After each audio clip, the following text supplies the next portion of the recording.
Hello everybody and welcome back to Wappleville.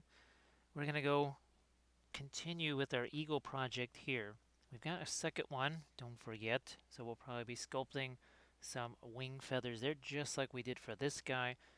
We also have some flying bases for him, and as promised they're really heavy. So you got solid chunks of sculpey here and everything else. Armored Wolf, how you doing there? Well, sorry about the couple of feet of snow there and losing time for all that. Hopefully that's all done and maybe no more of those headed, at least not 2 feet of snow headed your way anymore. So we're going to be working on these bases too. We actually have some epoxy sculpt out here already. As you know, it's a matter of timing, right? Timing is a big deal. Even this stuff. I had to put this on here a little bit sooner because otherwise you don't do that. It's a little too smushy to work with.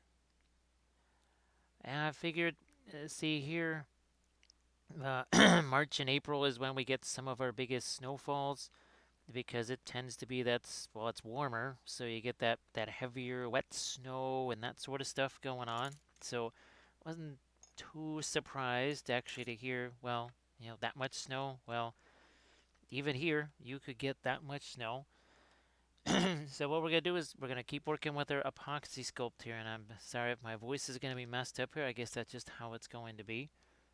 But we're going to be working with this as always. It's the same stuff that we've done all of our other projects with, like our great beast of Golgoroth over here, right? Same stuff, very same materials. In fact, I might just actually have Snuffles over there. Tectonic Craft Studios is indeed the first one here.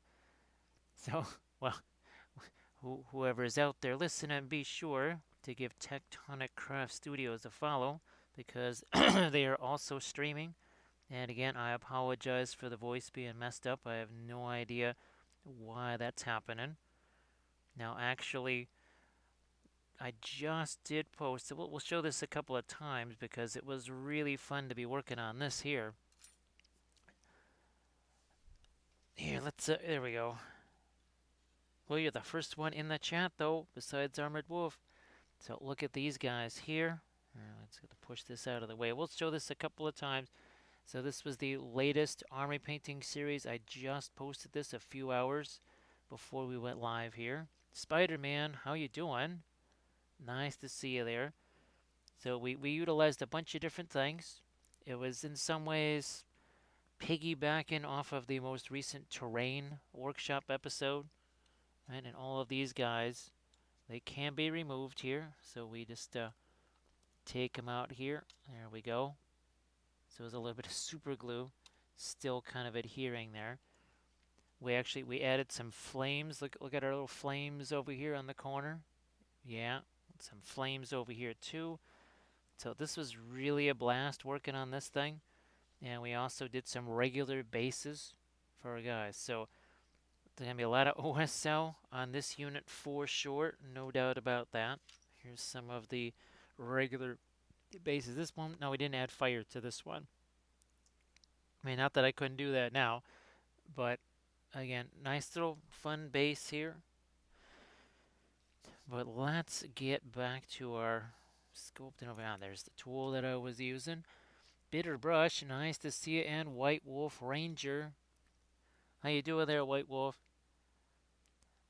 Yeah, so we got a bunch of things we gotta get sculpting on here tonight. Not just our birdies, but also the bases that they're gonna go on.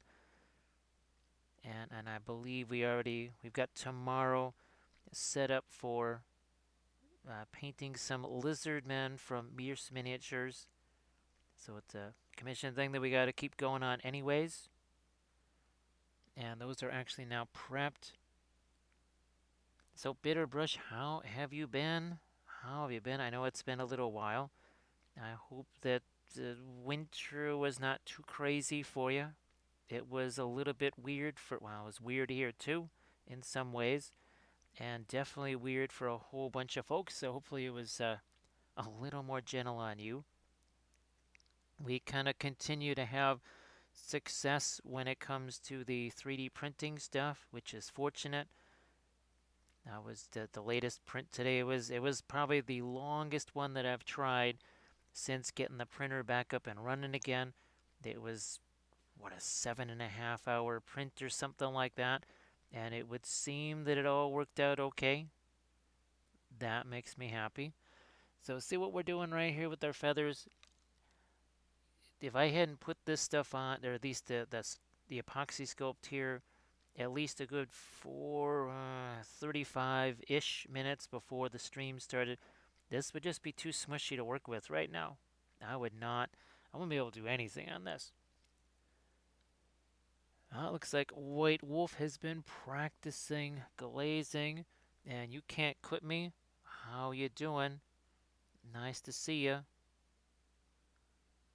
Nice to see you. So yeah, it was really fun doing the basing on that unit right there. That was absolutely a blast.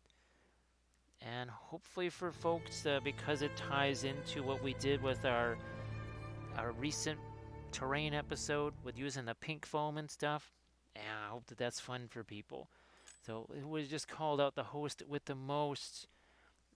Is it Roger? No, it's White Wolf Ranger. White Wolf Ranger wants to see things ride to ruin, and the world's ending. Wait, what? What do you mean world's ending? You sure about that? Sure? Are you sure about that? It's like, yeah, dudes. It's chill, man. It's all good. Um, those big things with the tusks, though. Yeah, you might want to stay away from those. Uh, that could be bad, but otherwise it's all good. Except for, wait, what's that thing flying around up in the sky? Uh-oh, that could be bad. That could be bad for the host with the most. So White Wolf, I hope that the glazing has been going well for you.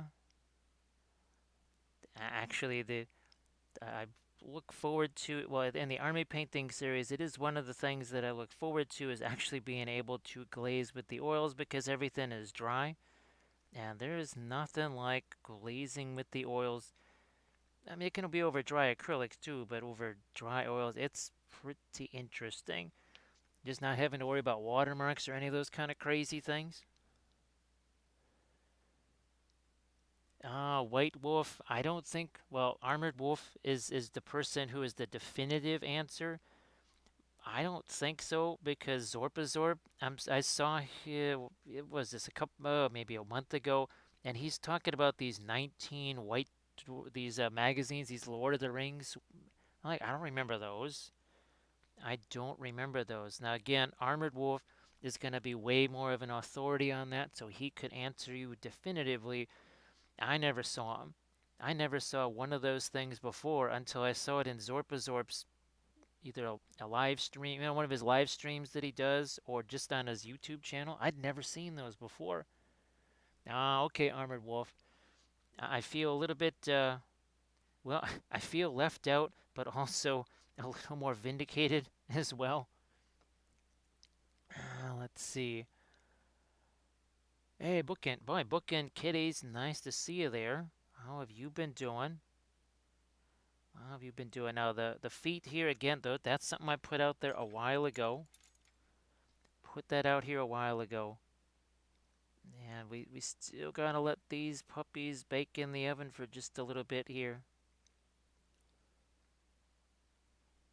Yeah, well, let's see. Bookend Kitties, I wanted to get the drumsticks done on this guy so that we can get going on this guy. And then we also have more bases right here. Now, one of the things that I was printing out today, oh gosh, can I even reach these things? I don't know if I can even reach them. But we've got some of these elves here for some conversion. Do I have them here? No, don't actually have them here. Unfortunately, wrong box there. I don't know if I can find those things. But I do have some elves that are printed up that we're going to be sculpting some cloaks on. Basically doing some conversion type stuff on them. Let's see, my friend's mom is all of them, and it comes with the... Yeah, White Wolf. That was the other crazy thing is they're showing these miniatures that came with them. I'm like, what miniatures? There was nothing remotely close to that over here. And that's kind of a bummer there. Well, I don't know. I guess I can understand. I suppose that, well, I always try and tell people that, well, miniature painting kind of bigger in Europe than it is over here, sadly, and always has been. Now, the what I have been able to do is find some old White Dwarf articles on Lord of the Rings that have some different armies and some other campaigns. There's a really fun campaign between Cand and your Harad, which is very fun. Hey, Grundy, how you doing? Nice to see you. Here, we're just going to try and see what we can do to bring out these feathers just a smidge more here. Don't want to go too crazy on them. And we're trying to, as you can see, we're trying to drag this over the top of the next feather in line, just a smidge here. Like I was just saying a little bit ago, if I didn't put this stuff on here, probably close to 40 minutes ago, yeah, this just, it wouldn't have been workable. It would have just been way too smushy. It would have been super smushy, especially with the water that I'm using, because water doesn't really affect green stuff very much. It just except to keep your tool from sticking to it. Water with Apoxie Sculpt is going to kind of alter, it will alter fundamentally the composition of your Apoxie Sculpt, at least temporarily. At least temporarily. Okay, do we have some feathers good enough here? So we'll call that good enough there. We got to set you aside. We do have some of our stuff here. Now let me see what's going on with some of our trees here. Can we actually get in here and do a little bit of sculpting on these guys right here? Because again, that we've left this stuff on here for just a wee while, just a little while. Oh, let me see. So Grimday, I hope that you're doing well. Bookend Kitties has been better, been worse. Well, sorry to hear about that, Bookend Kitties. That is always a rough thing right there, because you yeah, you get used to it being there all the time, like you say, on the shoulder there. You definitely get used to it being there just all the time, and it's gotta be really weird, especially those first couple of weeks there. So sorry to hear about that. Let's see. Well, Rex, how you doing there? Nice to see you too. And I will break out the our other eagle, our finished one there. Now instead of using sticks for the bases, I wanted something that was a little bit more solid also, something that had more weight to it. So the whole point of this is to bring out some more weight. Yeah, and this thing's pretty darn heavy. You remember the Witch King? Remember that base? Yeah, Rex, that's for sure. I guess those things you just kind of start to go, well, okay, I'll rejoice in those little things. Like, well, actually having electricity. Because when you don't have them, you sort of kind of notice. Let's see, some wall plug stuff to help her out a bit. What are some of the crazy things that I'm seeing now? There's way more of those, like jumping fish or something like that. Well, probably could fill with catnip too, would be my guess. Probably got some catnip sitting inside that thing. But you see the cats kind of grabbing it and they're rolling over and do all that other kind of stuff. So look at this. We have M-Tellies in this house here. So, folks, be sure to give M-Tellies a follow, because M-Tellies just did their... Was that was your first stream? Oh, when was that? How many days ago was that, M-Tellies, when you did your very first stream ever, right? Yeah, so M-Tellies, you have to go give M-Tellies a follow, because they are starting to do the streamy thing too. So what we're just trying to do here is get some of our Apoxie Sculpt. Oh, by the way, these are Sculpey originally. Yes, we did some Sculpey on there just to get some just some stuff to work with here. And it's got tin foil on the inside. I think you can see some of that here. It only took 3 months and a few days. Well, the streaming thing, setting that up, whoa. I don't want to say it's no fun, but it's no fun. It's a pain. Not a huge fan of it.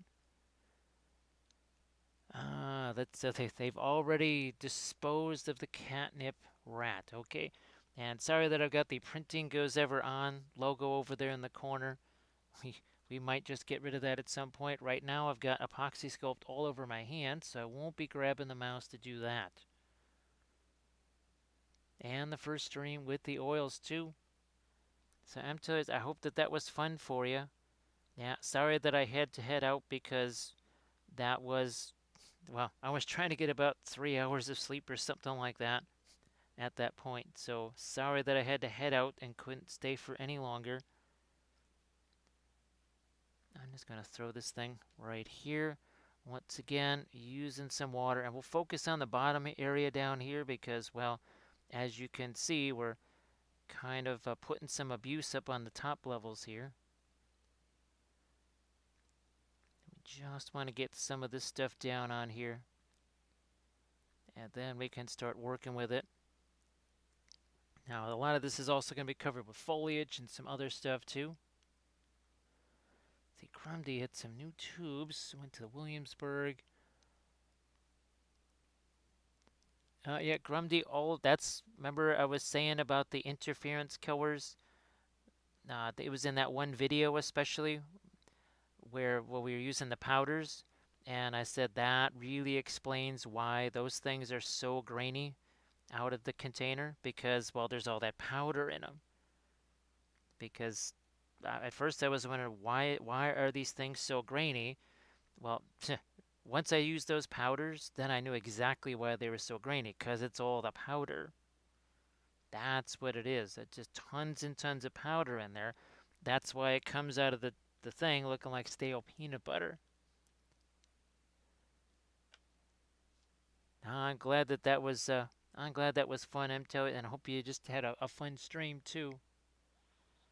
So yeah, Grundy, all of those paints will definitely be very, very grainy, and that's what I was saying when I first started mixing them, and then after I mixed them with my thinner and everything else, they flowed so much nicer. But out of the tube, they don't flow worth a darn because, well, I'm just gonna say the heck with this, and we're just gonna merge this all in here. I'm just gonna merge that there and say the heck with it. Let's see if we can start to do some texture things over here too. Now here, I don't care if there's a little bit of a rip or a tear in some of this stuff because, well, I mean, it's a tree. It's a tree, and you'll be able to also see some really fun little directional, almost like directional strokes as if you were using a brush. We're all caught up? Yep, all caught up. So the whole point of this, it's all about strength, structural stability, and extra weight, just like our Witch King base. That Witch King base had a whole bunch of sculpey on it. And the entire reason for all of that sculpey on that base was just to make it stronger and to really give it some counterweight to the actual Witch King. Most of this down here is just to make sure that this thing doesn't come off, because what we did was we took our Sculpey, wrapped it around tinfoil just like we did for the Great Beast. I mean, it's the exact same process, nothing different. Did the exact same thing. Looks like Shiza also wants to see the host with the most. She wants to see them mostly ride to ruin. That's pretty much what they'll probably do, especially when they face the Easterlings. Yeah, that's what they're going to be doing, is riding to ruin. And like Ruined it. Wait, that's where the Easterlings live, right? Ruin? Yeah, that's not like us getting killed, right? We're just gonna go like check out the Easterlings. Yeah, that's what we're gonna do. No, nothing about ruin or death, right? Yeah, we'll all be good. Everything will be just fine. He's like, huh? That's what they think. Man, what is that thing flying around up there? That can't be good. So Shayza, how you doing? And folks, be sure to give Shayza a follow as well. Here, let's grab this, and I should probably just kind of keep this down here as well. So you see our tree base right there? I mean, I could have used the stick, but this is a hollow plastic figure, so that's why we just have that one metal rod that's holding the eagle here. We need a little something more than that. We need a little more support than that for these guys. There are some crazy trees out there, that's for sure. I mean, even here in the neighborhood, you'll see chestnut trees, walnut trees. Those will have very different bark. Then, of course, you have certain types of pine trees. You don't see very many birch trees anymore. Those have mostly kind of died and gone away. Don't see too many elm trees either.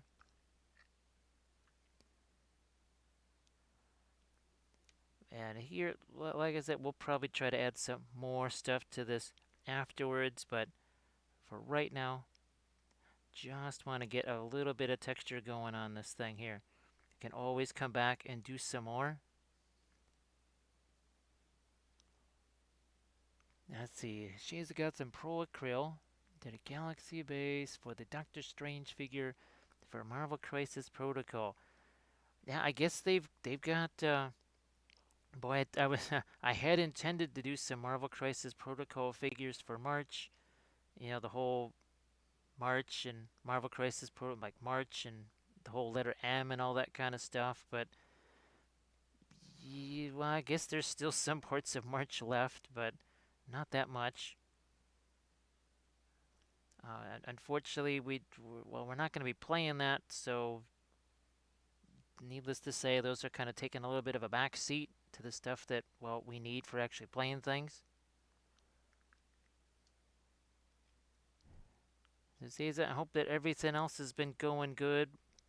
And now, did you get any of the Pro Acryl transparent paints?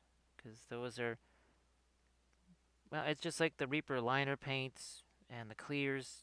Those are my favorite of the Reaper stuff. That pretty much is the way it was with the Pro Acryls too. The transparents are almost a little bit of a cross between the contrast paint and the Reaper clears. Let's see. Shades got a couple of busts. Now, are they about the same scale, say, as the Blackheart Models ones, or are they a bigger scale, maybe a little bit smaller? There was a bust that Armored Wolf sent here that I just have to get some gaps filled on that. I was assembling tons of figures here.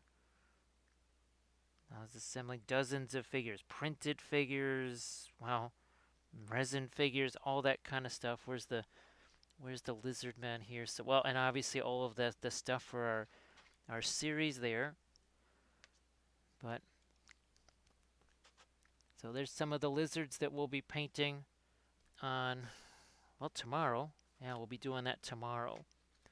Let me just move some stuff over here because that's all very precarious. Don't like what that was doing. And we're just going to put these down over here.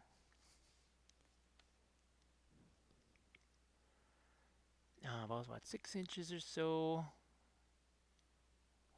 So some plinth and some full backdrops. That I'm kind of excited about the potential for backdrops for busts. Obviously the Smaug bust, I definitely want to have to get a chance to paint some kind of a backdrop for him. And I think just literally having, well, it'll be interesting trying to have his head just laying on some gold because I don't want to look like it's been chopped off and just laying there because that's as I kept looking at it, that's I was kind of getting that visual of well, someone's just chopped off poor Smaug's head and his head's just laying there. Now you got the base box to try the line out. Yeah, it's interesting. It does go through the airbrush pretty easily. I have to say that, and that's even if you don't necessarily thin it, which I was surprised at. Was probably the biggest surprise of all. Was that you could, in theory, shoot that through an airbrush without even thinning it whatsoever. Yeah, White Wolf, all of those, all of the army painting stuff, that is on the Patreon page because it takes well, it takes many hours to do those, and those never ever ever go public ever. So let's see, this is series 24. We're almost done with series 23. So figure, yeah, 23 times 5. So what do you got there? You got yourself 115 episodes that will never ever be shown to the public. So yeah, that's why those end up being just only on the Patreon page. I'll move this over just a smidge this way. Then we'll do some other things on this as well. Like I said, now these are the ones that I put out here a while back. Oh, thanks, Grumdy. Thanks. But the video that I just posted today, that was really fun because it was like working on terrain, except it had miniatures on it. So it was part terrain, it was part diorama, but it's still a unit. It's still a unit. And of course, with the Army Painter pledge level, there's the Army Painting series, but you also get all the Dark Sword stuff. You get all of the other series, including stuff like the Army Showcase. All the other videos are part of the Army Painting pledge. It is the one level that has everything in it. Actually, that's just getting annoying, so that's just going to go away.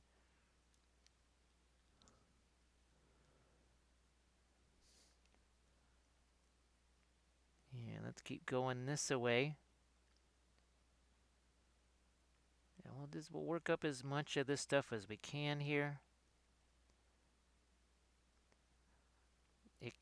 Some of this stuff, it can take a little while before it actually really, really, really cures. Grumdy, I'm glad you were able to check that one out. It was interesting too because, well, if they're all walking around with flaming swords, it's going to be real interesting painting the base or the movement tray and all that kind of stuff for sure. So that should be really interesting seeing how that's going to work.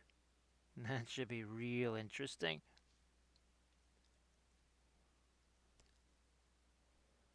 Here, let's build this in here.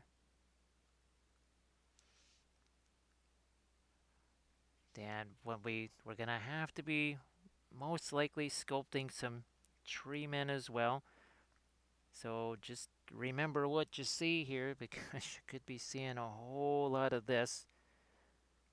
A whole lot of this when it comes to some tree men. And if we can kind of have those knots in the tree, right? And have the bark sort of work its texture around there. Again, I'm not really concerned about any particular type of tree here because it's just a flying base and a lot of it is going to be covered up by foliage and, well, there's going to be a giant eagle sitting on it, so.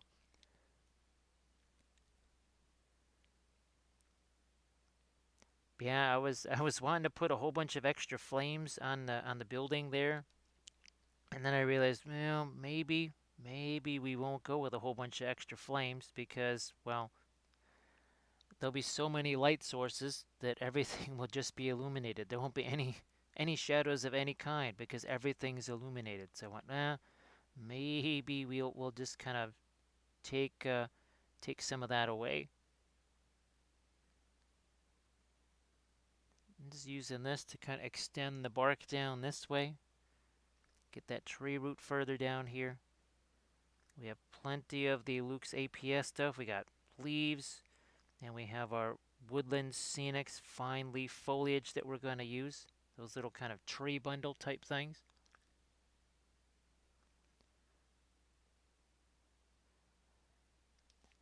Yeah, white wolf. I think they will be beneficial. The nice thing is that when you jump onto the Army Painter Pledge level, you get all of them, all the past ones. That's that's the thing I'm learning the hard way about all of the 3D printing ones is that, well, you get the welcome pack and you get that 1 month and that's about it, and you best hope that that 1 month has got something that you want in it. I did try doing the Deval Games one this month. I know they've got their most, I guess, well-known line is their Numenorian guys. They're I think what, second age probably, last alliance basically. I think next month they are doing orcs though, so that's this month they didn't really have necessarily the most vital things, but I wanted to see if their files were actually printable for me, since I've tested a couple of the Titan Forge ones, and I think I've been able to print those. Granted, those are the small ones. Yeah, you can't quit me. What the heck is the deal with that? Because, Green Stuff World, they sent me a message saying, oh, well, you subscribe to these guys or you're not going to use their stuff anymore. What the heck are you talking about? And it wasn't, I think it was Mini Monster Mayhem or something like that, and they had some kind of an agreement with the Pro Acryl guys or Monument or whatever. And I'm like, all I did was I just wanted some STL files, man. I don't know what the heck you're even talking about. All I wanted was a couple of STLs for some Lord of the Rings stuff. That's all I was looking for. So that's really weird that they basically tattle on you like that. Is there any way to turn that particular setting off? Because that's kind of a pain. That I'm not super thrilled with that. Now we can really start to tighten these things up, make a little bit more texture here. What I'm actually going to do is actually turn some of these other lights off, I think, so that maybe it'll be a little easier for you to see what's going on here.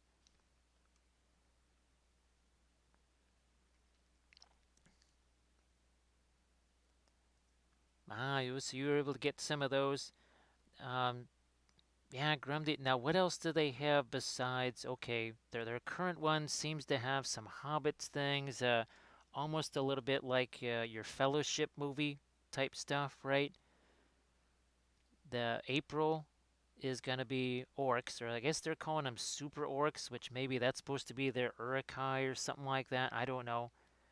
But that's one thing I actually need. Ironically enough, I need different looking orcs. So I figured, okay, I'll test these out. Well, actually, Grumdy, how are those to print? Yeah, White Wolf, it's basically to me, all of the Devalis stuff is pretty much Lord of the Rings. Now, of course, I haven't seen all of their stuff, so maybe someone else who knows more about them could kind of fill us all in. But that's all I really know about them is they do Lord of the Rings stuff. So, folks, be sure to give Altered Man Art a follow. So, Altered Man Art, how you doing?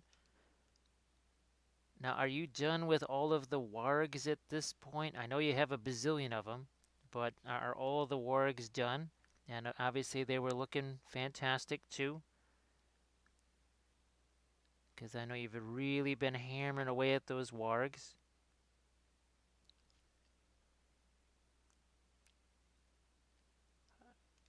I think you can, White Wolf, because I just did. I don't know, maybe, well, actually, I would say, yeah, probably till April 1st. You should, if you subscribe, you should be able to get in on their stuff. Let's see how we're able to, look at this. See how they put some finer texture into this now. Again, we gotta wait for things. It's just like anything else, especially with the Apoxie Sculpt here, where we put we put a big line in here, and then we sort of divide that bigger line into smaller bits. Here, let's start doing that over here too.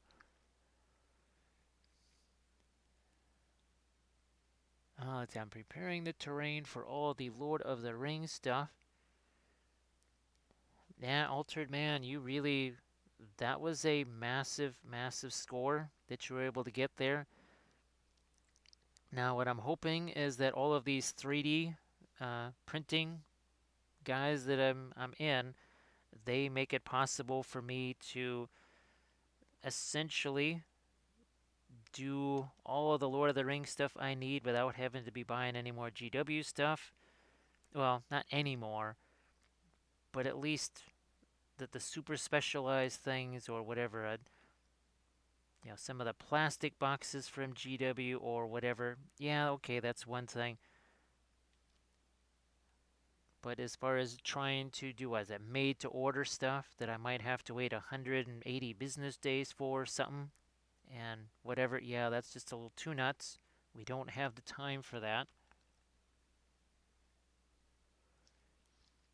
You can't quit me. They showed, I think, I think it was a 40% off coupon. I think it was maybe a 40% off coupon for anything in their web store.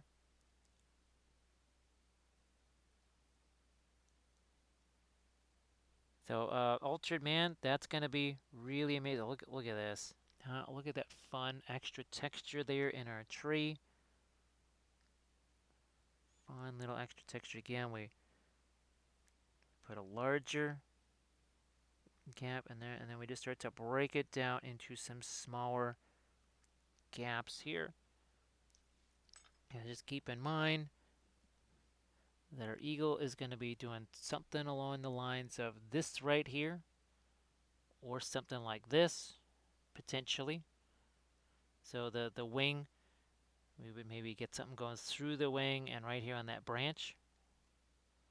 But we got to let our chicken wings just kind of cure over there for the time being.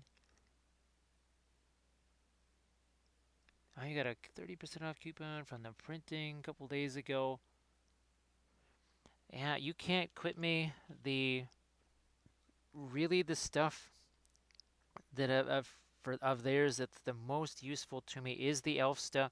So I've been trying to print out the Elven Guard because that's going to be my Rivendell stuff. I mean, it really does look like the Rivendell stuff. And the GW Rivendell stuff is not really practical as much as I would love to have that. It's not really a plastic box. I'm pretty sure it's Forge World or something like that, and that's not going to happen. So we're not doing that. I could be wrong, but I'm pretty sure the Rivendell horses and all that kind of stuff that must be Forge World. Seems like all of the Hobbit stuff for the most part is Forge World, with a few exceptions.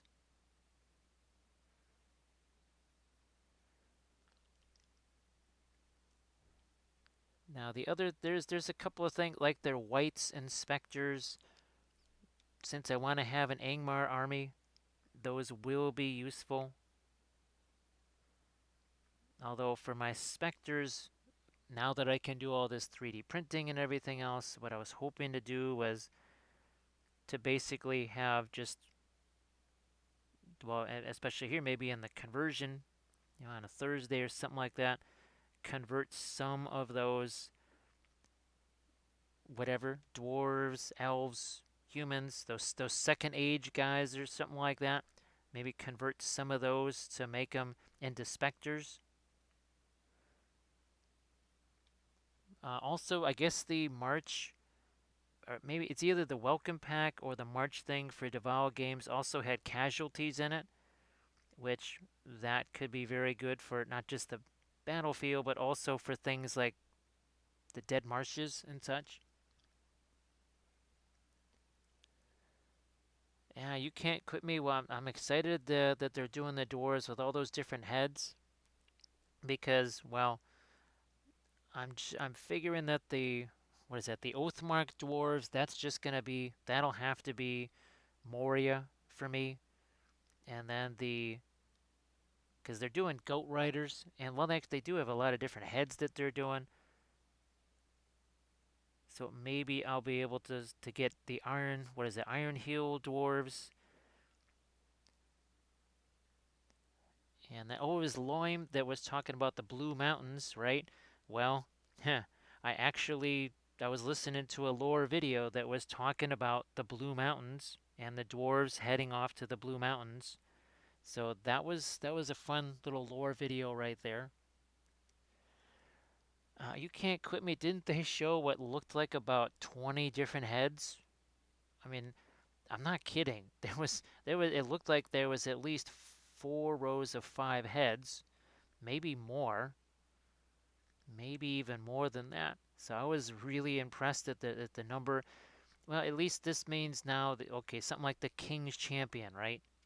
Now, of course, if we were all like Altered Man or actually Altered Man, or did you have a lot of dwarf stuff in that all that package of stuff that you got?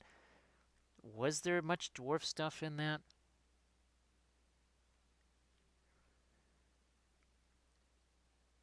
So they spring out of the ground like potatoes or something like that.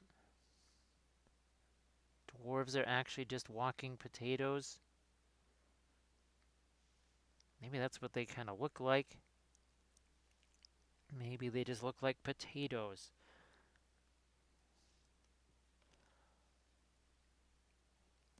So yeah, I'm really hoping. Oh, what's the other thing too? I believe also in the welcome or the March thing for Deval games was actually a bunch of goblins. But those I was thinking of maybe those could be the larger goblins that I use for what Gundabad or something like that. Because this way I could just use the Morannon orcs that I have. Well, for Morannon, or is it Mornon? I'm not quite sure. I mean, maybe the that whole pronouncing as Morannon is more of an American pronunciation. Now, even though I just put this on, since it is just a tree, I don't mind if things get, again, a little bit on the crispy side.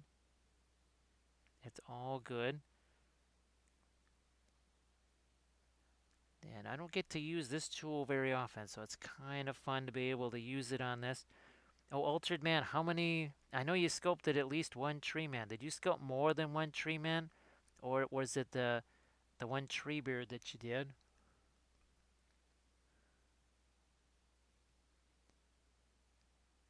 I keep waiting for Valfera to come in here because I saw his Instagram post, a couple of Instagram posts today. I wasn't sure if that was something maybe that he 3D printed.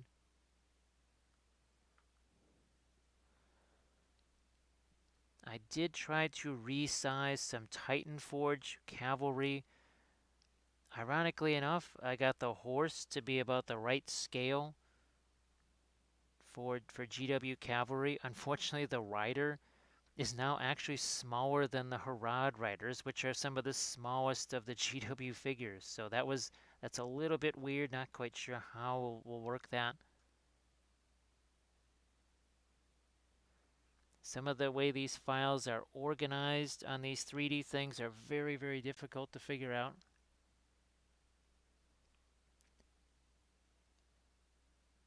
Let's see, so 54 euros for February and January.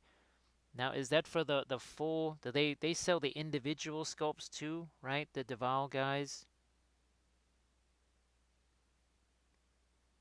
At least I hope they do. Now, actually, well, so what is in those two releases there? White Range or White Wolf? because I couldn't look back far enough. I just didn't have the time. Well, actually, what I was trying to do was download the ones that I could get and just make sure they could actually be downloaded. Actually, I had to get some weird software to be able to download those. I hope that's not going to mess things up at all.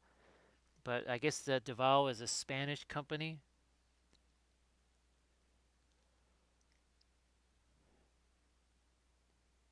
Ah, so he's getting the Smaug, the actual Smaug, huh?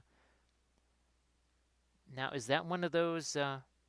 Because I wasn't sure if that's another one that was out of print or something. Well, not out of print, but well, temporarily out of print just because of craziness and all that sort of stuff.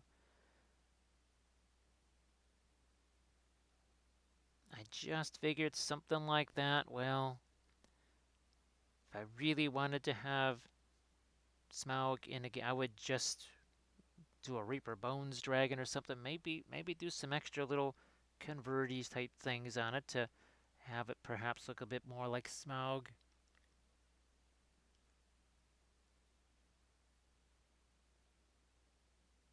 Because that whole uh, Men of Numenor from the Second Age, that release has to be from last year. That can't be from this year. I suppose it could. We are almost halfway through March, which is scary to think.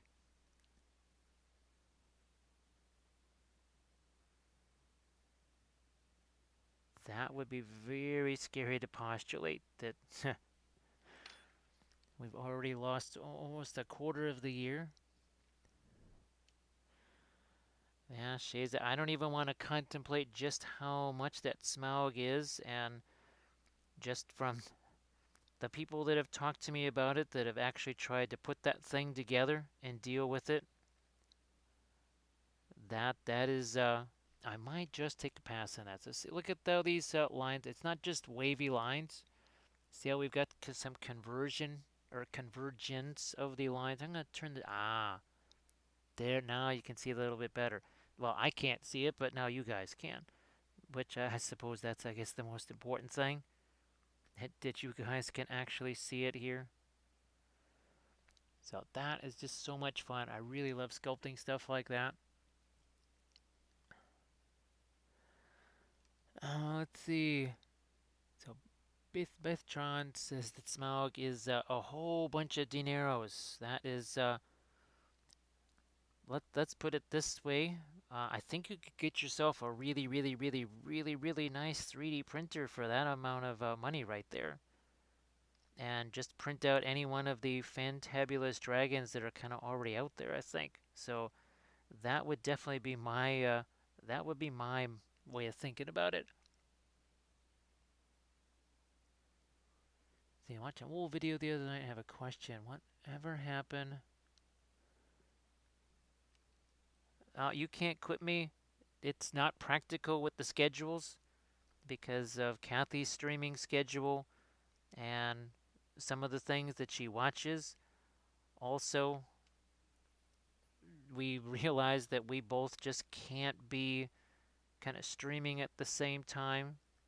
And all of the equipment, basically, that was before I started streaming like this. So essentially, all the equipment that we would have needed to do for that would have had to go in an area where she's already got her stuff. So yeah, that would have been nice, but the schedules just became kind of incompatible. Oh, let's see, the half-man tree walker, half-man entrance. Oh, it's a whole bunch of hobbits. Okay, well we don't really need those. Hey, folks, look at and thank you so much, Jarrett. I appreciate that. I could really use some of this too right now. So, folks, be sure to give Jarrett's Terrain Minis a follow. Boy, Jarrett, I was really bummed I didn't get to see you guys on the Ember Exchange. So, folks, if you want to see Jarrett's Terrain Minis on the Ember Exchange, go to the Pyro Club. Check out the Ember Exchange because Jarrett was one of the guests on the show tonight. Because Jarrett, that was all about. Was that about GM burnout? I think I was really wanting to see that. Hey, Kaylee, how you doing? Nice to see you again. We all. So yeah, White Wolf. That the halfling stuff. I mean, eventually maybe we do some scouring of the Shire stuff, but that the halflings, those are. I could definitely pass on those for right now. I got the Fellowship halflings, so now that's kind of the most important stuff, really, when you think about it, is having those. These branches up here, especially, not really going to do too much because I'm really going to go heavy, I think, on the foliage there.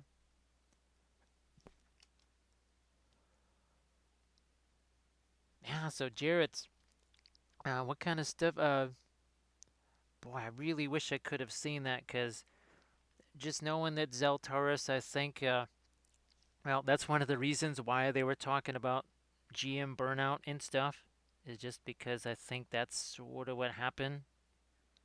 I think that's definitely something that's a work. Oh, look at all this extra fun texture right here, right? Is that that's just a blast. Absolutely love doing this.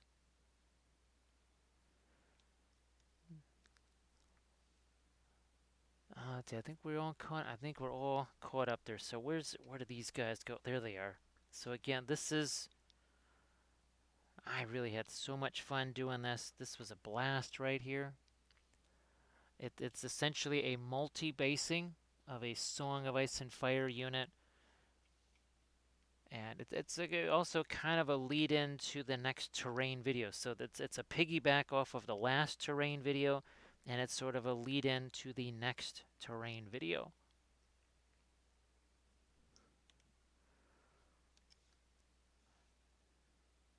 Actually, Jared, outside of the Pyro Club, what sort of things have you been painting on your stream? And if you got any projects that you've been working on or whatever, now actually, she's the same thing there. You know, if you want to post your Smaug pictures or something like that in the chat, feel free to do so.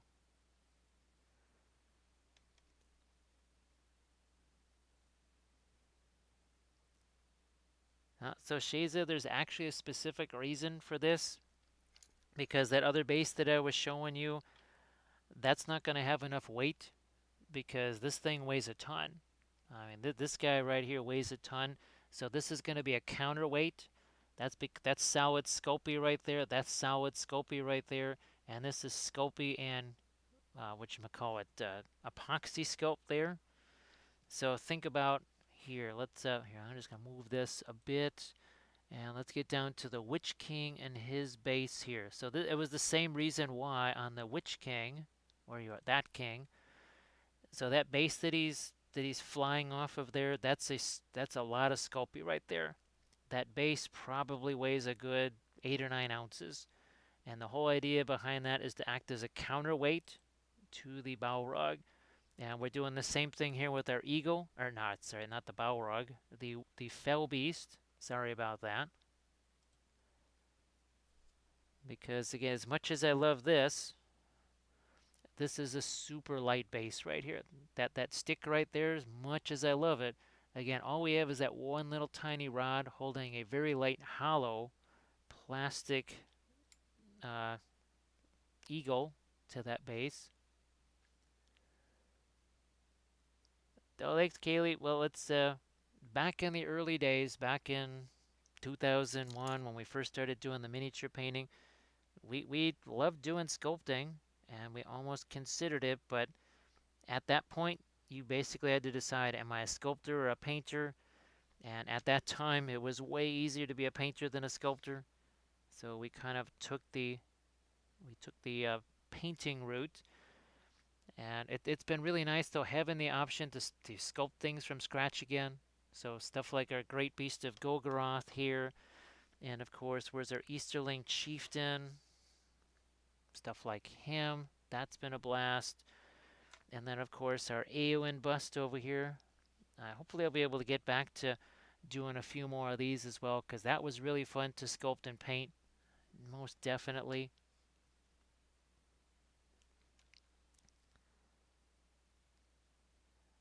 And then, of course, there's all the conversion stuff that we did, right? Our Easterling, War Priest, the Black Dragon Knight, our Amdur, Master of Blades, all of those Royal Guard that you saw, all of those were massive conversions. Here, let's move you over there.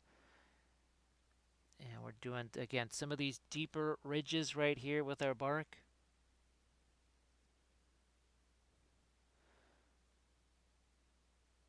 So yeah, folks, just because this stuff ends up sometimes on YouTube, and YouTube is super, super, super quick with the canceling and killing and taking away of videos and derailing your entire channel, which is how we make our living. We've got to have those things kind of on Supermax, unfortunately. So I apologize for that, but it's unfortunately the times we live in.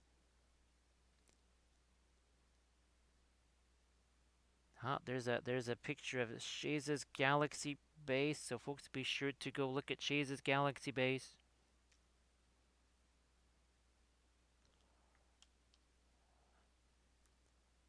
Yeah, Kaylee, I don't know if you saw the Lizard Man stuff that was sculpted or the Tomb King stuff back in the mid to later 2000s, somewhere around between 2009 and say 2014. But I could show you that stuff too. Hello, little hobbit. Spark my ganja. Thank you so much, K-John. That is appreciated. Gandalf says, hello, little Treebeard. What's happened to you? It's like, dude, I'm not Treebeard. Well, y'all look alike to me. No, there's Gandalf. There's Gandalf being a Gandalf. He's like, man, I hate that guy. First it was Gua here. Now it's the poor trees. Who else is Gandalf gonna be picking on here? Just making their day a little bit tougher. Well, of course, the Gondalorians, they're not really big fans of Gandalf. I mean, those guys, they're just sitting there on their little boats with their little stick and their striped shirts and funny hats, just rowing things around. Next thing you know, Gandalf brings all of this trouble right to their doorstep. I really wish, the one thing I was trying to do actually was get my pictures of Grond. I was really hoping to do that. I have no idea. Let's see, is this the blog over here? Nope, that's not mine. Is this one mine? This one is mine. Maybe I can see if I can bring that up here. Let's see, we'll type in just a quick search here for Grond and see what happens.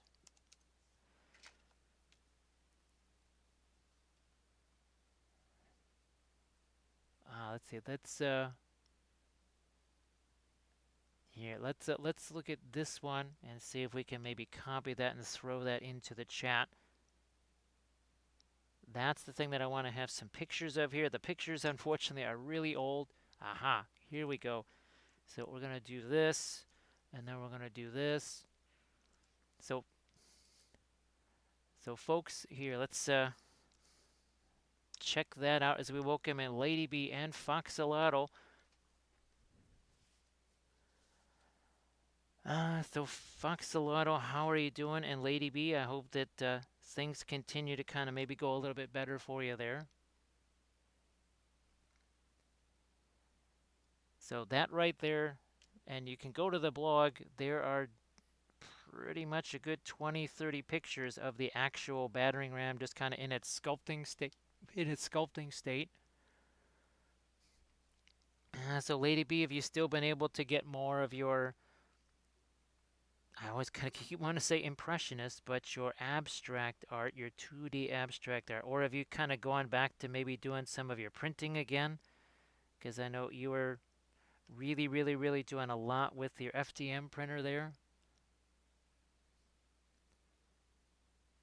So see how we just put a nice little deeper ridge trench right there. Okay, we're using some water here. Just a little too much water.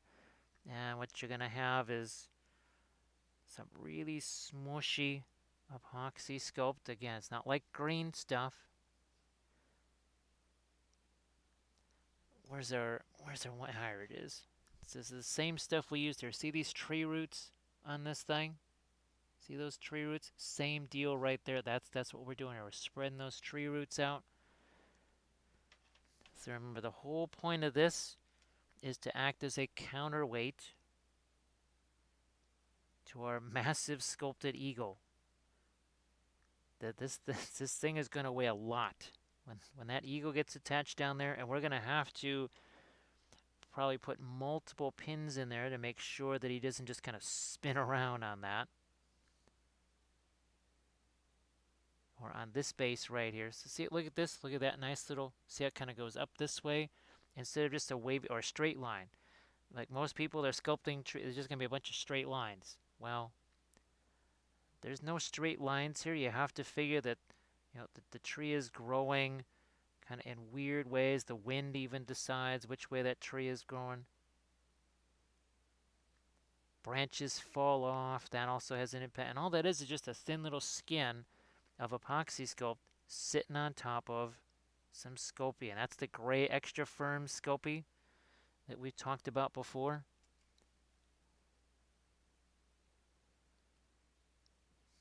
So Fox a little. I hope that you've had yourself a decent week. It's really weird to think that it is Thursday. It's really weird to think that it's Thursday. And of course, we've got this was so much fun here. This is the first chance I've ever gotten to do something in 20 years. This is the first chance I've ever gotten to multi-base a unit. I thought I was going to be doing a lot of that for, what the heck is it called? Kings of War. Well, because that was supposed to be the alternative to Warhammer after getting Sigmar'd, but that didn't really work out so much either, unfortunately. Kind of a bummer there.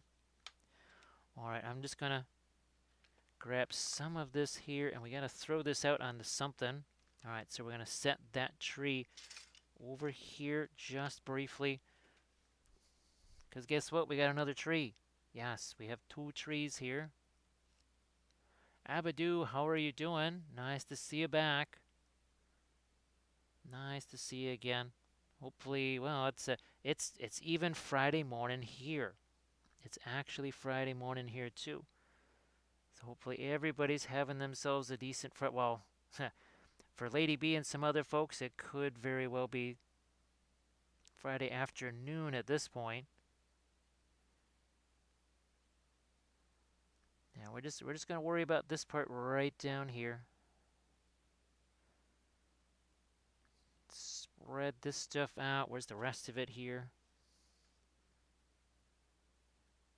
And the whole point of this is stability. We're just looking to make this thing as strong as we can, because it's got to hold it. It's got to hold a ton of weight. There's an awful lot of weight that's got to be supported by this thing. This is why we love the thumb when it comes to sculpting, right? We love the Mark I sculpting tool of the thumb. Less useful when it comes time for painting, though. Yeah, the Kings of War, that was very disappointing. Now, I think there were some fixes that were done. I guess there was a new version that came out last October, something like that. But sadly, then there was mischief and other things that happened, so we never really were able to follow up much on that. And then I just kind of, well, for all intents and purposes, I just kind of gave up on pretty much every other game system and just said, well, I've got Bolt Action, I have Memoir 44, I have Lord of the Rings, and those shall suffice.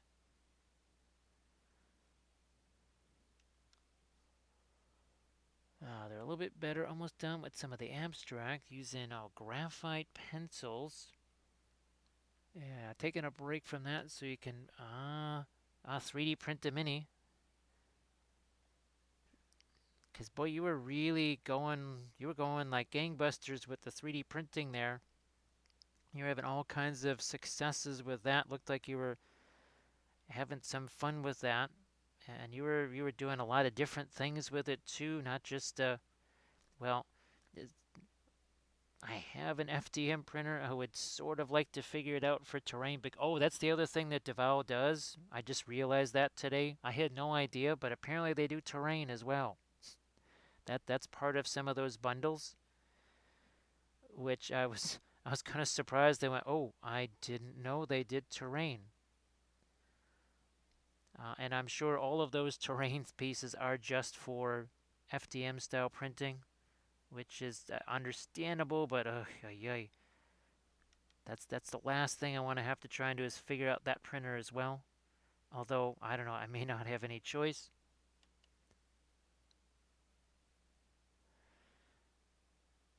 Lady B's got to be doing a lot of priming on all of those because I know I would see lots of Instagram posts with whatever was the latest thing that was printed. Oh, look at this. Look at that fun texture right there.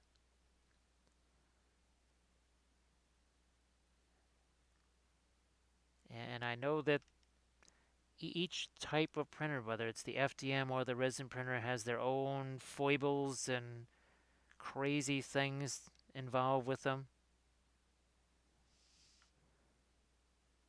I'm just going to work this back in here. I'm just going to have to let that sit there. It's just going to have to sit there. Then I'm also going to double check on the eagle there, see how his chicken legs are doing there. Hey, Lazenberg, nice to see you again. You can't quit me. There's just too much fantasy stuff. As soon as you get into the average fantasy game, you just start getting into those unit killing spells, and I've been disappointed by too many games. So I just kind of say, you know what? I'll just stick with the ones that I trust. I'll just stick with those. The Erewhon thing, it's kind of been sort of cobbled together over the last couple of years. So that was also a thing that made me a little bit nervous there. Let's see. We've got that. Also, I remember, I need to order some kneaded height so I can sculpt some textures on your night haunt.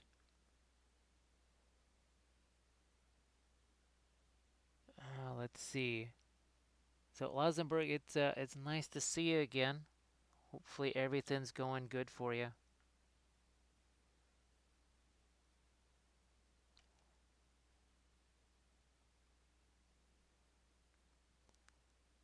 Yeah, actually, what's the other one? What's their sci-fi? Oh, Gates of Antares. That also uses the order dice mechanic, right?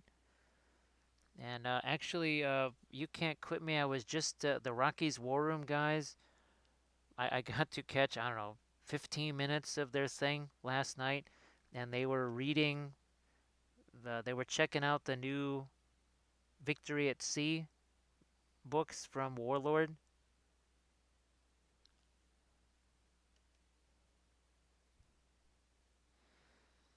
And it sounds really interesting. It's just unfortunately, uh, I don't have, I just don't have the time for learning new games. Now, who knows? Maybe things just I don't know because we're getting into a really weird time here. We're getting into a very weird time where some of the demands on the time. Well, I don't know. I'm kind of committed to the whole Twitch thing here, so that means certain directions, and I can't say that maybe there wouldn't be other games that we might be playing if I'm going to be playing games, say streaming games or whatever.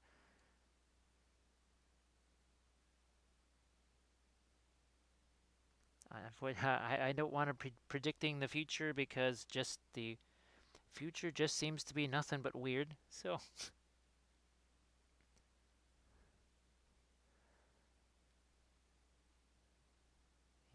we're gonna do the same thing like we did with the other one. So I just took this here. So I just pushed that piece over to the side. So instead of just a whole bunch of this, look at that. And that's something we can build on now.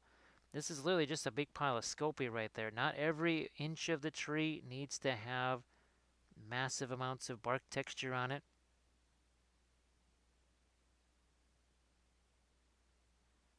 So, okay, looks like that's actually starting to harden. There was a part of me that was wondering, is that ever actually really going to be hardening over there? That's the one thing that can get a little bit weird about Epoxy Sculpt is stuff that's partially cured basically looks exactly like stuff that's already cured.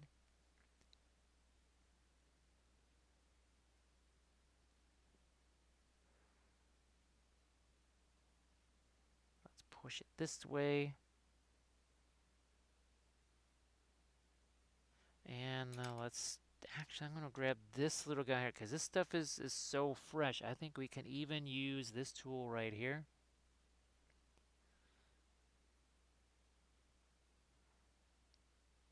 You can't quit me. They were going to send me some of the figures there, some of the Erewhon figures, but that never quite happened. And if I'm going to be playing a Warlord game, well, I would prefer that it be bolt action. And if it's that bolt action, actually, I wouldn't mind trying Cruel Seas, because that could be. I don't have anything beyond the starter sets of each, but I do have the starter sets of several different nations. I think I have 6 starter sets, including my Regia Marina, which is basically already all painted.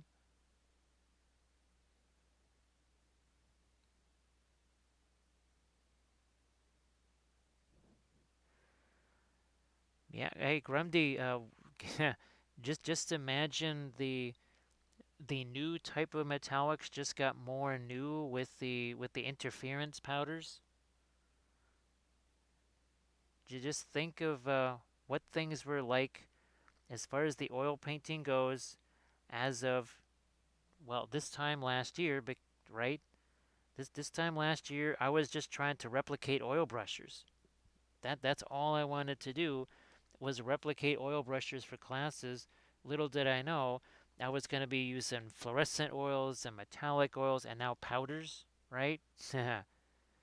Who would have thought that? I couldn't. That's why I don't make any predictions about what's going to happen even next week, much less at the end of this year, because I never and it we have to plan things. We can't just kind of go, well, whatever. Maybe we'll do a convention, maybe we don't, maybe we do this, maybe we don't. We have to plan those out in advance, and still it feels like there's no way to plan anything.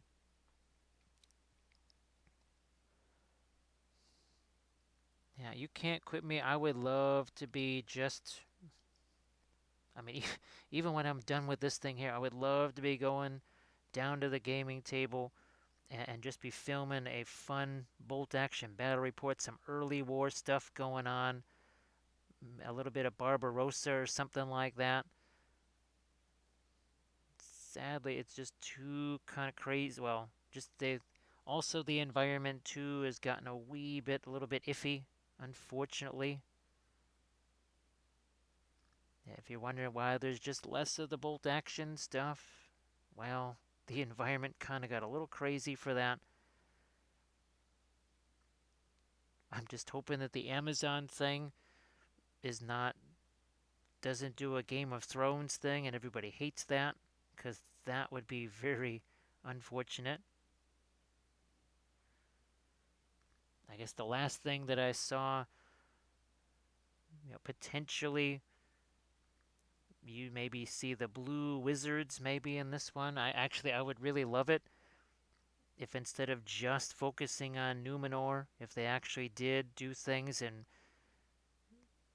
Ruin and Canned and then Harad and Far Harad. I would love it if they show some of that other stuff too and not just Numenor.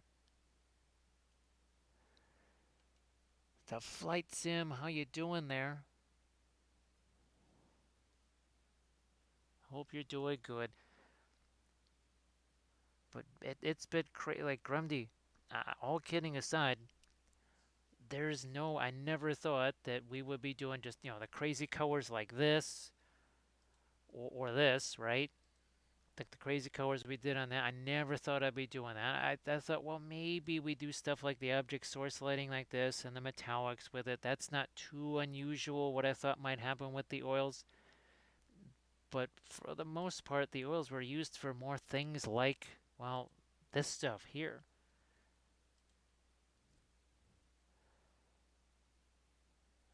Yeah, Flight Sim, that's really, I would suggest, and I know not everybody can get certain things, but you either want to use this or you're going to want to use the MIG ammo, something like this. Now, it does say enamel on there, but this is gentler on the paints, just like that. Now, it's not as gentle, say, as the Mona Lisa stuff, but the MIG ammo stuff should work pretty well. Again, it's what I used initially.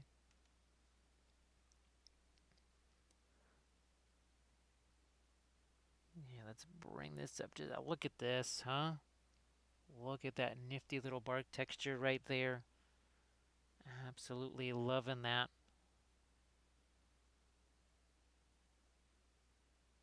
Also varying the pressure, right? Some like here, say we press really deep in there and then we ease up on the pressure. Look at this over here, same kind of thing. We got big pressure there and less pressure out here. And we might, well, I guess we'll have to mix up some more of this because we're kind of out. Boy, this thing right here, when I first started working on this about 5 minutes ago, it was almost unmovable. All of a sudden, that is not quite the same, not quite the same anymore. It's going to actually do stuff with it. Look at this here. We're going to take that. We're going to move that this way. Separate that. Might just get rid of that little piece right there.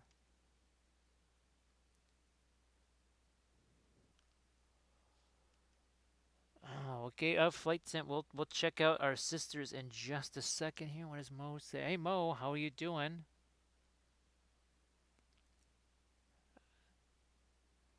Mo, I was thinking probably sometime in either April or May or something like that, kind of the anniversary, maybe I think that's what it was, April or May or something like that. So the Sisters of Battle, this, speaking of conversions and that sort of stuff, there was a ton of stuff converted here. Everything you see, there was a massive conversion. All of those figures, all of those vehicles, big time conversions.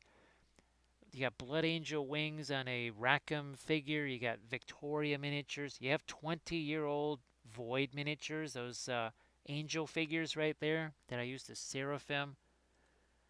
And that Exorcist right there, I just built that out of plastic hard polystyrene tubes and just junk. That's all that was. And we might have made ourselves a little bit right there. We might have made ourselves a cathedral. There might have been 39 stained glass windows in there. Yeah, Bithron or Bithtron. Yeah, that is. I love the old Void figures, especially the. I think they were the Archangels, right? Now here's the interior of that. I think there was a good 5-6 pounds of batteries up in the ceilings to power those lights there. Learn that flying buttresses really do work. You see, got lots of statues in there, lots of marble. And then these are the new sisters that we did to kind of match those. Only now we got the oil paints going. Match the same kind of basing. Same kind of basing that we did, only we had flaming skulls this time around. And now we have plastic sisters. So plastic sisters. Let's see. So yeah, the old I-Core miniatures, man, way back in the day. What were the? Well, actually, my favorite of theirs was actually the Keltos stuff. That was my favorite. I actually have a ton of Keltos miniatures. Now I don't even know if you could find those on eBay today, but I actually have a ton of Keltos miniatures. Dozens of them that I've just kind of hoarded and saved, and that's actually something where I want to make my own game that sort of combines a little bit of Lord of the Rings, a little bit of the old Wild West Exodus, and even a little bit of maybe some bolt action type stuff. So that's the other thing too, is there's other plans that I have just for things on the channel or for YouTube, that sort of stuff. Things that I can do here that are completely unaffected by what happens outside these doors. Having, well, learned that lesson in 2001. Some nice deep ridges here on our tree roots. And we're not done down here yet. We are not done down here because we're actually going to pull up this root here. See how we're pulling that root up? We push this one over to the side. Kind of like what we're doing here. Pushing. This is the same stuff we did on these robes. Where the heck are they here? It's the same. See old 9 folds up there in the corner? What we're doing on this tree is the exact same stuff that we did there. And you can go back and watch all of our sculpting streams. They're all saved as highlights, all of it. Oh, Blitzer, you still have some of those ye old Keltos figures. I've got a bunch of them. It was sad that the whole thing died right when they got to the dwarves and the Valkyries and stuff. Flight sim, there's a bunch of different things. So there's what lurks in Moria. There's the Lustria one. So basically, it's my old armies. So instead of just constantly showing pictures of older stuff, it's a better way of kind of introducing some of the past stuff to people. Puts it a little bit more in context.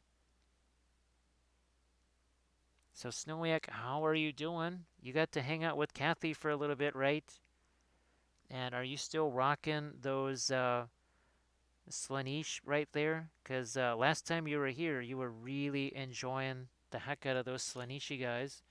So we're doing the same thing here. See what the tree roots, see how we push those around? See how they kind of loop over the top? I think we've got, do we have any tree roots on this one? Nope, no tree roots on that one. But it's sort of the same idea there.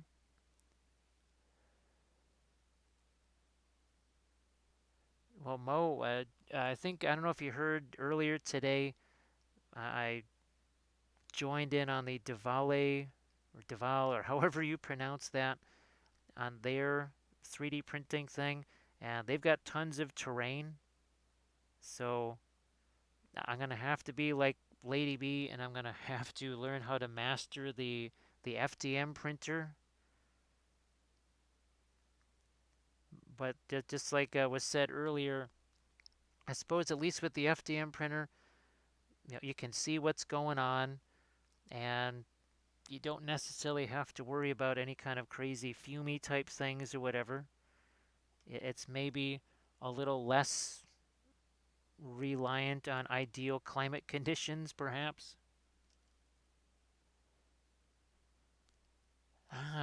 Let's run now. That actually here. Let's. You might recognize. Look at the two dinosaurs that are hauling Grand here, and I basically scratch sculpted those to match the I-Core dinos. Viridians. That's what they remember the Viridians. Well, geez, you probably remember them way better than I do. The Slaanesh are done but not shared. I'm just glad that you're having some fun with those, because it really seems like that got the juices flowing for you again. Was working on those Slaaneshi guys. So that's really cool, and I'm really glad about that.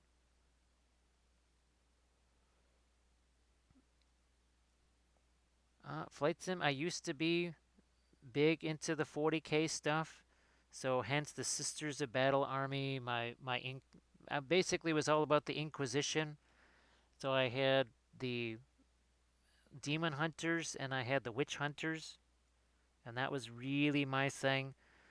The rest of it was just kind of whatever, but I really enjoyed all the Inquisition type stuff.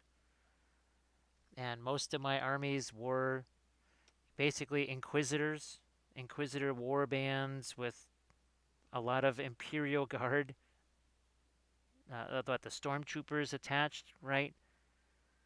So if you go back to the blog, that's just wapeliusblogspot.com, you'll see a whole bunch of some of the old Demon Hunters.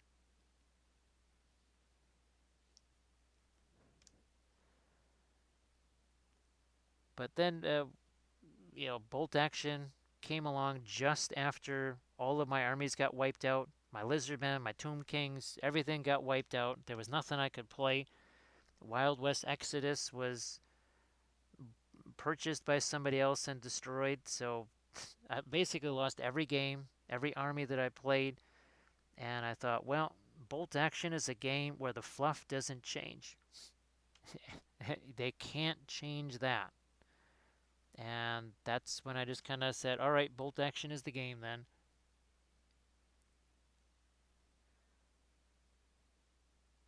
And I mean, history's always been my thing, anyways. So it really, and the other nice thing about bolt action is that I don't need to memorize 40 different codexes and 75,000 pages of FAQs because a gun is a gun, and a gun is a gun, and a tank is a tank.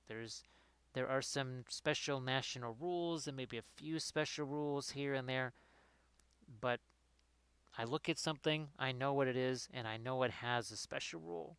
Just by looking at it, I can go, yep, that's got a special rule. Or I can look at it and go, that's just a standard piece of nothing right there. There's nothing crazy about that.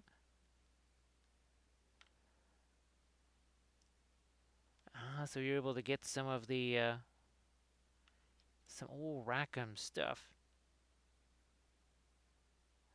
I guess. Well, let's see. Someone has. I just was told that someone's got some files that look like the old Rackham dwarves. Oh, the mid-noir dwarves. I think that's what they called them. I think that's what they called them, right? The mid-noir dwarves or something. There was a couple of different types of dwarves. Then didn't Rackham also have the goblin pirates or something like that? I think so.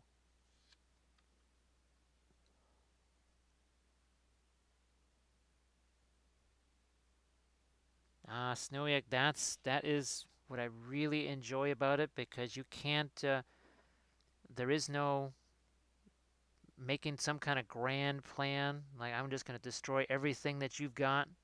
There's nothing like that because, and you might want to get that first order dice, and that might be the last thing that you want to have happen. So if that's just too crumbly, we're just going to have to mix up some fresh stuff over here.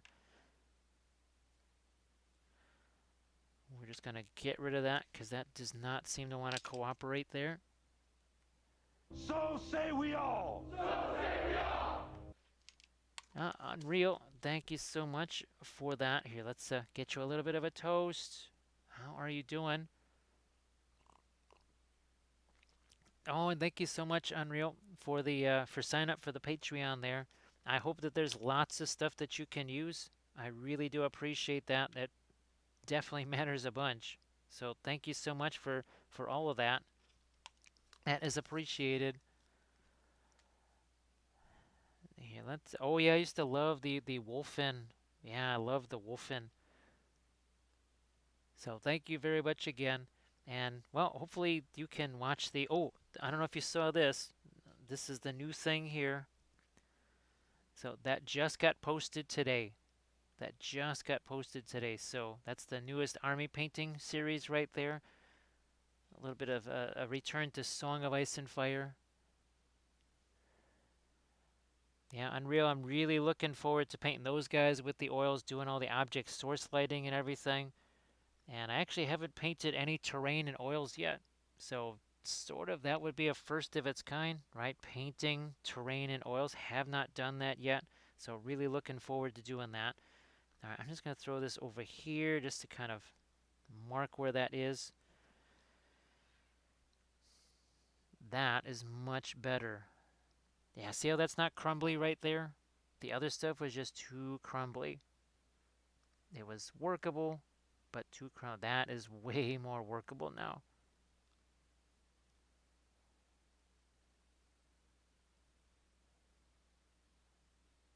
So those are they're one of the Baratheon faction, Relinor Faithful.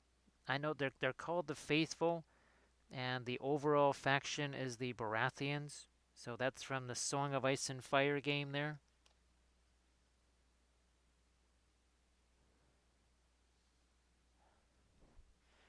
Let's see. So you know where they go?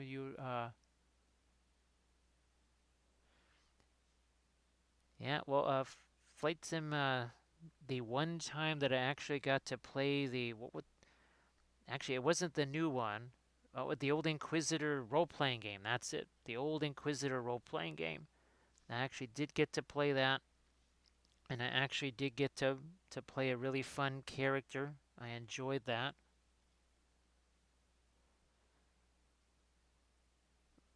Mr. Snow, I wish I had the box to show you.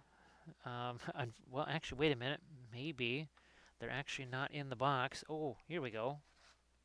There's just a couple of bases in here. Let me get these bases out of here, and then you can actually see the box. So they're pretty much just wearing armor, and looks like some leather cloaks here. So that's what they are right there. It's these guys here. Looks like some of them have glowing eyes, and looks like, well, this guy's on fire. Now, I didn't paint any flames or use my stuff to put flames on them, but I suppose I could do that at some point.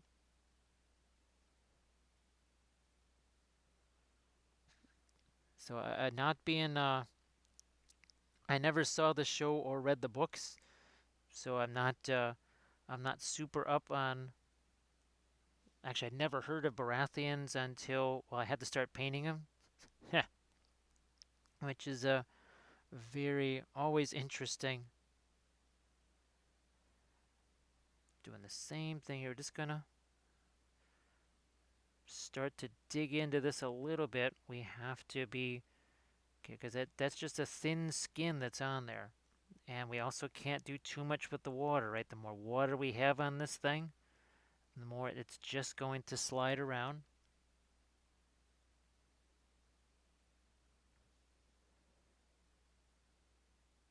Okay, and there's this figure right here that is, I guess that's their whatever. The ironic thing about this is that's supposed to be Jen Haley, I guess. So that's it'll be interesting painting that, just knowing the person. Flight sim, especially when it comes to things like tournaments or whenever there's prizes at stake. Whenever there's something like that at stake, well, people maybe do some things they probably shouldn't be doing, and things get heated. The only, well, let's see. I think I did two bolt. Yeah, I did two bolt action tournaments.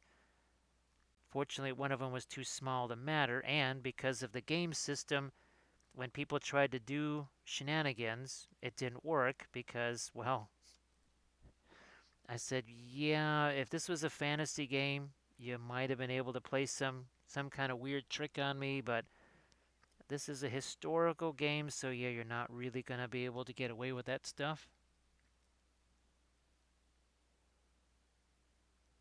Mr. Alter, this is not the White Tree of Gondor. Actually, these are these trees are bases for our sculpted eagles right here.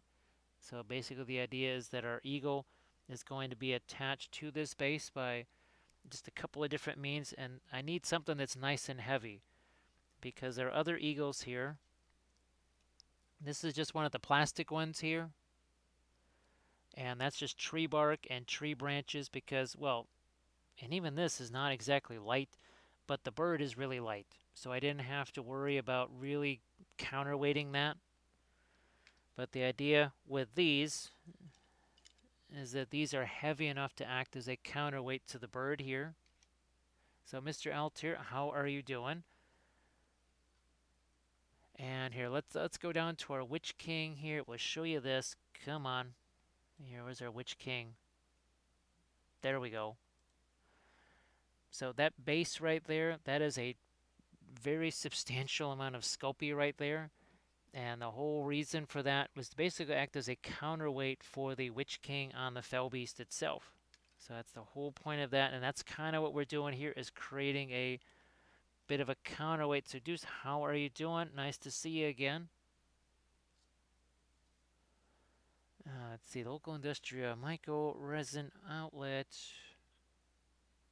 Those colors were being discontinued. Uh, the King Midas of, or what would you say? The King Midas of interference powders. Oh, thanks for joining, Mr. Alter. Yeah, this is normally our sculpting. Well, it is a sculpting Thursday. It's a sculpting Thursday. So we're also sculpting the eagles here. So we're trying to finish off one of our eagles here. And sometimes we scratch build things like the eagles, like our great beast of Golgoroth here. Sometimes we're converting stuff.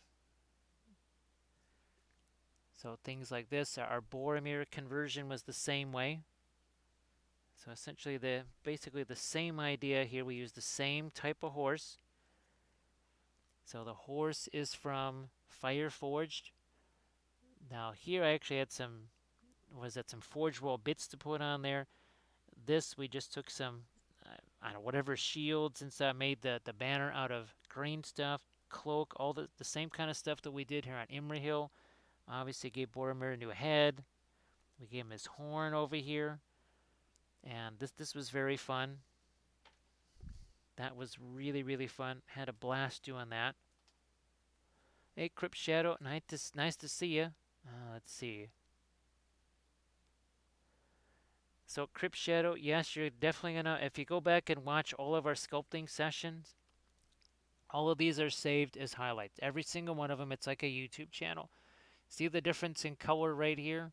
So you can see that there's more yellow because that's a more detailed area. You can see here that that cloak has more of the blue in it because we wanted it to be stronger. Same thing here on the horse's head, right? Where we got that delicate skin and hair, it's more yellow. And again, compared to the cloak where you've got a whole bunch more blue. And where's our other Rider of the Dead? It was the same thing here on his cloak. Now, once they've been painted, the nice thing is you see nothing. You see absolutely nothing. Trashorama, how you doing there?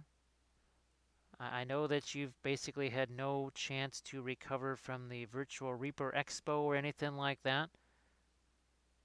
Unless maybe, have you finally had any chance to recover from that?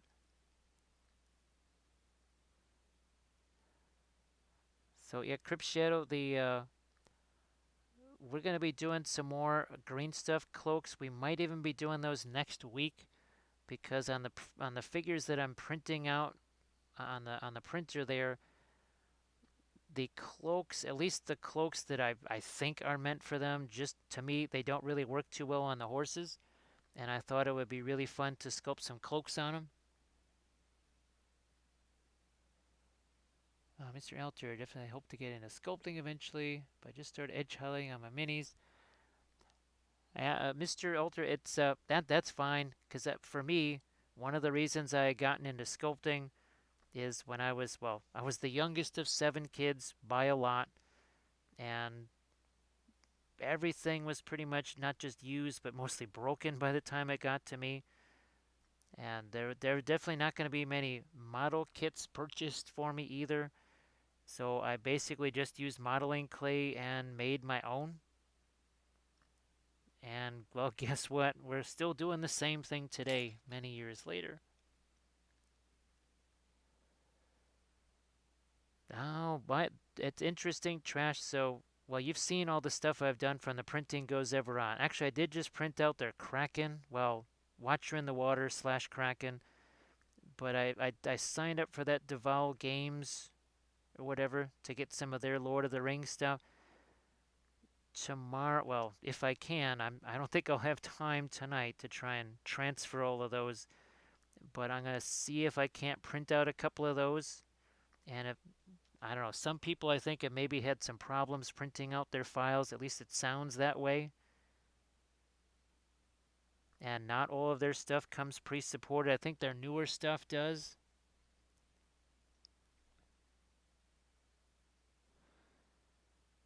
Of course, I still have to just look for generic things like skulls, fire, just little crazy things like that, especially the skulls.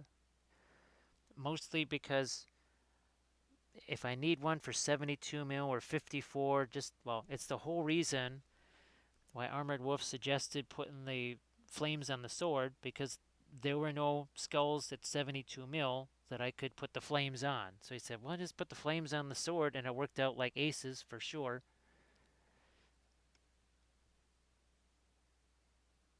Now Snowiak, you've got all of the Zinch. See, that's where my head is. But you got all the miniatures that you need, right? You just got to get those things painted. Or is there other stuff that you got your eye on? Maybe now that you kind of got the mojo back and stuff, is there anything that you're kind of looking at going, maybe I wouldn't mind having this too. This could be very fun.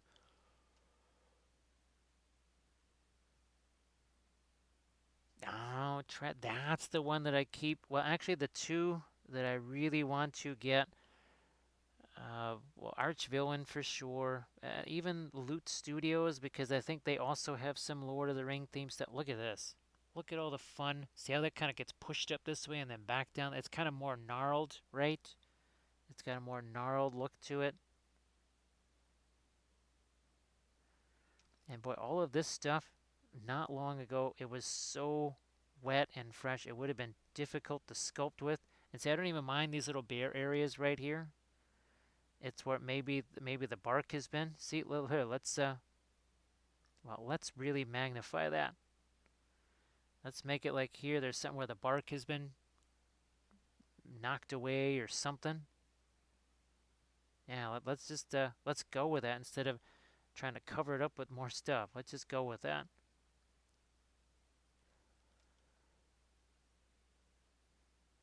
They have a gnome bard with a banjo.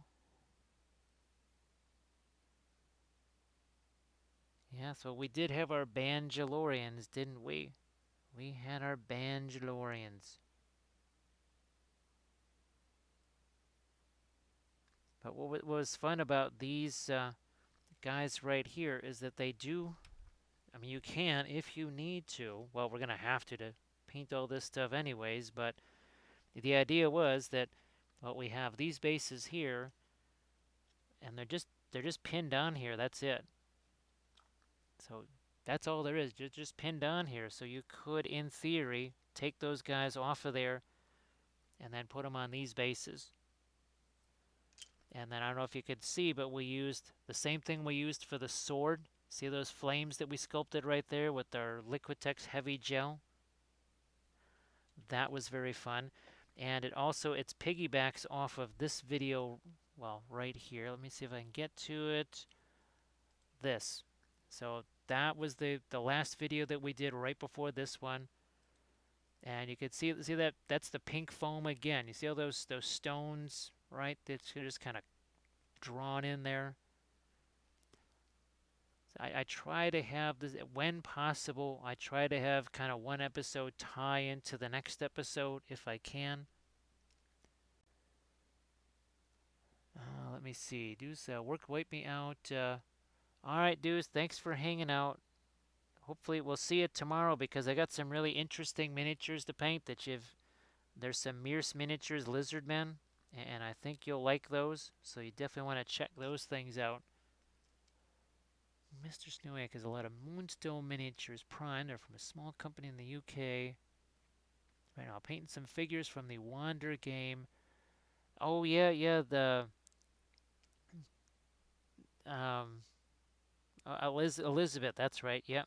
John used to work for Cool Mini and stuff, and then they kind of went off and did their Kickstarter thing.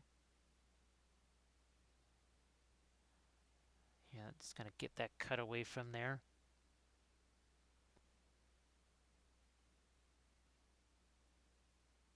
Yeah, let's put a little bit more of a smaller.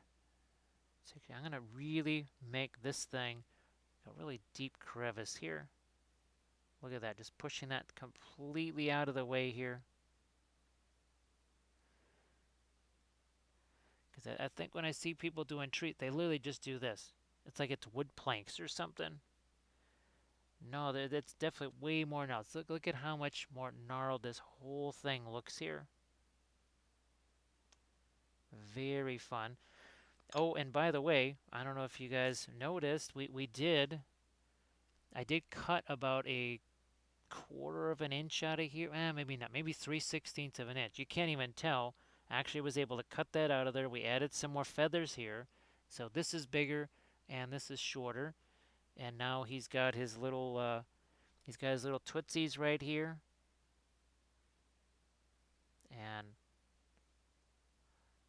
I'm just going to see if I can maybe put in a little bit more of a feather texture here now.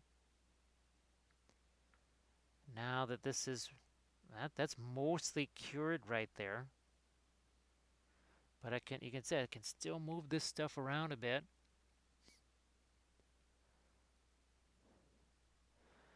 I don't think I've ever seen the Moonstone miniatures before. Not sure I've ever seen those.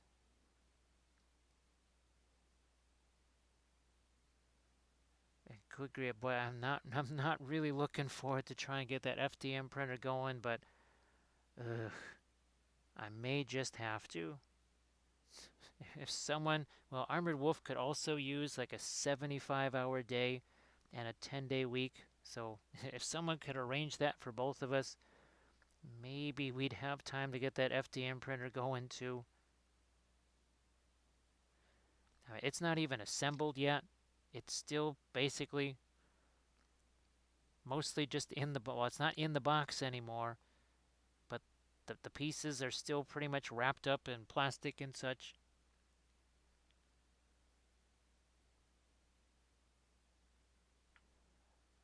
Hero Dragon, it took me a while to get the resin printer situated and figured out. Turns out I was doing nothing wrong. I was doing absolutely nothing wrong, but the files that I had were not good files, and I would have to, first of all, set up a new area just for the FDM printer because it needs a good size space. And then if the files that I try printing with it just happen to be files that aren't so great, that just happen to fail more, that's the other thing. And also, I don't even have time to take the stuff out of the plastic. Yeah, Mr. Snowick, if you want to throw a link in there or something like that. Actually, if you wouldn't mind tossing me just like a link in an Instagram message or something too, if you don't mind doing that. If you could just shoot me a link on Instagram, that would be cool too.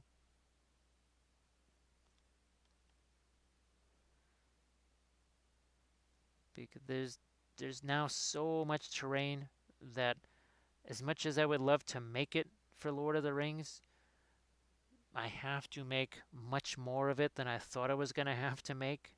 I thought, okay, I'll just make a few different little Gondor themes, maybe a little Rohan theme, and maybe a bit of Elven stuff. And as it turns out, well, it's going to be much more vast than all of that.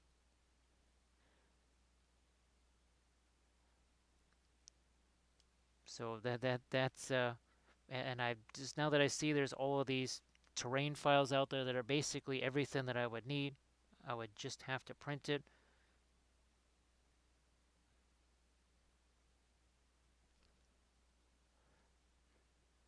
I guess the other thing too is I tried Oh my God, it took me months before I could actually get a couple of spools. I couldn't actually get any spools. I was trying and trying and trying. It took me months. Every time I went, they would say they will be available on this date, and I'd try and get them on that date, and there would be another 2 weeks after that. So it was just a nightmare with the FDM thing. Oh, thanks, Noyak. I appreciate that. Oh, let's see. So Trash wants the prancing pony. Well, let's see. We won't be doing a whole lot of Bree stuff. There will probably be taverns made. But yeah, we won't be doing a whole lot of Bree stuff unless, well, you never know. You never know.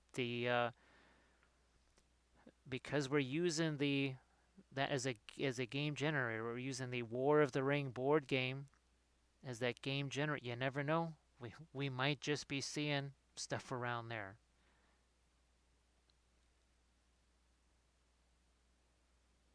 Yep, Hero Dragon. I am definitely in the city of Chicago itself. Definitely in the city of Chicago itself. So we're gonna let that sit there for just a bit.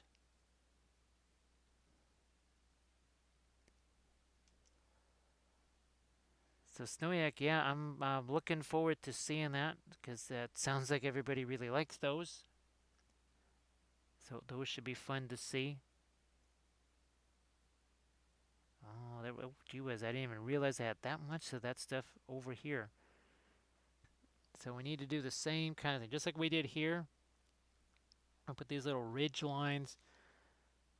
We need to do the same up here too. So see, I just kind of cut into that. I basically took this. It's the same tactic we used on our feathers here to see get those to kind of be underneath each other. Same sort of a tactic there.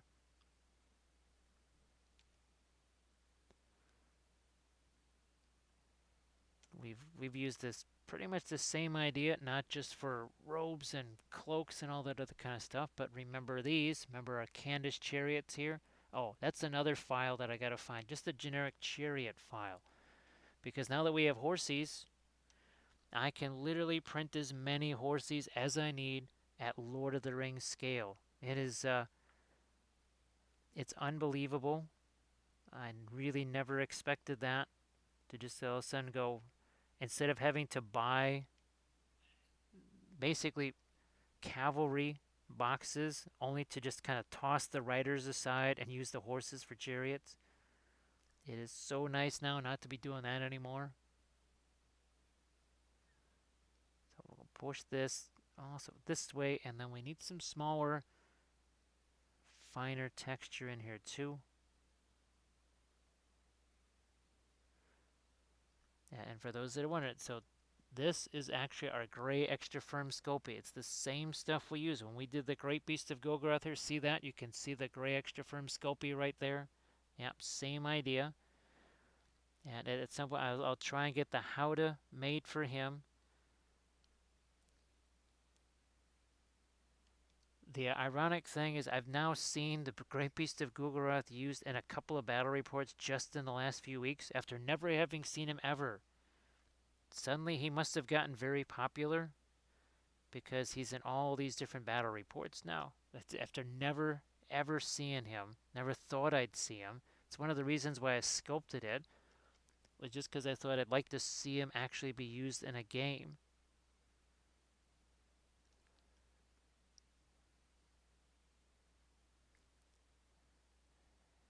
Well, you definitely want to have well,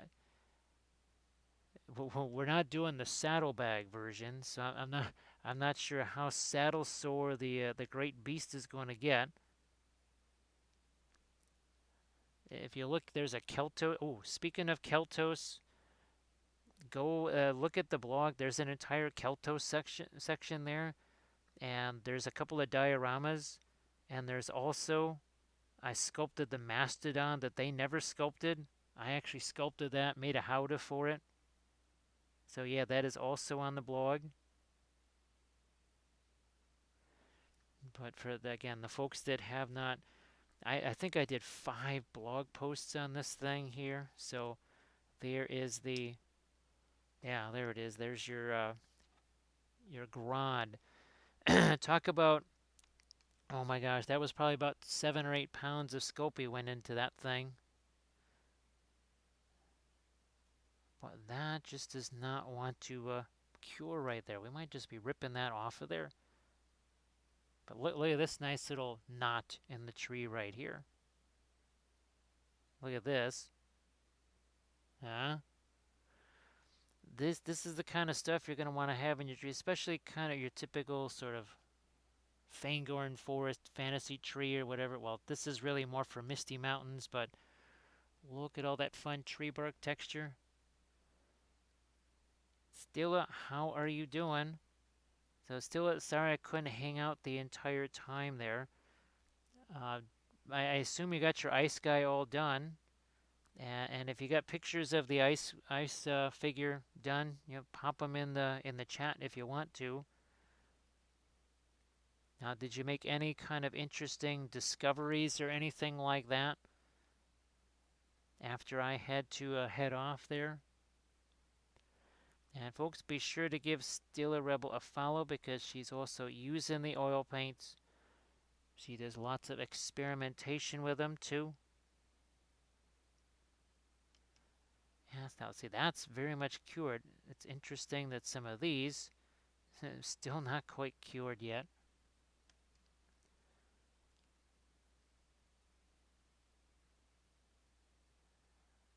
And I guess I'll just, well, we'll put a little bit texture in there.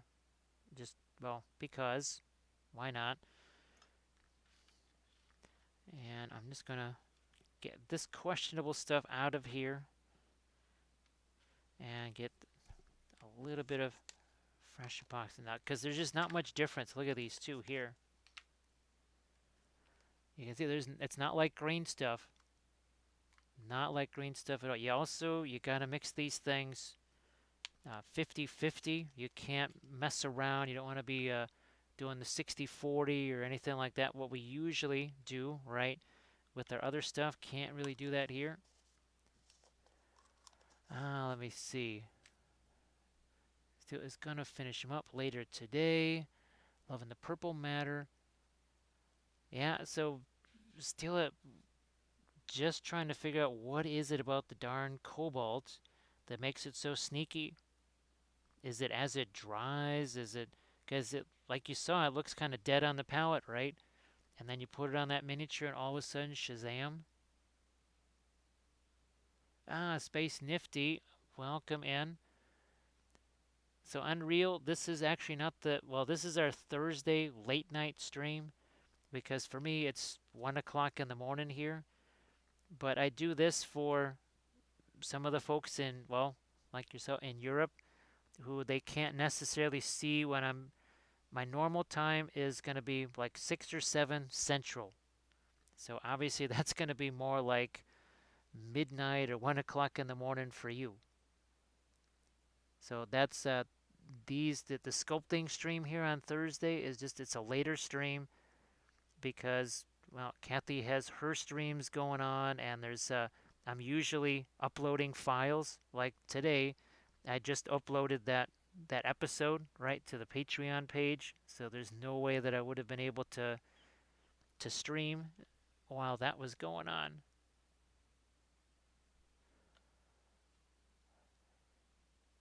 Yep, steal it. We've got our eagles, and we've got some trees that we're making for our eagles here. Where's the other one? There it is.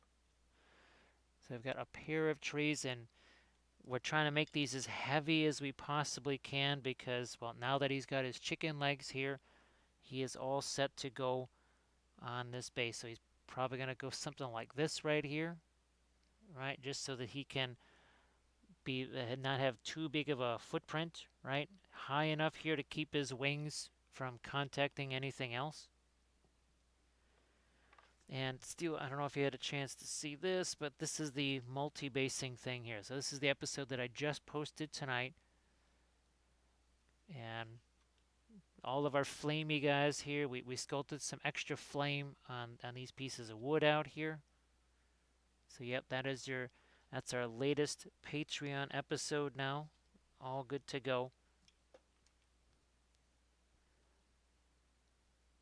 Ah, look at this. It's a genuine vision. So folks, I won't ask you to go give Genuine Vision a follow because I'm sure you already are. So Jan, how are you doing? Nice to see you again. We're just having ourselves some fun making some trees for those big old eagles that we were just talking about. Because we have a second eagle. Where the heck is he? There he is. So yeah, we have another eagle that we're going to be working on too.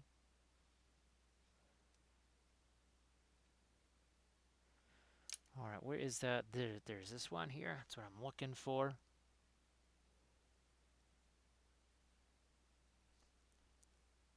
So, yeah, so Mo, I hope that you're doing okay. But typical stream times, and that this will be Central U.S. here. So tomorrow, somewhere between 6 and 7, we'll be starting up our stream, and I'm really hoping for closer to 6 tomorrow. I'm really hoping for closer to 6 because I've got some fairly complex figures, and I want to at least try and get one or if not two or three of those painted up. They are from Mears Miniatures here. Come on. Yeah, I mean, well, this is their source. This is Croxagore size, actually a little bit bigger than Croxagore size, but I've got 5 of these things prepped, and it's just going to be, unfortunately, a very basic, boring kind of a green. So that's what was asked for. That's what shall be done. Let's see. Jan's gonna doing some basing. Well, Genuine Vision, you know how much we love our basing here. Are these for? Assume these are for some more Kingdom Death figures.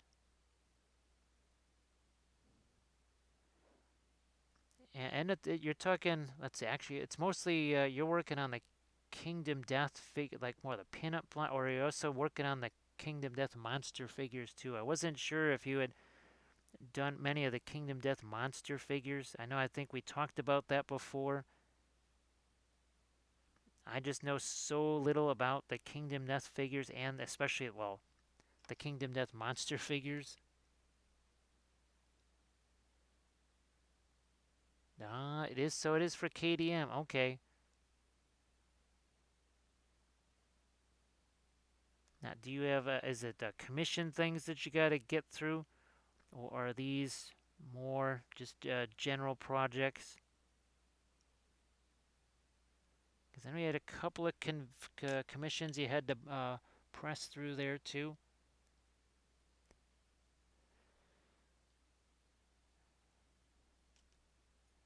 So actually, Genuine Vision, does Twitch let you know when your stream anniversary is? Like, send you maybe an alert, I don't know, maybe a week before, saying, hey, your stream anniversary is coming up, maybe on this day?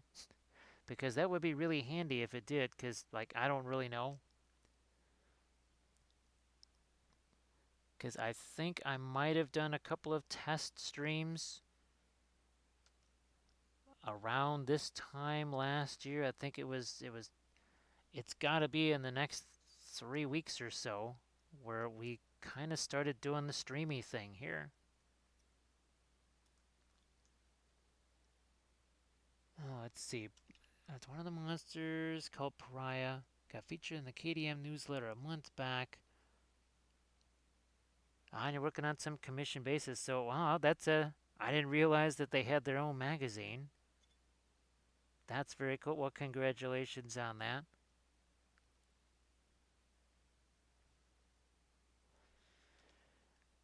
But yeah, I don't even know. I'd have, like, unfortunately, I didn't know about highlights back then. So I can't even go back to look at my highlights because I think it was after maybe a few weeks of doing Twitch, that's when I learned about highlights and everything. So I can't even go back to that to see actually when it is. So I have no idea.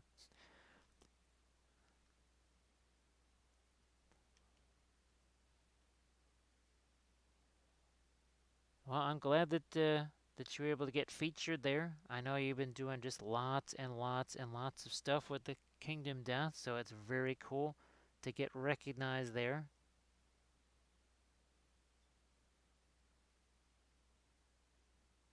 I don't know. I think more people are seeing KDM because of you.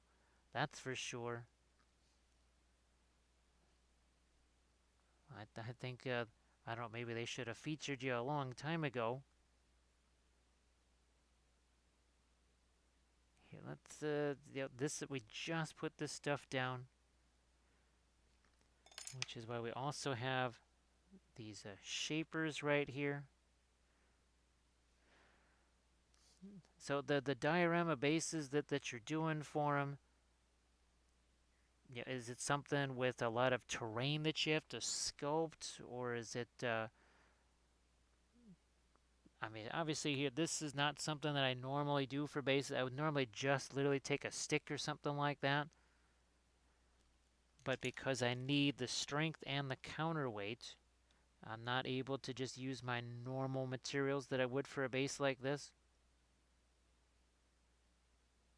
Yeah, this base would have been done a long, long time ago.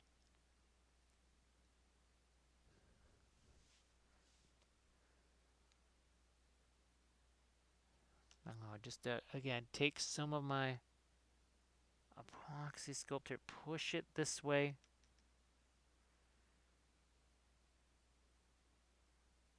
Even this, see, I'm kind of separating that from that rock just a little bit. And then I push it down this way, so it's like pushing it up, pushing it down. It's just like what we did here.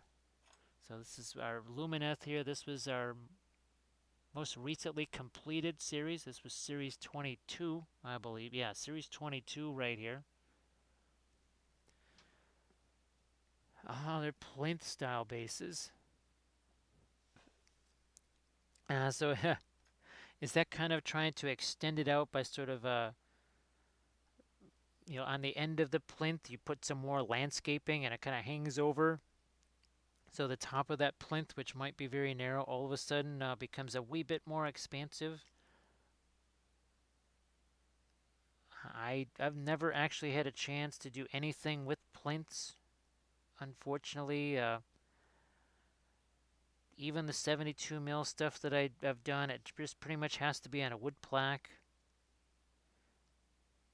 I'd love to be able to mess around with plinths, but most of the stuff that I do, well, it just has to go on a regular base.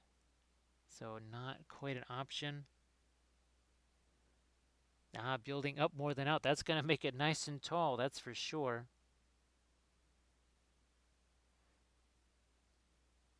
Can't find it more and more tiny little, like here. That's kind of weird. It just sort of ends right there. This little line here.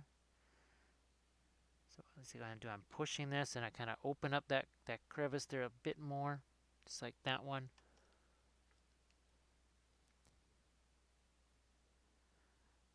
Now, are the plinths that you've got that sort of, oh gosh, what's the wood that you see used a lot for those? I know the dang Caleb was cutting up a lot of that wood, and it's got a lot of like holes in it. Almost like the same sort of wood that you would see in gosh, a fish tank or something. Kind of very gnarly, almost like a crazy bonsai tree looking type wood, only I guess a little bigger. I think I have some of that stuff, and I actually meant to just cut some of that and try to create plinths out of it myself. There's, I don't think I can do that with a handsaw.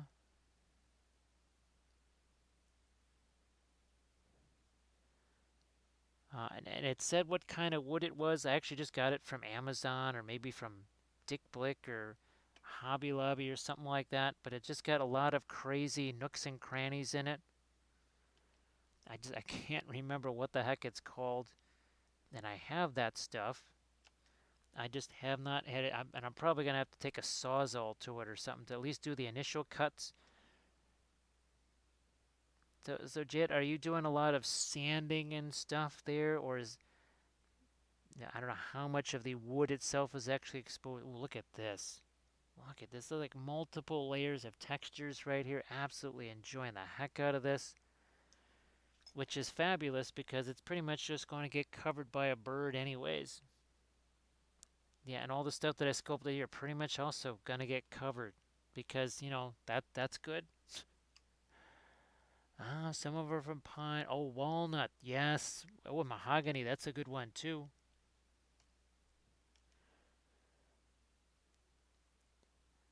Yeah, since I never had a chance to do that kind of stuff, I thought I would just, I don't know, see if I could slice up this wood here, learn what I could learn, and then maybe have a better idea of what I would really want in something like that. Because gee whiz, you've done tons and tons of plinth style projects by now.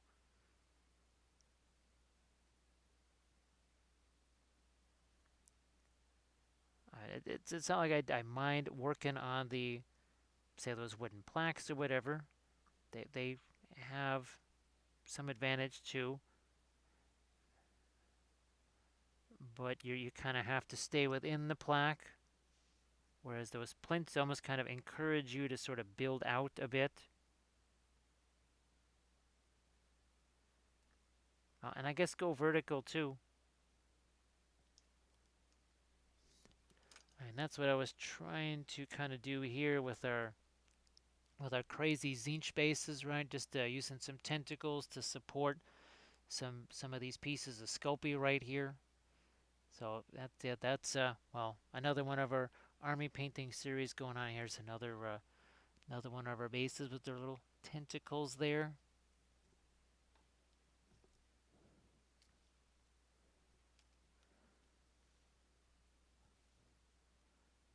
Push you right down into here. And see, look at that nice little exposed, like an interior piece of wood there. So that's really fun. Glad that worked out the way it did. Let's see if we can't push in a little more texture up here. And just, you can see I'm kind of walking my way up the tree. As this starts to harden here, I don't have to worry so much about smashing it. But every time I put new clay up here, we have to make sure we give it a little bit of time. 10 minutes-ish. 15 is better. Where did that go? I think that's right here. Yep, we're just going to throw that right over here on this. Right, so it's also going to give this a little bit of extra support too.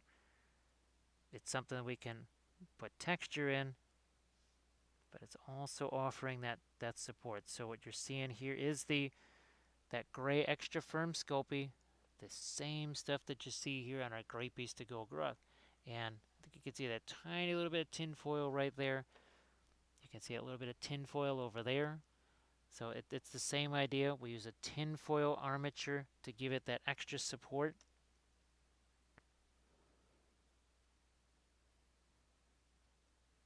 Now the handy thing about the tin foil as you're sculpting, so these branches, I move these branches in all different kinds of positions because I wasn't quite sure, well, how do I want these things to counterbalance the eagles? How do I want them to support the eagles? Where are the eagles gonna attach to these things? So all of those questions,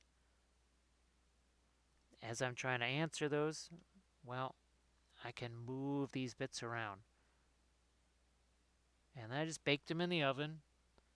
I actually sent Armored Wolf some pictures of those right before and after they went into the oven. Oh, look at that. Another nice little deep little trench right there. We can build some more of this rougher texture out of here. Look at that. So again, not just doing this, not like wood planks, not like you just went to the Home Depot or something like that and just bought yourself a bunch of 2x4s or some flooring or whatever.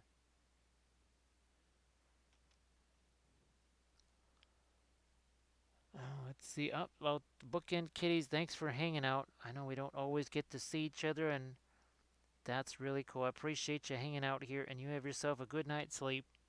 Hopefully, maybe we can catch you tomorrow when we're painting up all those lizard men.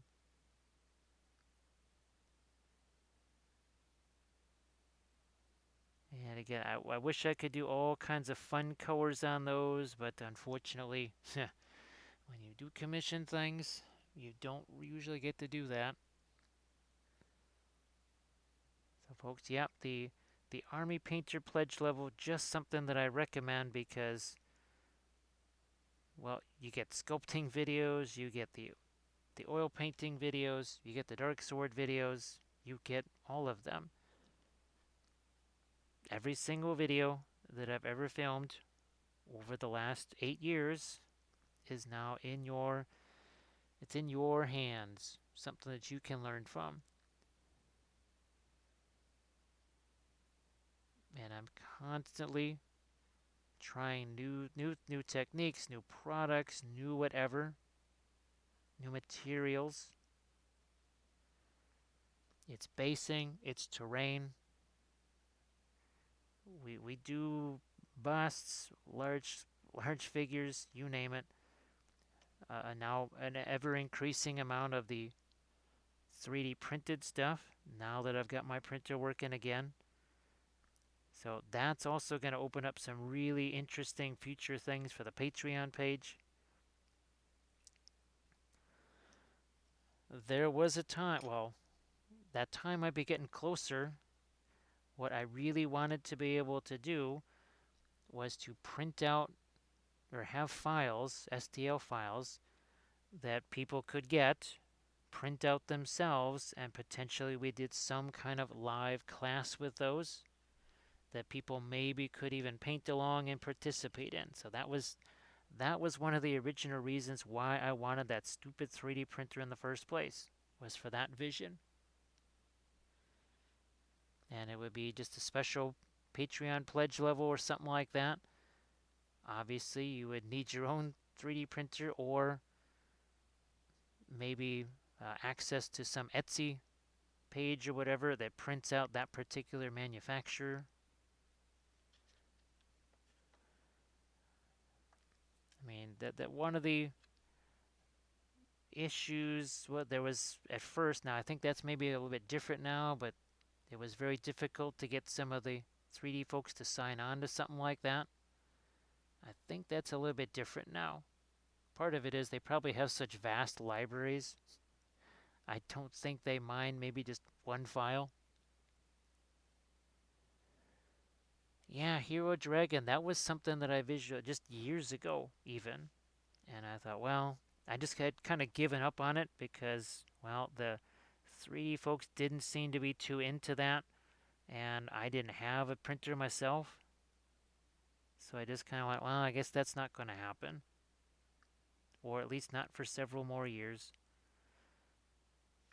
This year kind of changed all that because all of a sudden the 3D sculptor guys, well, they couldn't really ship things. And then I actually had the printer myself. Really did change kind of all of the metrics. Hey, Kilivro, how are you doing? Nice to see you back again. Think it's been a while. So I added a little bit more of the Apoxie Sculpt out here because then I'll just set that aside. Then I'll go back to this one over here where we added some of our new Apoxie Sculpt, and let's start working with some of this. You can see it, we're just kind of, look at this. I'll just drag it this way. So it's pushing it in all kinds of different directions.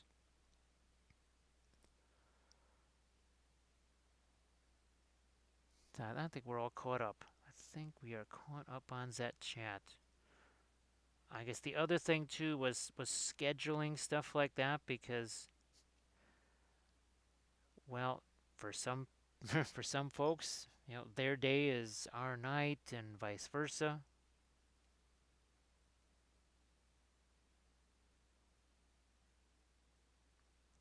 I might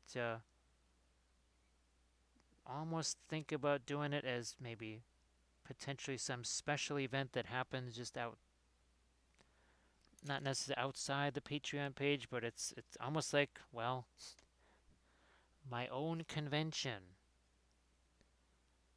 where we're painting up stuff like those 3D or those STL files with some kind of paint-alongs or something.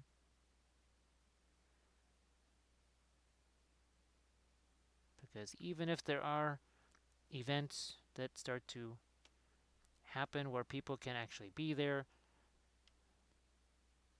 thousands of miles is still thousands of miles and makes it impractical for people to get to places. So I think there will still be plenty of room for things like that. Let's see, hopefully not miss too much. Oh, thanks, Calervo. Well, what we did was on this bird here, we did cut down the back here, cut about a 3/16 of an inch off of there, added some more feathers here, and then we gave him his little chicken bones right there, his little chicken feet, and he's ready to go. But now we need some bases. So the same kind of way I did the Golgoroth. There's a Sculpey here and the gray extra firm Sculpey around tinfoil. And we've been sculpting some trees right here with the Apoxie Sculpt. And the idea is that these are going to be nice and heavy, and they will act as counterweights for our birdies right here. Let's see, saving up for resin. Well, Hero Dragon, did you hear how, and this is hilarious. So I got a grow tent because people said, well, yeah, Jim, if you get a grow tent, it'll be really easy to keep the temperature at that between 75 and 80, whatever it is that the printers like to be at. So I got that grow tent, and it basically arrived just as it was turning like 60 degrees here. I think we even almost had a 70-degree day. That's when it arrived, literally, on the day when it was 70 degrees. This is just a few weeks after it was 10 below zero. And probably about 59, 58 degrees down in the basement where I was going to try and be printing. So yeah, a grow tent is definitely a possibility. That's what people suggested to me, and you don't need a big one. They are not terribly expensive, and they also, the other added benefit is they kind of hold in some of the fumes and such. Now, obviously, when you open that up, you're still going to want to have your respirator and all that kind of stuff, but just in general, it kind of holds the fumes in place a little bit.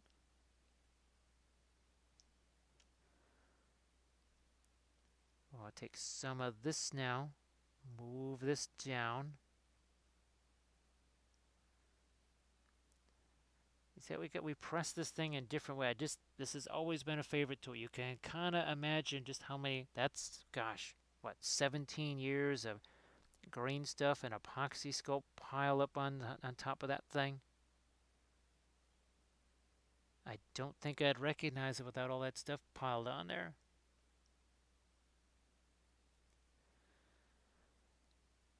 Yeah, Hero Dragon, it's the interesting thing is that I believe we set a record for February snowfall, and this is the same February where half of the month, and February is not exactly the longest month out of the year, kind of the shortest, usually, like all the time.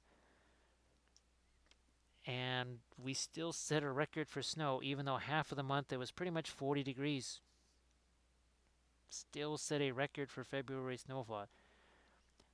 There were big piles of snow that were still melting. It was 70 degrees outside. It was 70 degrees out, and all of these lawns are still white with snow, big snow piles on top of them. That was just kind of crazy. Oh, look at this. Look, we're just going to push this right over here So we're going to give that a nice little push this way. Now look at, there's a little piece of tin foil right there. And that is our, talk about supports for STL files. The tin foil is our support for all of our Sculpey and other adventures here. And as I mentioned earlier, it does give you that option. And you could do it with the Apoxie Sculpt too. You could do it with that as well. Once it's all wrapped around it, the tinfoil is flexible, and so is your Apoxie Sculpt, at least for a while. Your Sculpey is always flexible until you bake it. And that, you can go back and watch this highlight right here. Now this was made entirely of the gray extra firm Sculpey. Obviously inside was a tinfoil armature because they didn't need to have a half-pound blob of Sculpey there. So most of the interior is just tinfoil. So Sauron can't read her brainwaves.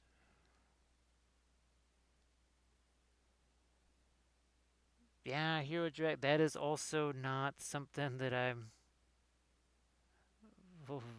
definitely not looking forward to rain either, because that can be just as much of an issue, especially the way we've just continued to set records one year after the other for that.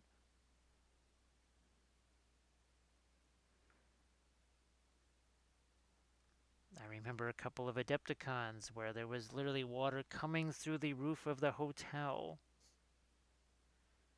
And that was in the restaurant of the hotel. And we're not talking about an old hotel either. But not by any stretch of the imagination. Do I have any of my Apoxie Sculpt? I think we have used all of the new, well, the latest batch of Apoxie Sculpt that we mixed.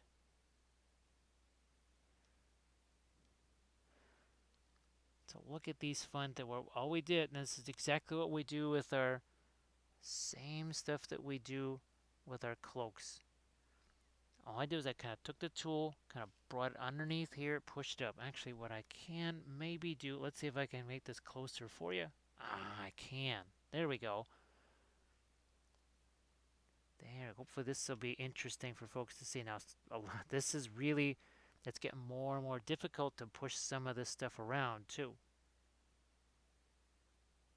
A little bit more difficult to move some of that. But the advantage is, see, unlike green stuff where none of this would have mattered, like this, it would just went, it'd be like rubber. I couldn't move that back. Or it would just go back into the shape it was. Whereas here, see, now that this stuff is harder, you see how we're getting these little tear marks. Well, that's not, and this is because of all the water here.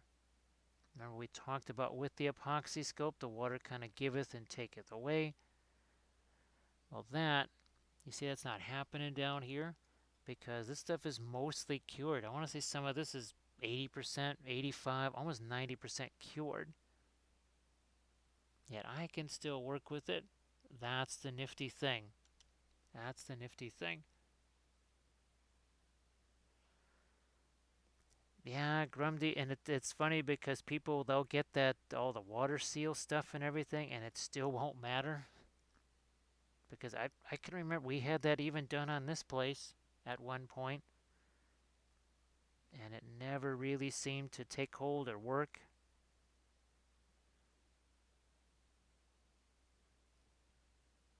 And a big part of it is obviously the houses just being so darn close to each other does not really help. Really nowhere for water to drain or anything like that. So look at all the fun texture. Yeah, I think having this a little bit closer up maybe makes it easier for people to see what we're doing here. But boy, yes, some of this clay here, the Apoxie Sculpt, that is really cured. This has actually been sitting on here for 2.5 hours, and no, 3 hours. Because some of this I did a half an hour before we even started here. So some of this has been on here for quite a while. I'm just going to do like we did on the other side here. I'm going to put in, look at this. See, I'm just kind of opening this up. Look at that. So just open that up. We're going to try and do the same over here now. Just trying to get open up some of this.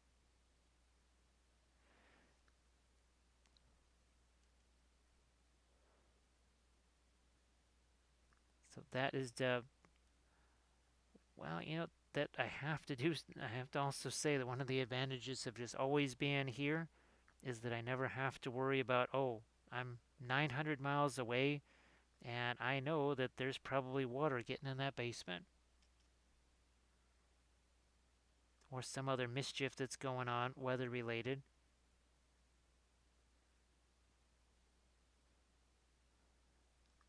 So here now, where's our, here he is, our eagle over here. You can see when it comes to the actual rock and ground, well, look at, we did leaves there, we did all the shrubbery and foliage and stuff. We don't really need to sweat that too much. That's why I just have some very generic kind of scopy rock texture there. It was really more for the weight of it. That's really what it was. Just to have that as a counterweight. Just like our Witch King base. Really love the flying bases. There's just, I don't know, something about the flying bases. I guess this is as close as I get to being able to fool around with plinths and stuff. This is my version of the plinths.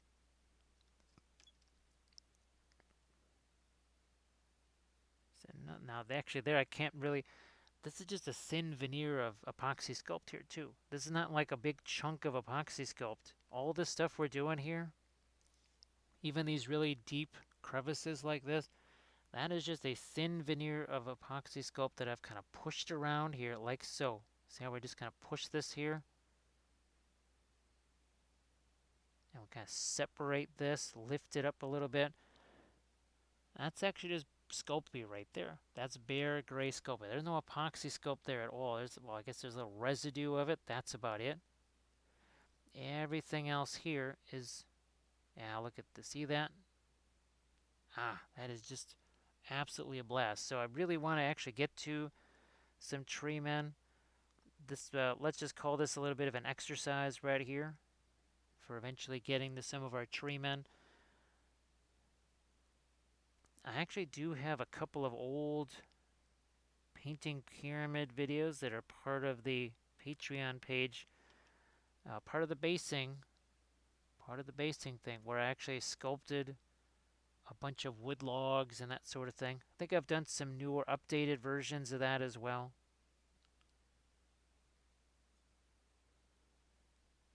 Yeah, still, I guess because you're just kind of pushing stuff, like right here. All I did is grab this tool and literally just push the Apoxie Sculpt right over this way. It's way less frenetic, that's for sure.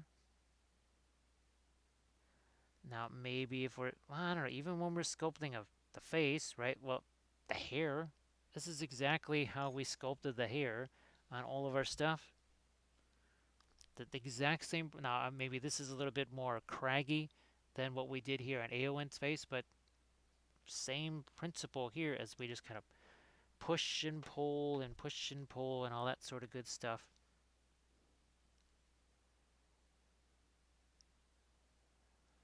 Grumdy, unfortunately, no. Once you've got the Apoxie Sculpt on there, that's kind of it with the baking.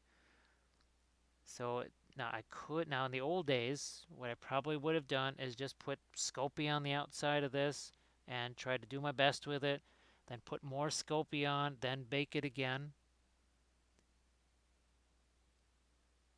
Nosferatu, how are you doing? Nice to see you again. Happy Friday morning now.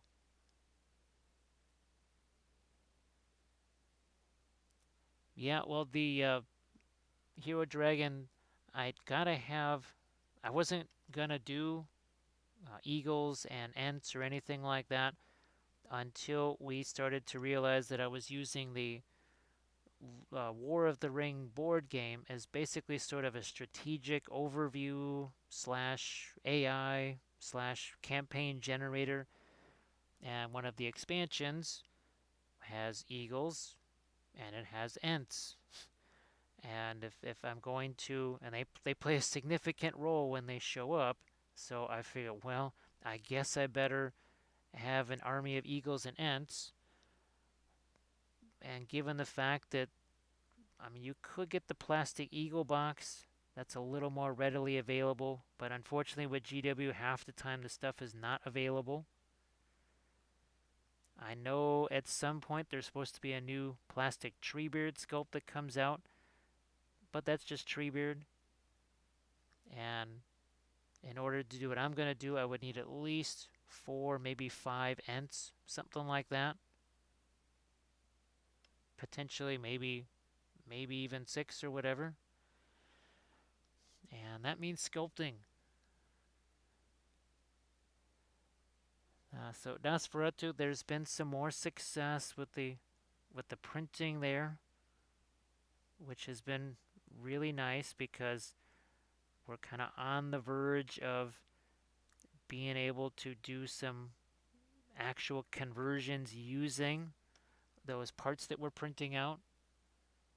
And I'm really looking forward to that. Boy, now this really looks like a nice chunk of bark that is right over the top of this little gap here. Now I think this is starting to cure to the point where I can finally get in here and really start doing some stuff. And sometimes I'm going to maybe even take away a little bit of texture to be able to add some here. Yeah, that down there is mostly not workable anymore.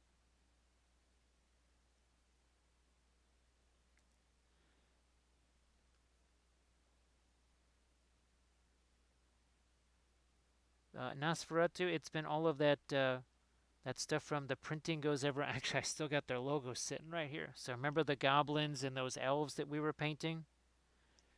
Actually, oh yeah, here we go. See if I can grab a couple of these. So we remember we did the goblins, and then I think we did these on Monday. Yeah, we did these guys on Monday. So those were figures that I actually printed myself. And then of course our little, oh, here's one of them. Where'd you go? Where's the little goblin guy?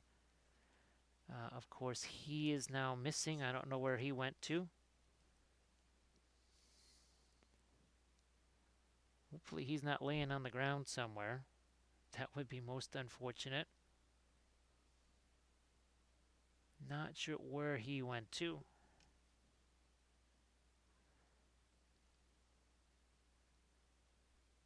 Actually, yeah, Nosferatu, we painted about 4 or 5. I think we painted 5 of those in that stream because it was kind of a just to see well how many of these elves can we work through here. And then there was the stream with the what was it called, Mines of Masnar or something like that, where we had about 8 of those little goblins. Here, let me see if I can find them over here and maybe actually find the little goblin in question. Well, that's one of them. It's not the one I'm actually looking for here. That's not it either. That's not the one either. Maybe this is it. Not quite. Well, this is one of them. I don't know if this is the one. Ah, this is the one I'm looking for. There he is. I found him. So this is another one, again, from the Printing Goes Ever On here. And we painted up, I think it was 8 of them, something like that. Something around that.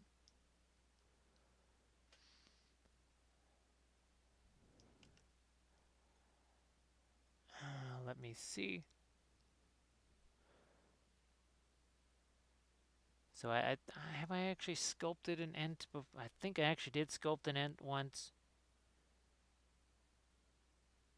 And here we'll just throw up this link again. Now, this is our Grand over here, and whoops, that's not what we wanted.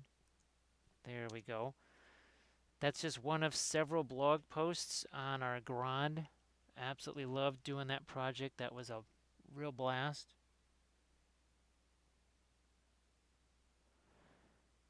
Yeah, Nosferatu, the printing stuff is even just, well, speaking of 1 year or whatever of doing the Twitch thing, just even in the year since I got that printer, 3D printing to me has changed vastly. It's really, really, really, really, really, really changed since I first was kind of about to get into it.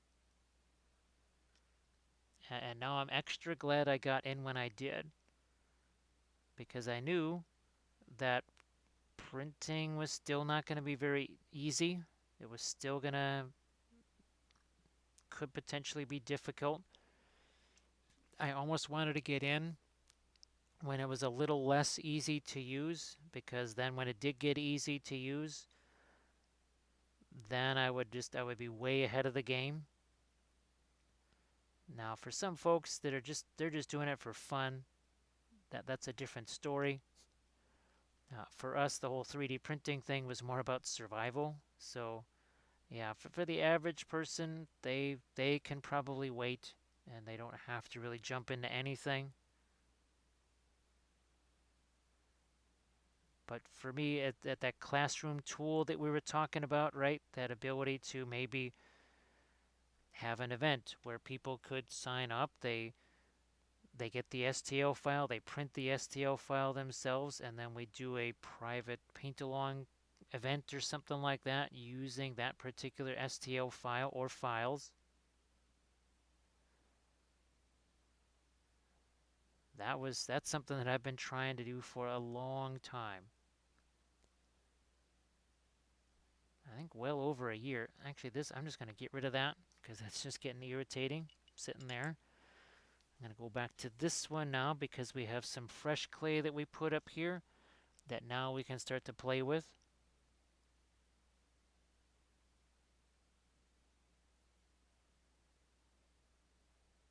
I'm Tilly's. Welcome back. And folks, be sure to give Tilly's a follow because Tilly's is also doing some streaming. Streamed the oils for the first time just the other day. Yeah, Hero Dragon, that is definitely my hope, is that they're more plug and play instead of plug and pray, which they kind of are in some ways right now. Again, if it was not something that was borderline essential for me to be figuring out and everything else, I would not want to be dealing with it. It's a little too many variables, that sort of thing. But as it just gets easier and easier to use and cheaper and cheaper and cheaper,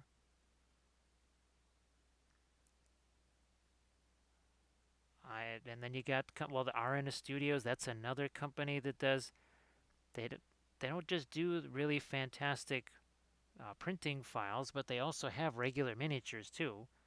So if you want to just get resin miniatures from them the old-fashioned way, you can. And there's other companies that are kind of doing the same thing.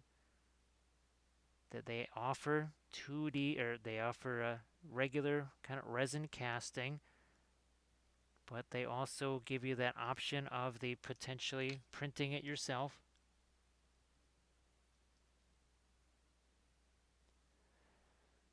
And I was a little bit disappointed, MTO, is that hasn't happened yet.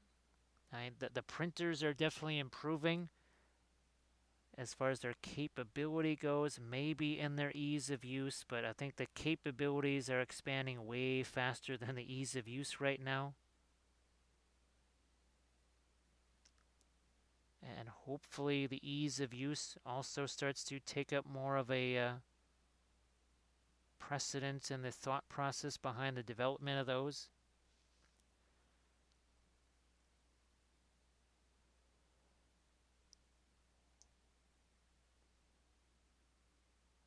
Yeah, Lazenberg, it's there's those guys. Oh, Signum, I think, does the same thing.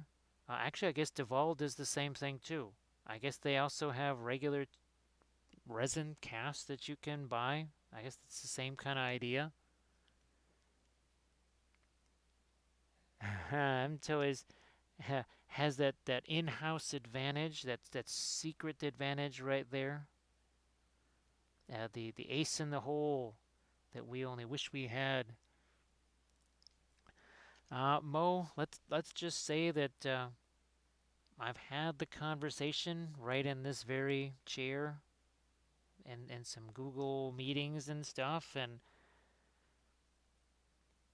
tried to explain that, okay, yeah, my 3D printer is not going to offer the same detail as a $15,000 or $30,000 3D printer will, but by the time you've cast it in resin, which is kind of an unstable substance, and then shipped it to somebody, well, the parts are probably, at least one or two of the parts are already broken before they got them, just because of shipping things. They have to be shipped, which is also another thing. And mold lines, right? Remember all the teeth? Remember this thing? Remember what this thing was like? Where's that? Yeah, this thing with all the teeth and eyeballs and everything else, and that stupid back thing there that required practically re-sculpting the whole thing. And I said, so all of the re-sculpting that I had to do on that and filing away probably 20% of the eyeballs and teeth just because there was mold lines going through them because there's no other way to print it or, cast it. I said, how much detail did you save there?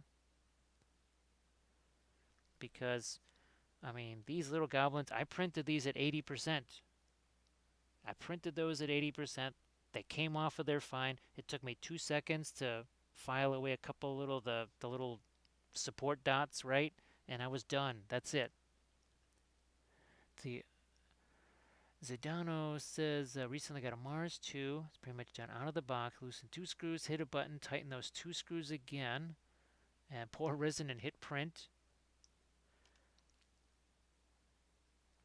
Yeah, Mo, and well, also, this great beast of Golgoroth, it took me less time to sculpt this from scratch than it did to assemble 3 tiny little 28mm resin miniatures. There's something wrong when I can scratch sculpt this look at it. That's compared to a tree. Look at how big this sucker is. It took me less time to sculpt that from scratch than to just assemble 3 stupid figures.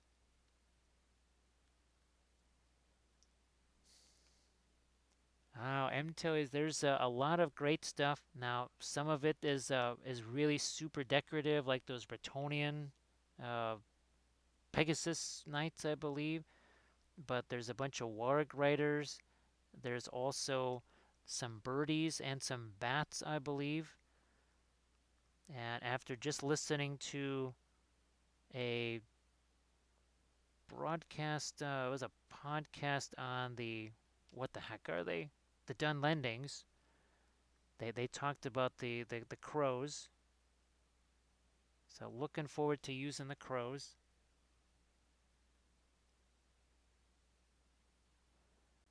So this is again another area where we sculpted, or we put in some fresh. So, but see, we let it sit there for a while, and that let me. Enters my domain. That let me walk. Oh, Berserker Works. I thought maybe it was Drew, but it's Berserker Works. Berserker Works, how are you doing? And welcome in, Raiders. This is kind of a unique. Well, this is our Sculpting Thursday stream right here. We're going to back out and show you some of the things that, well, we're sculpting right here. Hey, Specka Spud, nice to see ya. And folks, be sure to give Berserker Works a follow, because Berserker Works, we had to support all of our fellow late night streamers here. So I needed myself a couple of not just flying bases for eagles, but flying bases with a ton of extra weight to them. So these things are also massive paperweights in addition to being some really fun sculpts. So we've been having a blast here sculpting all kinds of fun bark textures onto our trees because we need them for guys like this right here. So just figure that this birdie is going to go on this base here in some way, shape, or form, maybe this way right here. But we need plenty of weight on this. Oh, thanks, Berserker Works. What are we using here? Our final layer is done with the Apoxie Sculpt right here.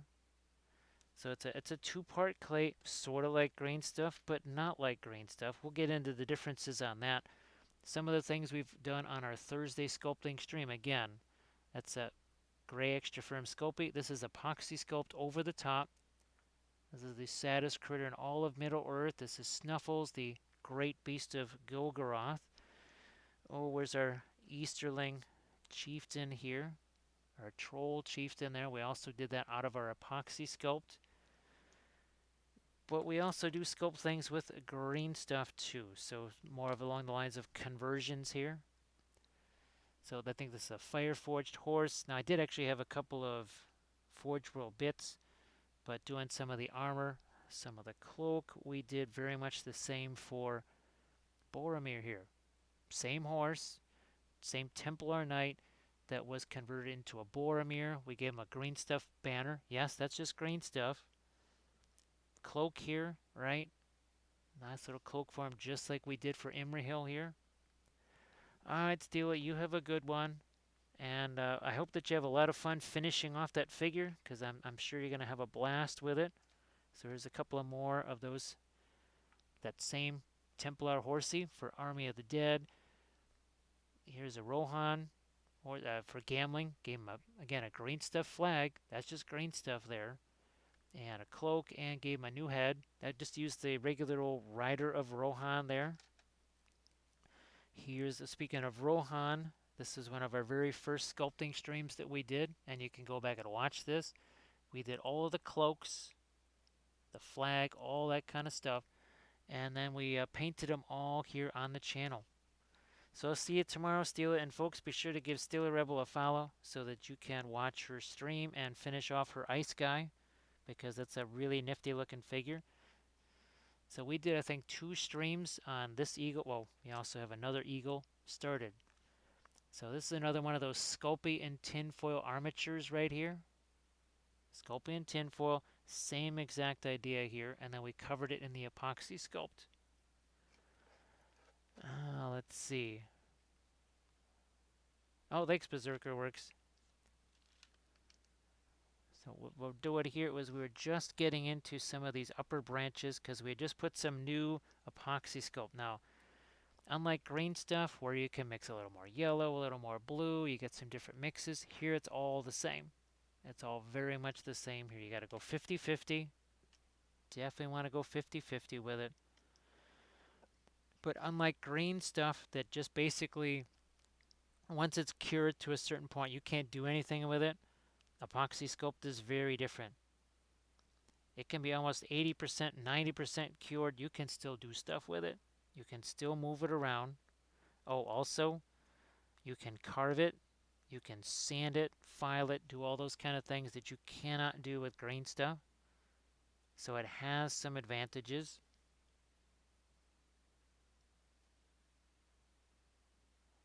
You have to brush it on. Flight sim, that's what we always say. Don't be hasty. Don't be hasty, little hobbits. That's why we always talk about working on multiple figures at the same time or something that's really large. Because pretty much what happens with folks with the oil paints is they kind of get sped up. They're so excited about all the blending that they can do. They kind of just go into warp speed. And then they sort of get into the mud or they start removing the paint. And for all the new folks in here, again, typically this is a painting stream, but Thursdays are special. Thursdays we're either converting stuff or we're sculpting stuff like our trees here or our birdies like so. Let's see. Oh, here we go. So it's something that this is one of my army painting series for the Patreon page, but look at this. Look at that. So that's the same Apoxie Sculpt here. Look at this. See that tree root going over the top of that? Same idea right here. And one of the very first episodes it's filmed in every series is the basing. And that was another example of our Apoxie Sculpt I just filmed right here. And this was just posted to the Patreon page. A little bit of a multi-basing here. So that's a Song of Ice and Fire unit. multi-based here. It kind of looks like a diorama, but it's actually a playable unit right here. Also think stuff like Kings of War, same idea. Now those actually, they're just pinned down there, so they could actually come off. I think this is last Friday, I think we did this one. Yeah, Friday during Reaper Virtual Expo. Tomorrow we'll be painting some lizards here. So these are from Mears Miniatures, and we'll be hitting these with the oil paints as always. So you can go back and check out all the past episodes. I highly recommend that because I sort of use Twitch like a YouTube channel because you can save all of those old episodes just like a YouTube channel.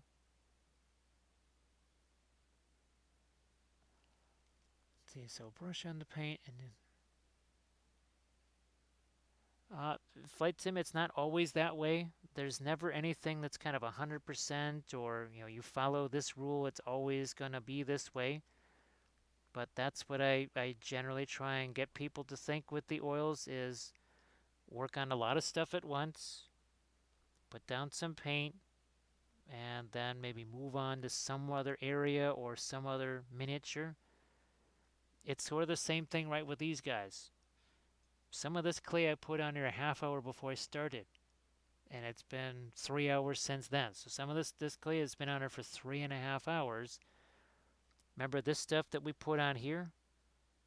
We put this clay on here. Remember how it was so easy to push around? It was too easy to push around. Remember I went to the other tree and just worked on that for a while. It's the reason why with sculpting, well, when you're doing physical sculpting, you need to be working on several things at once. Especially when you got something like Apoxie Sculpt, which is a type of clay that really relies on timing. It's all about that timing. And if you move too fast, well, too fast is too fast. Now here, yeah, see that's already cured. There's really not much we could do. We could take a wood carving tool to that.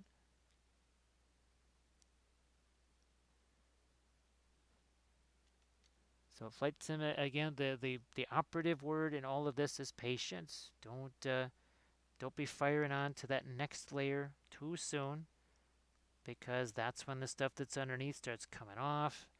That's when you just keep blending so much that you just end up with mud. So it really is all about just kind of taking things a little bit at a time and not getting too far out over the skis for sure. So we're going to try and mix ourselves up just a little smidge more here, just a little bit more. Now we could also maybe start getting some of our Apoxie Sculpt on our other birdie here. Right? We could start putting some on this guy as well.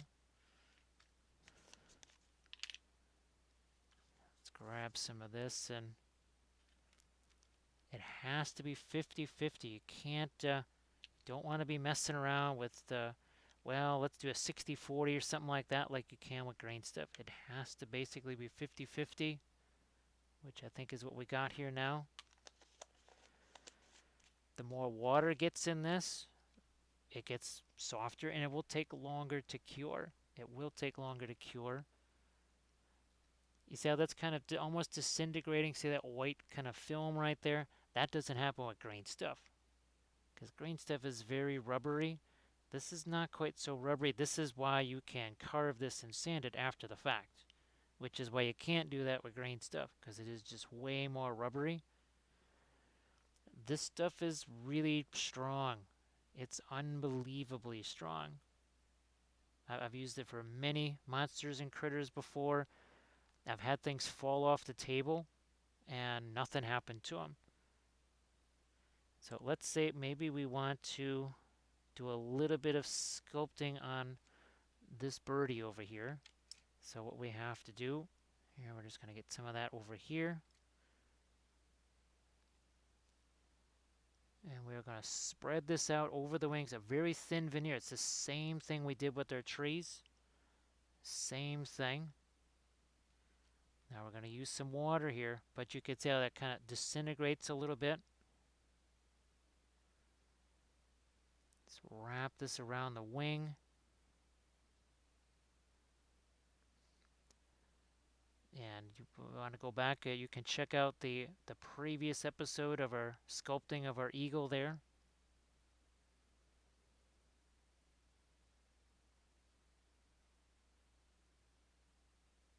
Berserker works. Actually, people, I've heard folks, they'll use the Apoxie Sculpt with green stuff too. I like the Apoxie Sculpt because of its advantages. So let's welcome in our brand new raiders here. And that's good because we can let that also sit there too and just kind of get a chance to, it's not going to harden but cure just a little bit. And let's see, we've got Angry Hobbit. Oh my goodness, how appropriate is this? How appropriate is this? Hello, little hobbits. Hello. So, folks, how are you doing? And welcome in, Raiders. Believe it or not, what are we doing here? Hello, little hobbits. Spark my ganja. Thank you so much. Well, I guess we should have fast Gandalf. Fly, you fools. Thanks so much for that file and the raid, because we are sculpting some flying bases here. Speaking of flying things, for some eagles. Yes, we need some eagles for our Lord of the Rings games, and we've sculpted this on the last couple of streams right here, and now we've got sort of a little flying base for them. And I'll show you. Now this is actually one of the GW figures right here. Now that's just a plastic eagle there, set on actually just a stick, literally just a stick there. Thank you so much, Eliphas. I appreciate that. So yes, we do a little bit of Lord of the Rings here, just a smidge. Oh, here's something that we scratch sculpted. This is the Snuffles, the Great Beast of Golgoroth right here. Also Apoxie Sculpt and Sculpey armature. And we've got ourselves another great eagle that we're working on. Again, we just threw this over our Sculpey armature. Sometimes we are converting things. This is our Prince Imrahil, a more playable version of Prince Imrahil.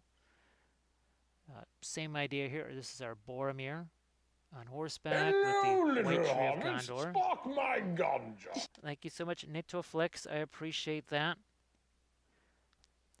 We also did a whole entire cast of Easterling special characters for ourselves. So we just took regular Easterling cataphracts, basically kind of resculpted them. Hello, little hobbits. Spark my ganja. Thank you so much, Thorstone. I appreciate that. One of our very first episodes of sculpting, we took regular Riders of Rohan and we completely changed their helmets, their cloaks, their shields, gave them a banner right here. Absolutely lots and lots of fun. Crazy Ferret Crafts, how are you doing? Now sometimes the sculpting takes an even larger form here, so I just did a little portrait bust, sculpted this out of the same Sculpey clay that we used for the armatures here. Sculpted out of clay, and I think we painted this one, sculpted and painted this about a month ago, I think. So we did a little bit of freehand here, just on the plaque, just to have some fun. But this was a really fun sculpt to do here, a little bit of Eowyn right there. Oh, thanks, Crazy Ferret. Oh, thanks, Eliphas. I appreciate that. So I'll show you some of our other Lord of the Rings stuff that we have done here on the channel. So let's get to our Harad here. So we're basically doing one of every army in Middle-earth.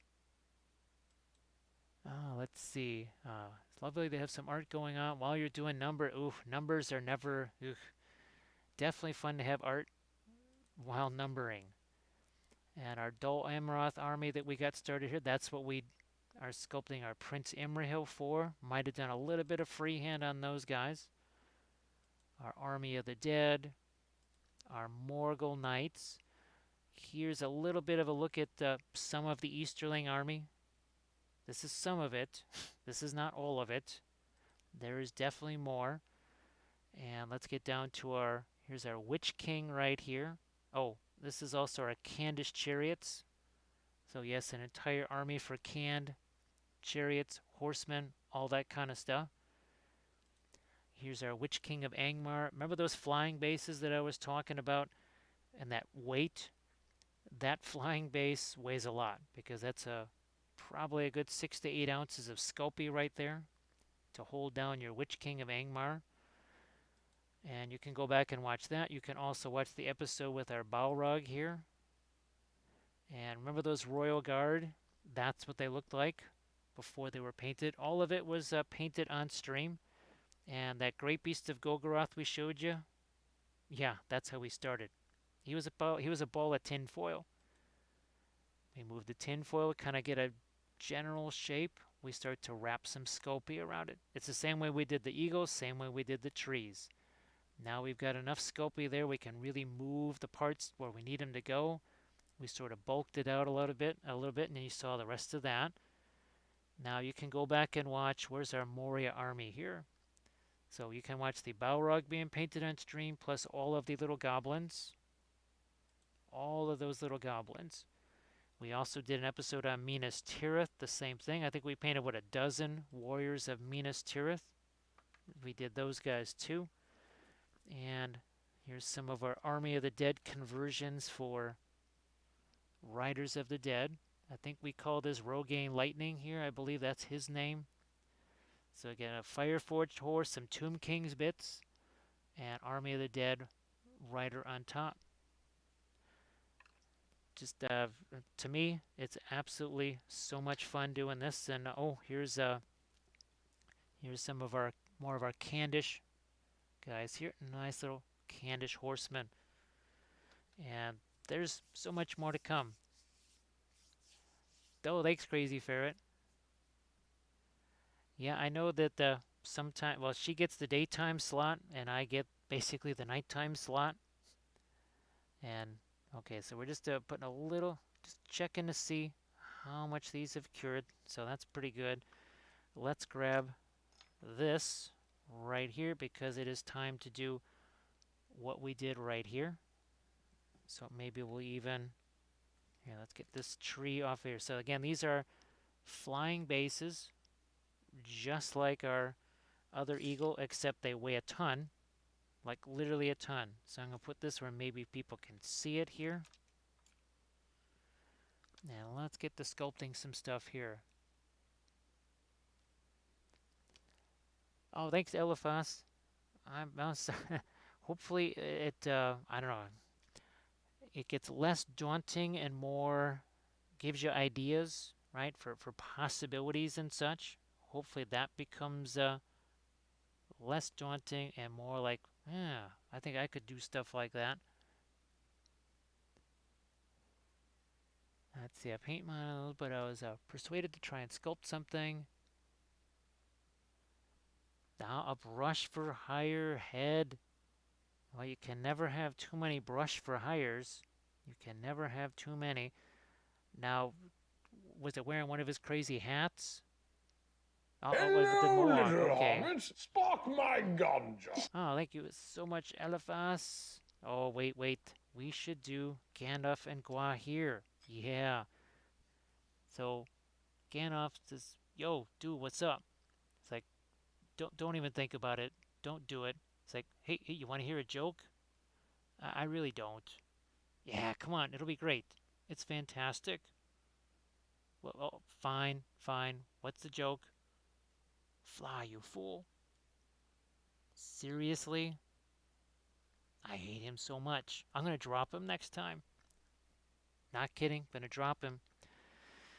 Yeah, every so often, Gandalf and Gwahir, they do a little bit of a comedy routine. Well, Gandalf thinks it's a comedy routine. Gwahir might say something otherwise. Now, what we're going to do here is also mark off 4 rows of feathers. That's 1, 2, there's 3, and there is 4. I think we gave this one 5 whole rows there. So I guess now we'll just go 4 on this one here. We'll just go 4. You can see how smushy this stuff is right now. It will be way less smushy, but we gotta give it some time. And it's almost a little bit like a brick texture right here. And basically all I can do is a little bit of this, and then I kind of have to stop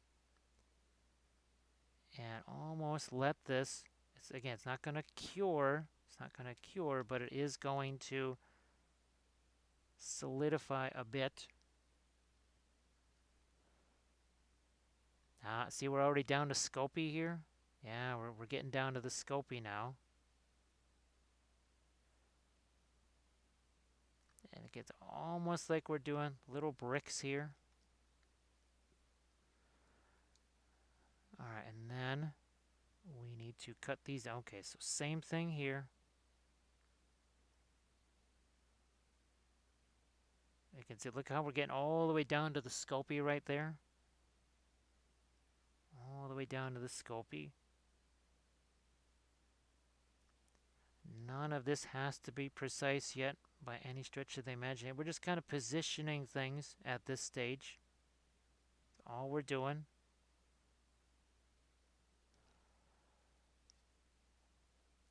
Let me see. So Apoxie Sculpt is an air drying clay, Lady B. It's just like, well, green stuff too. The Sculpey clay, that is different. That has to be baked in an oven. This is the same material that we use on our bases, right? So the stuff that we use here, those sheets of Sculpey, like so, that is the stuff that we bake in an oven right there.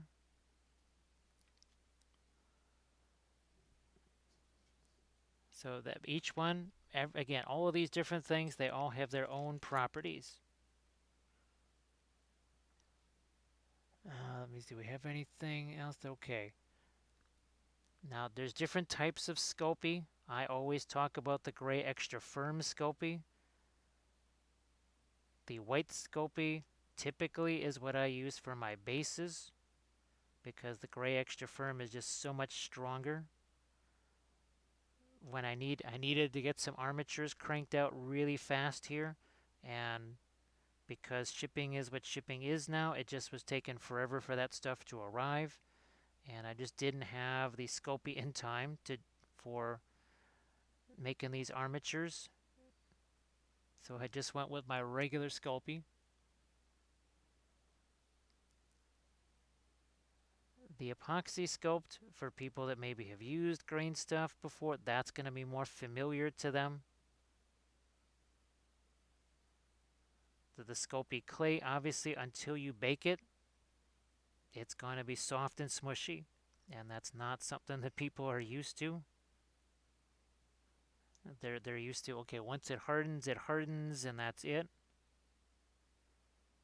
You can bake Sculpey multiple times, but you better maybe just kind of get used to it before you try doing that multiple baking.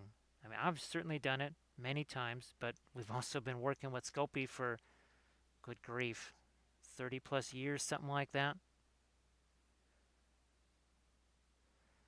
So again, we're just gonna let some of that just have a chance to set there, right? There. And I'm gonna go back over here to this tree with this tool. And there's some Apoxie Sculpt over here that I can actually play around with.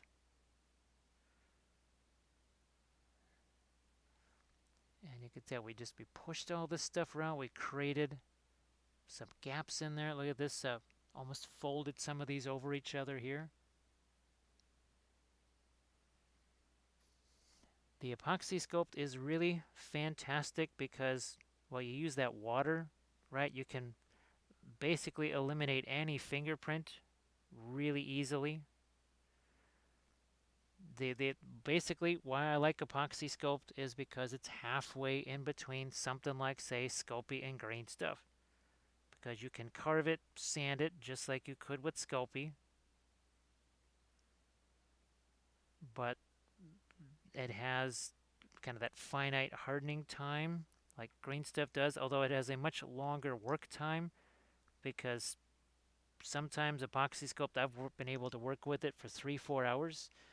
Now here is something that was made entirely out of Sculpey, so you can check that out right here. That's just one of several articles on it. The Procreate stuff, I haven't really used that very much. The, oh gosh, what's the other stuff? Milliput. Milliput tended to disintegrate too much, whereas the Epoxy Sculpt does not, it doesn't do the same kind of thing where it just literally disintegrates on you.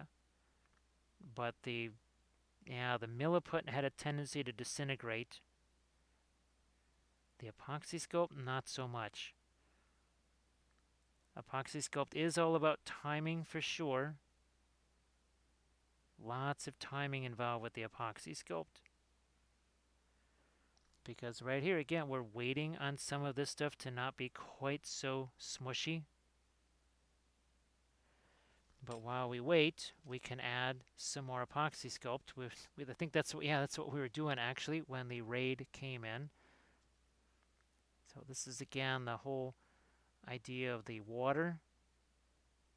Really lets this, look at that, how we can just, that you couldn't do that with green stuff. It just doesn't let you do stuff like this. You can't smush it over something this flat, this fast. It just doesn't work that way.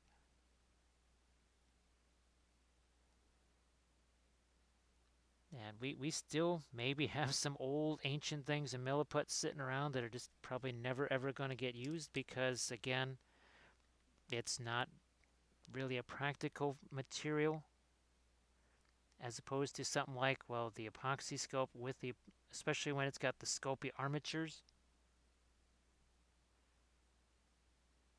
Well, now we can really just smush this stuff onto here. Now to get the feather texture that comes off the end of the wings here, you can see that that was added afterwards. You can see where the sculpey ends. That's the sculpey armature, just like here. See how the sculpey ends there?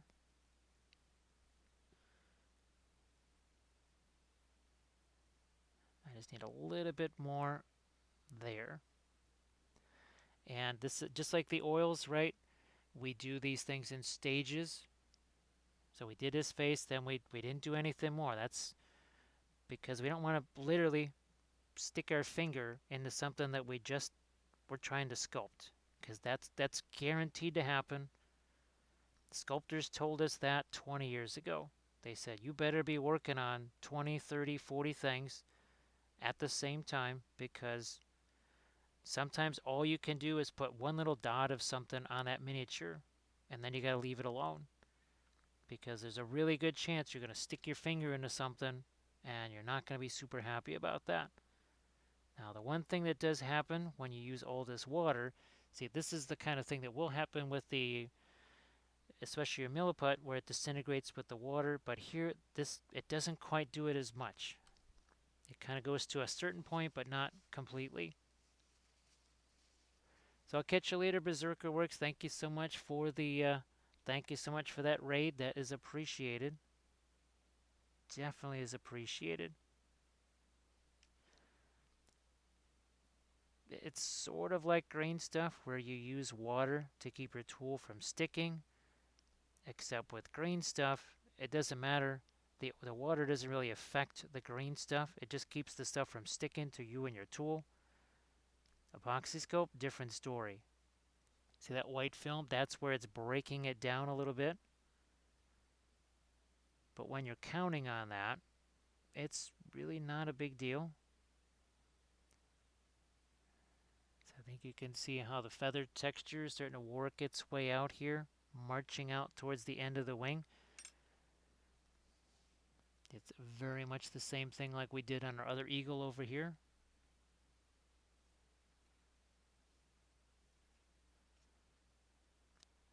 it just doesn't stick the same way green stuff does to you, but sometimes it can though. It can really surprise you. Sometimes I gotta say, there are times where it's sneaky sticky.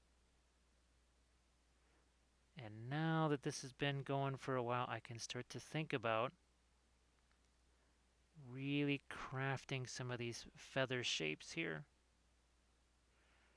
See what the feathers kind of one folds over the top of the other. Here, let me orientate this so you can see it a little bit more. Ideally, maybe this has had another 20 minutes to stay on here, but we'll work with it, do what we can. Maybe if there was also a little less of the epoxy sculpt there. So it's all a matter of, again, timing, having your armature. Remember we did this with our bark on the tree? Well, it's the same thing here. Taking that sculpting tool and shoving it underneath there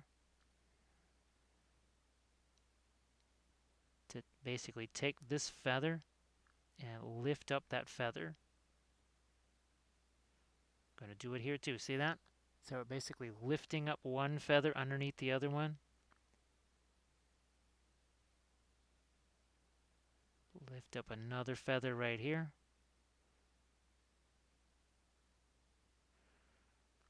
And we'll just do this row by row.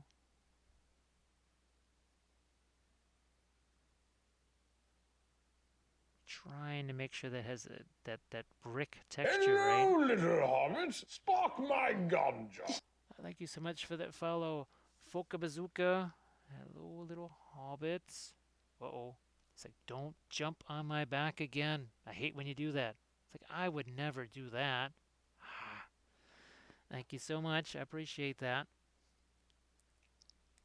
Let's see. Yep, the Epoxy Sculpt definitely doesn't shrink. I use it for filling gaps all the time because you can make it so thin like that. So it does also make a good gap filler. Takes far less time than, say, trying to do the same thing with green stuff, that's for sure. No doubt about that.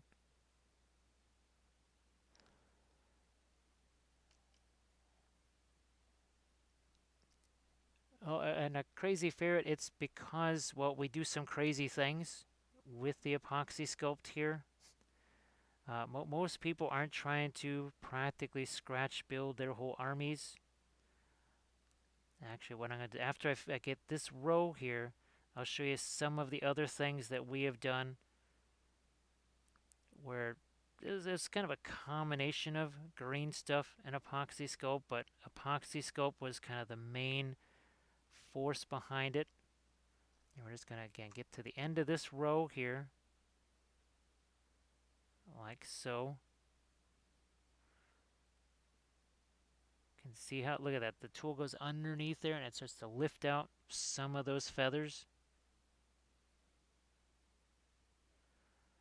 Yeah, you could do this with green stuff, but it is definitely faster than the Epoxy Sculpt, and if need be, I can always cut this or make some kind of major adjustment to it. That's really hard to do that with the green stuff. So here are some things that we have sculpted in the past with our, there we go. This is a little project from 2014 right here. This was our Tomb King's Tournament Army. And there was a lot of green stuff here. Actually, all of those horse blankets and everything, I was able to make a mold for those, a press mold, so that I could replicate that over and over and over again. We resculpted that howdah on the back of them, mostly with Sculpey there. Now you see everything that's on that top level, lots of Epoxy Sculpt there. That Colossus on the right, the Hyro Titan on the left, those Sphinxes, all of that stuff was done with mostly Epoxy Sculpt and then some green stuff over the top of that for some of the smaller details. Lizardman army, same thing. Those two big engines of the gods you see in the back with the portals on them. The howdahs made of mostly Sculpey and green stuff, but the dinosaurs themselves was basically tinfoil and Epoxy Sculpt. So lots of scratch sculpting there. And of course, we love our 2D art too. So that was my little painting of Sticky Wicket there. My little painting of Sticky Wicket. Because yes, we have done 2D art in the past. So watercolors on hot press board. More watercolors on hot press watercolor board. And some pastels here. Some pastels, some acrylics. And that is oils way back in the day. I think I first started using the oils, I was about 11-ish, kind of 11 into 12. But really enjoy the sculpting. Well, you can save some money for sure if you can sculpt things. And when you need entire armies, and you can sculpt some of those either rare things slash expensive or large things slash also expensive. I think, what have I saved on my Lord of the Rings stuff already? Somewhere in the neighborhood of 300 hours I've already saved on Lord of the Rings miniatures. By the time these eagles are done and the Ents and the Great Beast of Golgoroth, it's going to be more like 500-600 hours. It'll also be fun, and they'll be far more unique than anything that I could just buy. So there's that too. And nothing wrong with having something that's unique and your own. That's for sure. So again, we're just kind of creating a whole line of feathers here. But let's say you don't necessarily want to sculpt eagles for yourself, but what if you want to make a Pegasus horse, or you just want wings on something? Or maybe you just want like a feather cloak. Oh, thanks, Crazy Ferret. I mean, for me, it was always kind of a necessity to be able to sculpt things myself. Just to be able to have, well, even Blood Bowl teams back in the day. And then it became something that was just a fun thing, and also for like a tournament to get the things like best painted and that sort of thing. If you had an army that really was unique, you had a little better chance at that, which meant pretty much sculpting some things from scratch.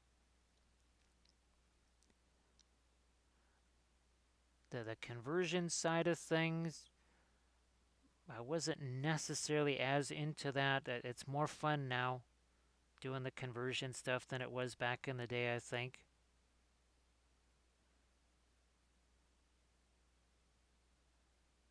I guess mostly because I'm doing all the stuff for Lord of the Rings, so there's a more clearly defined parameter,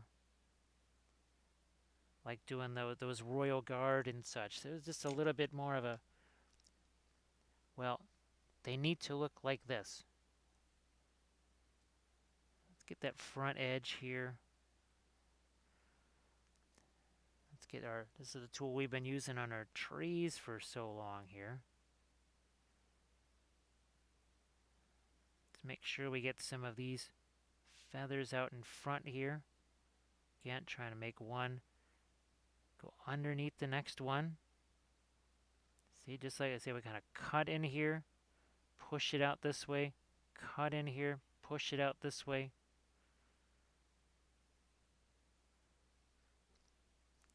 Also trying to keep this on screen for you guys. Sometimes the tool's got to be at just such of an angle, though.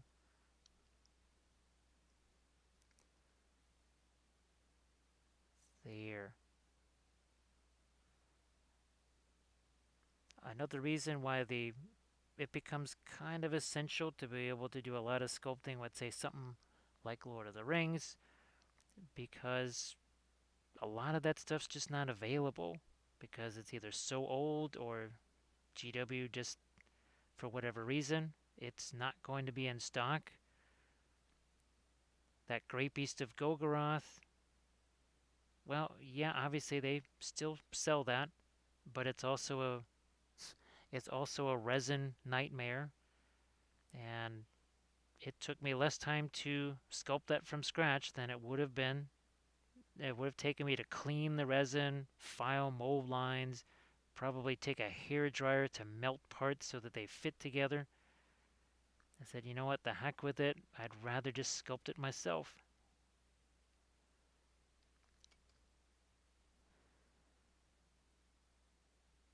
And then the more you do this kind of stuff, obviously you're going to get more and more used to it. It's far easier for me to sculpt things like hair and cloaks and all that sort of stuff than it was years ago.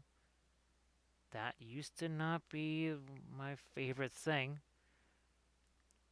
Now I really enjoy the heck out of it. These feathers certainly take less time. After going through it 4 times here, this is happening way faster here. It's a familiarity kind of thing, just like with the painting, same idea there too. The more you do things, more familiar you're going to get.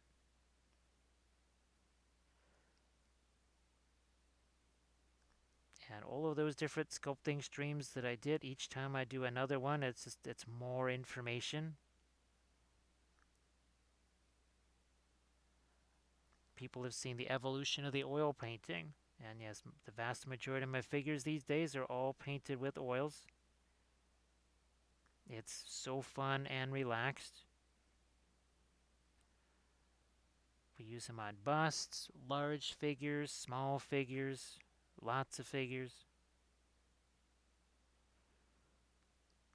Alright, time to now get to some of these larger feathers. We really haven't been able to do too much with these because the Apoxie Sculpt was just too wet and soft. I think now we can finally maybe, yeah, it's the same idea as these feathers up here. However, these guys are a bit longer.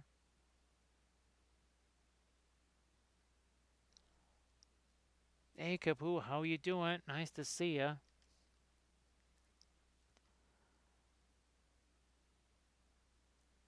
Now, obviously, things like, say, the Ossiarchs and stuff. Well, I'm not really, or any of the Warcry stuff that we've done. I haven't done any conversions on those because, well, there's really not that much need to with Lord of the Rings. Well, if I want to have a bunch of Royal Guard on horseback, unless I want to pay hundreds of dollars for metal figures that may not be available for weeks to come, I could just take your regular old plastic horses, make my own Royal Guard, like I did. This way they are almost unbreakable plastic instead of very fragile metal ones. And they certainly look more unique because I did them myself, but they certainly look like Royal Guard. They're easily identifiable as what they are. There is no doubt about what they are.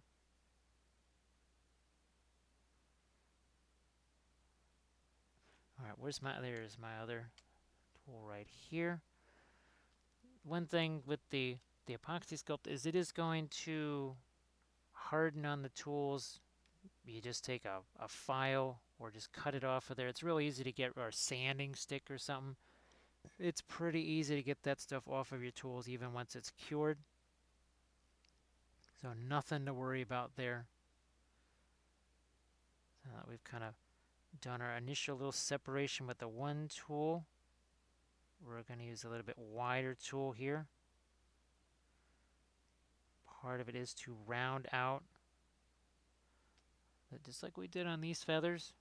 Looking to round these feathers out too on the ends. Just like so.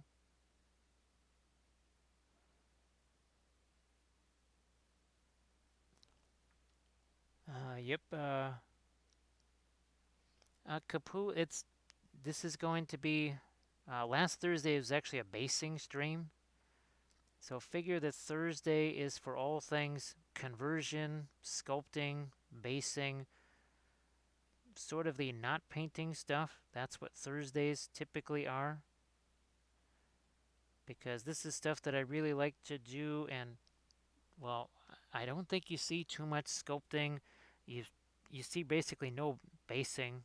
I don't think anybody streams basing. Maybe they might once in a great while, but I love basing, so I'd stream it all the time if I could, because I really love basing. To me, it's so much fun, and the basing just sets such a theme for the miniature.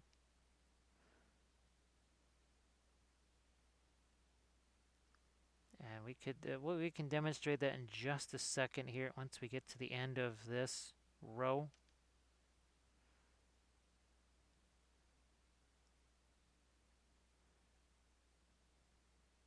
Pull you up right here, and then we'll do that same little thing right where we kind of dig underneath the feather to raise that up a little bit. So make sure you can see what we're doing here.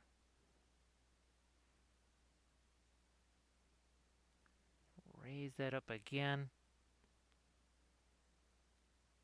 There. There's another little feather. So look, all that, I don't know, was it half an hour, 35 minutes, somewhere along those lines. But we always use this as a little bit of an example right here. So we've got these three bases here. This is the simplest of all the basing that I do. It's literally just a sheet of Sculpey clay, the same Sculpey we used for the armature on that bird you just saw me sculpting on. We painted it three different ways. It's literally just a sheet of Sculpey that's been baked, broken up, painted three different ways. We get three very different looking bases, and all it is that. That's all it is. Then you start getting into things like your texture rollers here.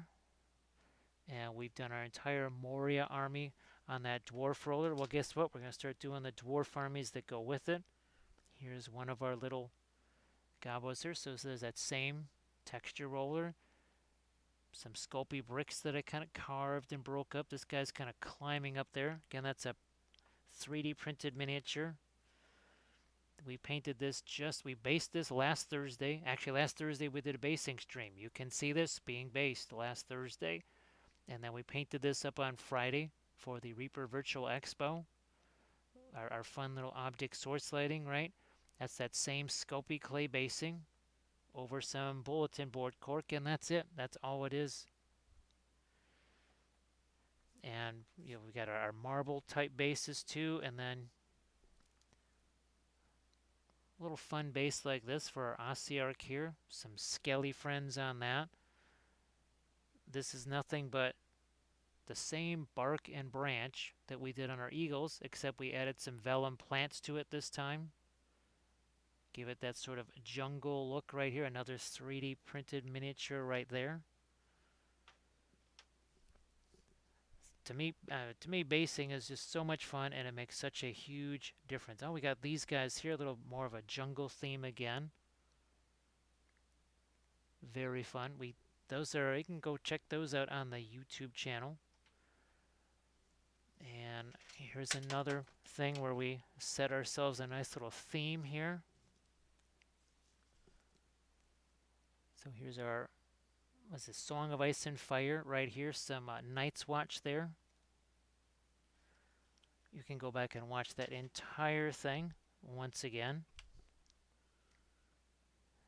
And let's just move some of this stuff out of the way.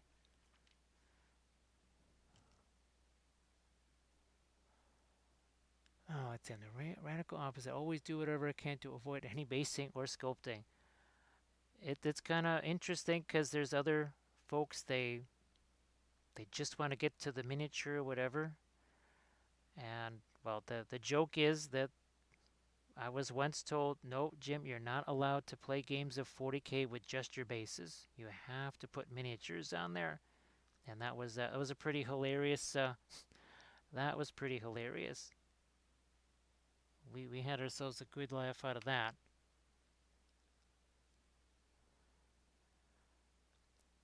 But it sets a theme so much for the army, and it's such an easy way to do it.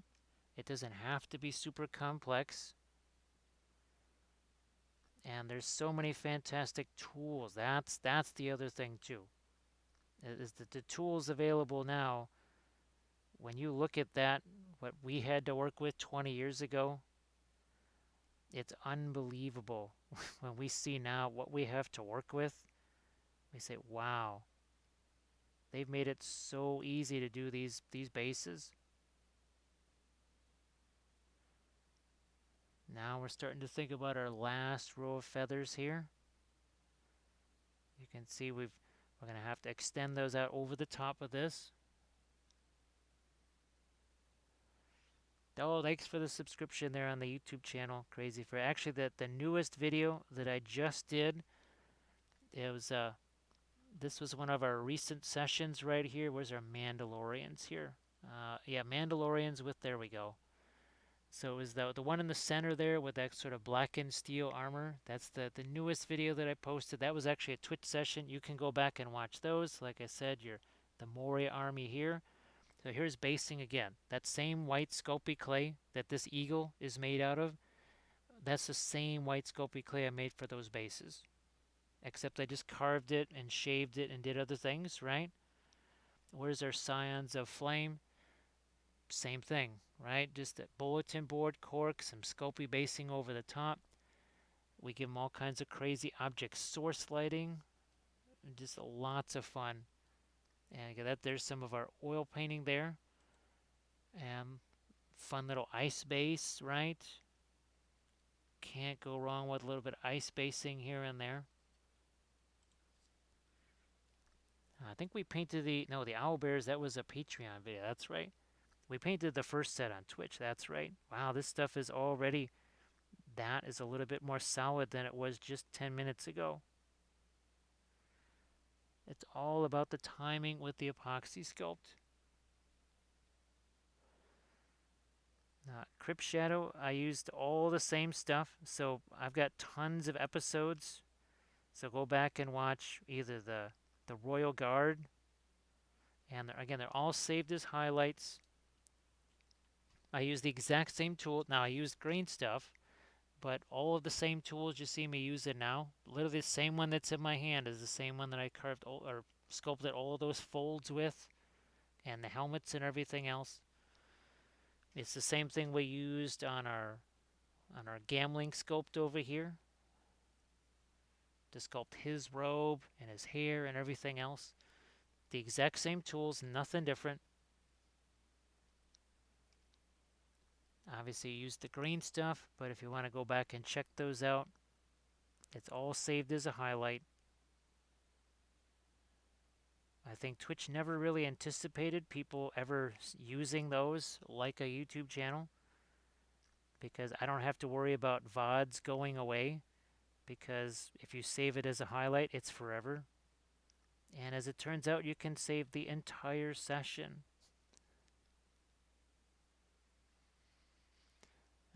Let me see. Crazy Ferret bought the entire Reaper set of D&D. Diceman miniatures. Started painting the bases, all multicolored. Then they ended up painting the miniatures black and picking one of the base colors for each of the 6 miniatures. All making all their accessories the same color. Crypt Shadow. I had to use the fingers to spread out the Apoxie Sculpt here. So if you go back and watch the earlier portions of this, all of this was done with the same tool that I've got in my hands, and the same thing here. So the vast majority of that was actually done with this very same sculpting tool right here. We also have some other ones, some softer tools that we use, but you can see how we kind of pulled this up, all that tree texture there. Let's see, the green stuff Seen a couple of videos. Actually, Kapoo, I did a video with those. It was it was a Patreon video. You can mix those with the oil paints. We did that. The problem is with those, you really couldn't do much in the way of shading. Now, the interference paints had a little bit more flexibility that way. Yeah, with the green stuff world, you're kind of just stuck with gold, copper, whatever. Whereas with the interference paints, and you saw on those Mandalorians, you saw all the different colors and stuff that we got. Yeah, the those to me, those are just too limiting, unfortunately. Oh, thank you so much, Vithtron. I appreciate you hanging out, and hopefully you can join us tomorrow for the painting session where we'll be getting the oils back out again and do our usual painting here on stream. Now, the next time that we're doing our sculpting here, we could also be, speaking of trees, we might be sculpting some tree men. We might also be converting some 3D printed miniatures, just getting some different robes on them and making some shields for them. Because the shields, those I was not a fan of on the 3D print, so I left those off because they're modular, which is actually what I really like about that particular, that the printing goes ever on, because they've got modular goblins, they've got modular elves, and their Kickstarter that's going on right now is all about modular dwarves. Different heads, different weapons, hands, cloaks, no cloaks, whatever. That's what I'm really starting to enjoy about the 3D printing stuff. Is that they're basically creating even more conversion materials for me.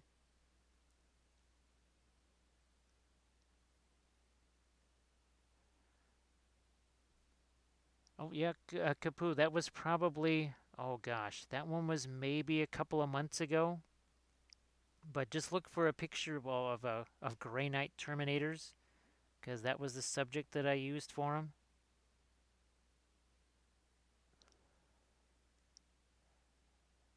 So yeah, Crazy Ferret, when it comes to the, oh gosh, what the heck is, oh, for my War of the Ring board game figures, I'm going to have to do the same kind of color coding on the bases, because yes, I'm painting the miniatures, but because just the nature of the beast with that thing, I'm also going to have to definitely do some coloration on the sides of the bases too.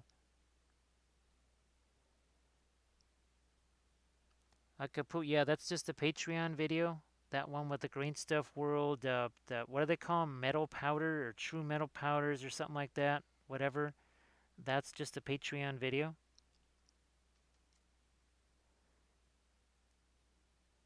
And that's in the general techniques. So again, that was a video that I probably sent out to folks probably a couple of months ago. That was before I found the mica powders.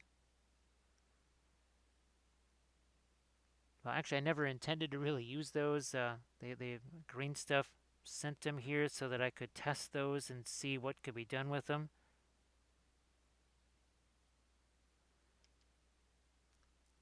Now here, I could grab some more of the Apoxie Sculpt, but I don't think we're going to pile up any more here just yet. Don't think we're going to do that. We're just going to work with what we have here.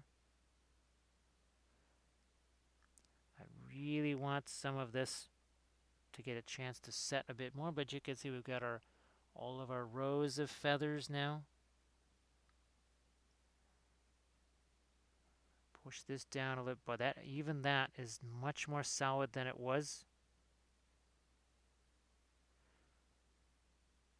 I mean, that was really smushy when we first put this stuff on here. Can't make each of these feathers go underneath the last one as we work our way out to the end of the wing here. Can finally do this now.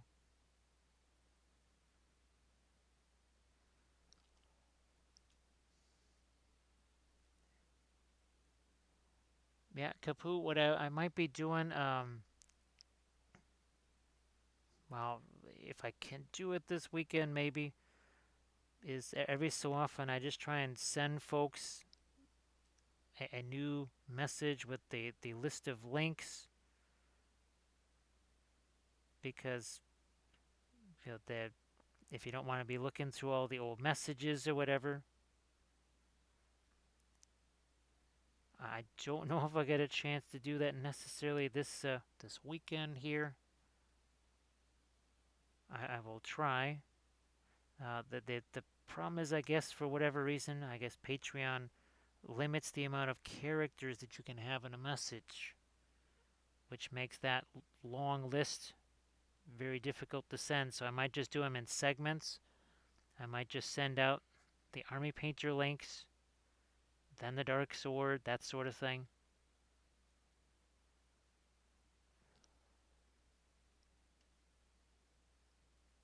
Green Stuff World Pure Metal Pigments, that's what the heck those things were called. Now, of course, Kaput, I might approach those a little bit differently now, having worked with the mica powders. I might do those a little bit differently, but I guess they're sort of the same thing. I didn't really see as much of the flexibility in those as I saw in the interference powders. The other thing too is, and if you saw the Mandalorian series, well, I was trying to do things like sky earth things, trying to get actual colors in there instead of just, oh, okay, it's just gold or it's just bronze or whatever. So I'm trying to do more of a true metallic metal effect as well.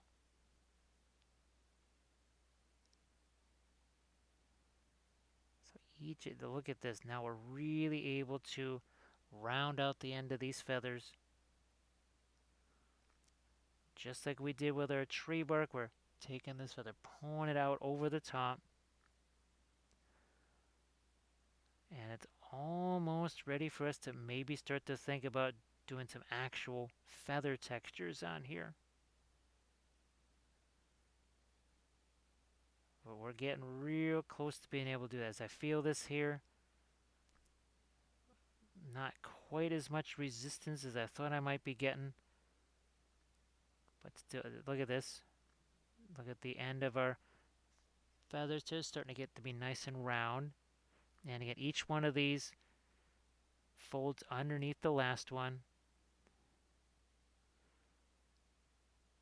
I remember when I first did this, I didn't really know about this whole each feather kind of folds under the next. It's every time you sculpt something new, well, there's going to be a learning curve. Push this forward, use this to create that. There's very little epoxy sculpt. See that white that you're seeing? Well, that's this. That's the sculpey armature that you see underneath there.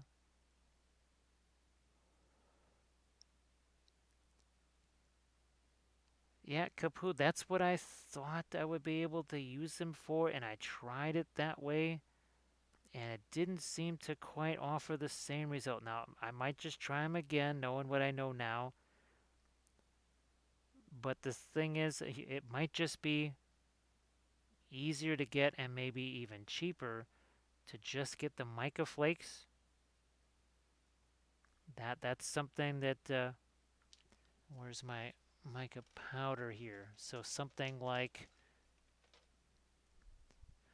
there's gold, blue, red, violet, and here I'm just gonna set you aside to get you a couple of minutes. But this is the fun thing here. So that's the interference green. So that is actually metallic oil paints there. One has mostly been mixed like this with olive green, a warmer green. This was mixed with phthalo green, a much cooler green. So it's the same interference green, but then we also see at the helmet there, it's got that interference blue. We also did some sky earth non-metallic metals, and just like here, this is all metallic oil paints, but you can see it's very much a sky earth effect going on there. And here's here's our black and steel. So that was the Gamlin silver, right, with the ivory black. This was the interference blue mixed with phthalo blue, and that's not really that's a non-metallic metal method of painting, but of course done with the metallic oil paints. Here, let's get back to our birdie here.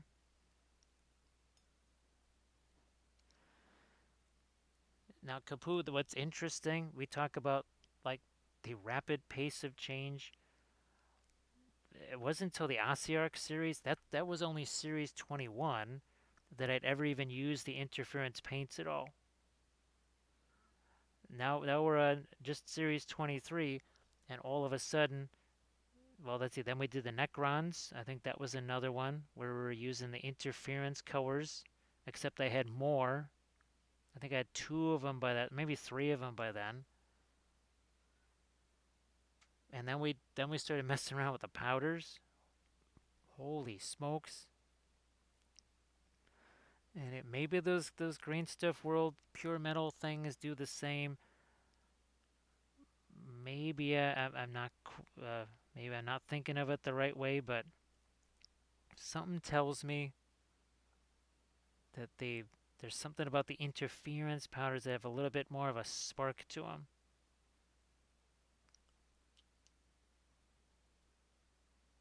Yeah, let's work our feathers. Now let's get that texture in. So here's our little feather spot. Wow, this is where you can really see just how thin this is.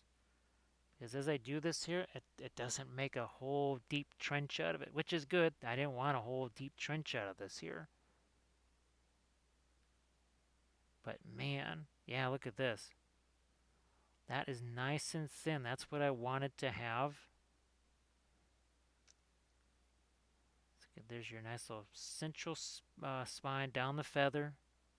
Boom. Now we'll turn you this away here. Let's start to get some feather texture working into this.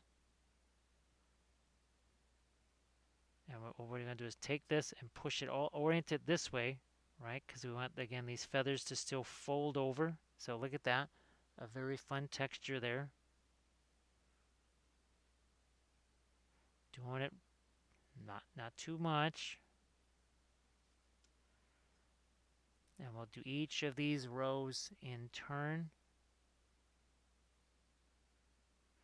It also, look at it, it takes that feather and pushes that even further over the top of the other row. These right here, not really worried about doing those because I got to still add on to the end here.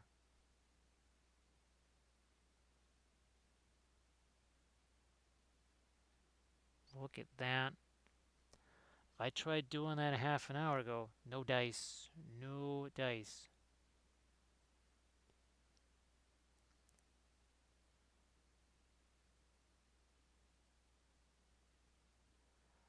Well, something tells me that, well, there's companies that will take, and a lot of companies do this, something that's just a material that's very commonly used and just call it something different. I mean, well, let's put it this way. I'll never forget when Badger, they wanted me to show off their metalsmith paints at Dragon Con, and it took me all of about 5 minutes of working with those to go, wait a minute, this looks like the metallic primer mixed with ghost tints. And that's what it was. There was no special thing, there was no new thing. It was just repackaged in a different way because I think it was from MIG, yeah, it was from MIG Ammo. They wanted something that wasn't just, okay, here's metal primer and you're mixing it with ghost tints. They wanted something that had a specific name on it, Those things could well just be microflakes, the mica powders with a different name on them.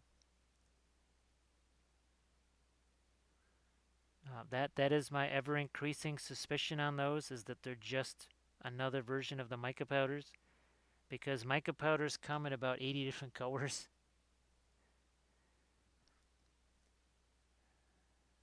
That one set that I got from Pearlex, that was a set of 12. That was one of 3 sets.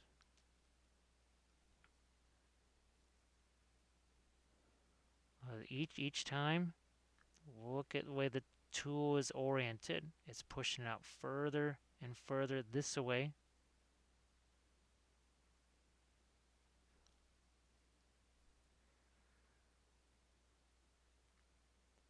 What was it? Oh yeah, the MIG Ammo mud products. Once I realized all it was oil paint and plaster, I went, oh, okay. Well, I don't need to get that stuff. I have oil paint, I have plaster, therefore I have any mud that I want.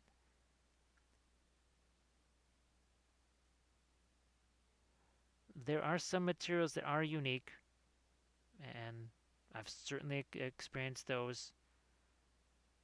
Not everything is just a repackaging of something else, but it happens way more often than I thought. And as someone who has to test those things, you become way more sensitive to that kind of, well, you know what? This is really the same thing. There's nothing actually different here. It's just kind of the same stuff called something different.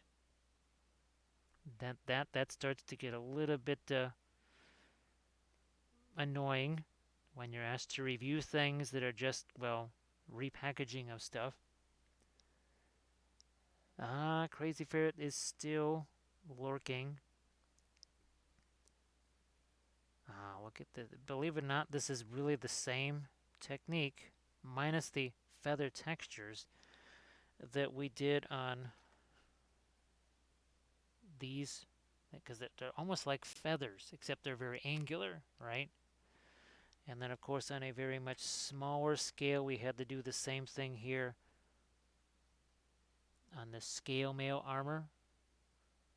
So what was it? Oh, this is our Amdur Master of Blades conversion that we did. So yeah, instead of a $40 hideous fail cast miniature, I just took a plastic Easterling cataphract and had a ball making my own Amdur. Look at this. Wonderful little feather textures here.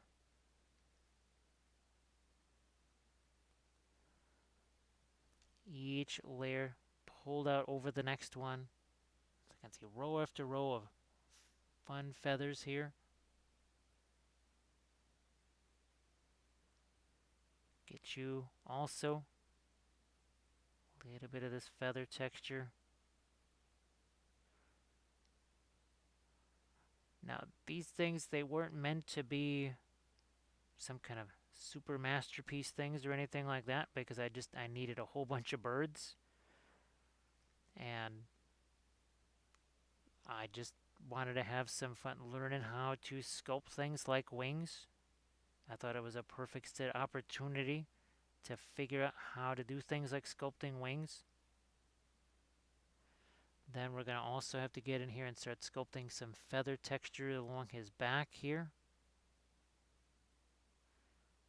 I also need to get the feathers going in the opposite direction here.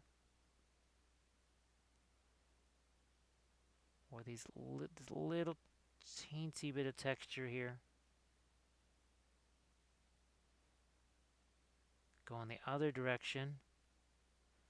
Better get a little bit of water on that. Just a smidge of water here.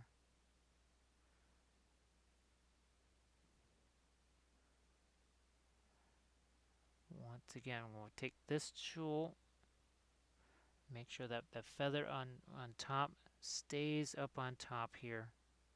It's a little bit more difficult as you get to these outer reaches here, and there's just a bit less of the Apoxie Sculpt to work with because we wanted it to be as thin as possible. I was really happy though to see that even with the Sculpey and 2 layers of all of that Apoxie Sculpt, the wings were no thicker than the plastic ones. That was really nice to see, because I thought sure that the wings on these guys were going to be like twice the thickness of what the plastic ones were, and that was definitely not the case. Alright, I still have that. There it is. We still have some mixed Apoxie Sculpt here. I will say though, it can be really easy to mistake mixed Apoxie Sculpt from, well, basically part A or part B with rather unfortunate results. So that's something you want to be aware of. So here we're just taking our finger, really just smushing this in place so that we can start to sculpt regular feathers here on his back. You go back to this. You know what? I'm going to get a little bit more on my Apoxie Sculpt here.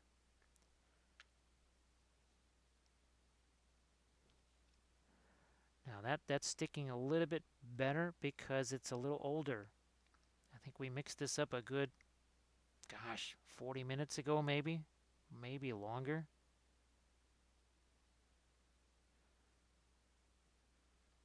Yeah, this is the thing you just can't do with green cell. We're going to grab some more water here, so we just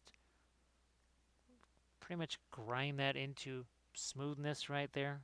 That's just not something that the green stuff is going to do for you.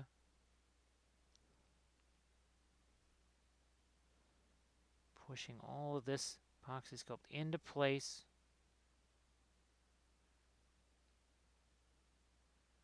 I was a little bit bummed that I had to use the white Sculpey for these armatures here because the gray Sculpey is a little bit less distracting.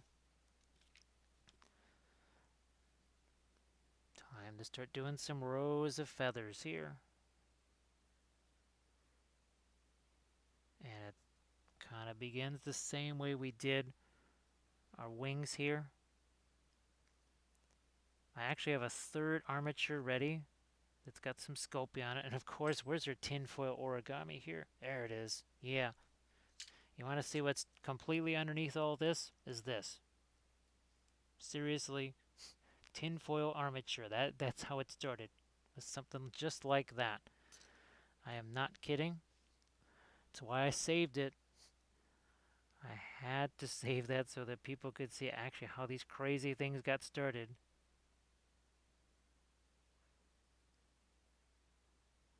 The tinfoil, again, it's lighter, but it's flexible, so I could basically move the wings in whatever direction that I wanted. If I wanted the wings to be up or down or any kind of weird crazy position.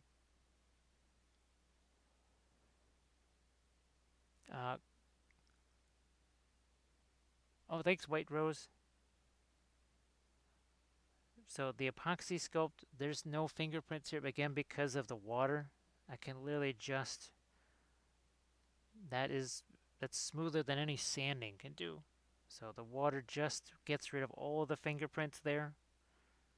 You can do something similar like that with the green stuff, but with the Apoxie Sculpt, where's my Galadriel over here? Where are you sitting?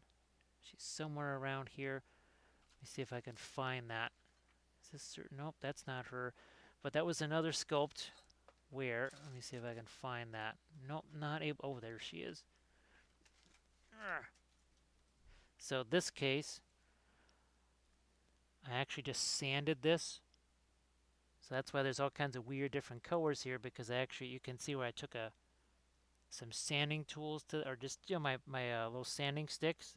So this is one that we did several weeks ago, just like our Eowyn bust. Here, I'm just going to throw that in here so I don't drop that, because that's what I will do. Hey Jack, how you doing again? Ah, White Rose Dragon came in with the raid and just woke up. So I think we were sculpting some trees at the time when that raid, or we were just getting the epoxy sculpt done here. That's probably just what happened as the raid came in. And this is another one of our eagles here. And we were probably sculpting one of these flying bases here as you came in. So again, our eagle is just going to sit here on one of these bases like so. And Jack is just sitting down with some breakfast. Hello, little hobbits. Spark my ganja. Thank you so much, White Rose Dragon. And I says, hello, little hobbits. He says, don't jump on my back again. You keep doing that all the time. It's like, well, dude, man, I don't like this airline anymore. The service is terrible. It's like, I hate that guy. Ah, and go out here just at so Iluvatar. That whole thing, with the Maiar, wizard spirit, old dude things. How's that plan working out for you? Not so good, huh? Wait, what's your answer? You're giving that guy more power? Are you serious? Yeah. Gandalf driving Gua here crazy, as always. I just want to get Gandalf a T-shirt that has that initials of like what would Iluvatar do?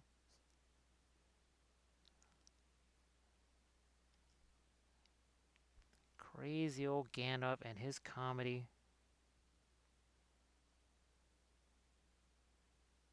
Right, there we go. Now, it's exactly how all this feather texture here, that's exactly how it started. We just row upon row of these things just kind of smushed out here. Now we're going to try and flatten some of these and try and pull this out just like we dragged all of these feathers one on top of the other. We need to try and do that here. Let's get some moisture on this tool here.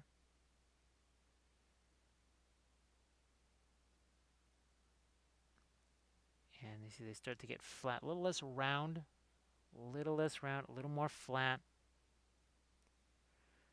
And now we've got our other tool, that's kind of the final one that we'll use. All the while here though, being aware that the more water we use, we are sort of slowing down the cure time here of our epoxy sculpt. And like I said, you can mix that with the green stuff, do all those other things. I like the properties of the epoxy sculpt just as they are. And I kind of like the properties of the green stuff just as they are. Spark my ganja. Thank you so much there, Rataka. Hello, little hobbits. Spark my ganja. Thank you so much for that follow. That is appreciated. Rataka just found the YouTube channel. See, what I try to do is sometimes take these sessions that we do here on Twitch, and especially if it's something that involves multiple miniatures, I'll kind of take one of the miniatures and I'll try to isolate that footage there. Also throw some pictures on it so you can get a chance to see maybe what the thing looked like when it was done. Because that's the one thing, that's the one disadvantage of Twitch and trying to do the highlights, is you can't do anything to them. It's literally just the session and not much else. So Rataka, thank you so much for that follow. So our Friday and Saturday will be our normal painting sessions. I know exactly what I'm painting on Friday. Saturday, it could either be a very gigantic Etten figure, or it could be, well, potentially more lizardmen figures from Mears Miniatures. And as large as this guy is... Hello, little hobbits. Spark my ganja. Thank you so much, Whatsapita. I appreciate that. So this is one of three. These are 3D printed, actually. And this is Mr. Giggles, because he's a fun guy. Yes, we painted him in oils, too. This is actually where Cobalt Blue found its way back onto the palette again. But as big as this guy is, look at how big he is compared to our eagle. The Etten is probably 3 times the size of him. So it just kind of depends on, can I get that on screen? Oh, thanks, Ritaka. The oil paint stuff is it's just so relaxing to me. It's incredibly forgiving too. Because if you don't like something, you take that makeup sponge and boom, it's gone. You don't have to worry about it anymore. I know a lot of focus on the blending of the oil paints naturally, but there's a bunch of other things that they do too. They're really handy for freehand because you can make much smaller lines with the oil paints because water has that natural tension to it that oils just don't have. It's why oils have that capillary action that acrylics just don't have. There's no way acrylic paints can ever have that same capillary action. Tutti Frutti, nice to see you again. Thank you so much. This has really been fun. By next Thursday, we might be sculpting ourselves some ants just because it was so much fun sculpting this tree here. And I've actually sculpted several Blood Bowl tree men. I think I just might have to do some ants next week. Ritaka, some of the things you can do with the oil paints is the miniature too, right? Something simple, a big old cloak like this for blending, right? And maybe just take a light color, like this light blue, and take a dark color, dark brown. Just use two colors. That way you're not fighting the paint and the colors too. So that is always a good idea. Just simplify the colors. So Tutti Frutti, I hope that you're having yourself a good Friday here. Now that what's 3:18 in the morning here.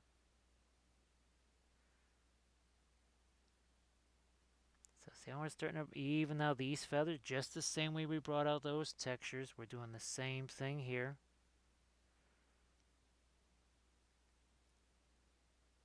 So say we all. So say we all. Oh, thank you so much, Ritaka. That is appreciated. And I could use some of this right now, so thank you very much.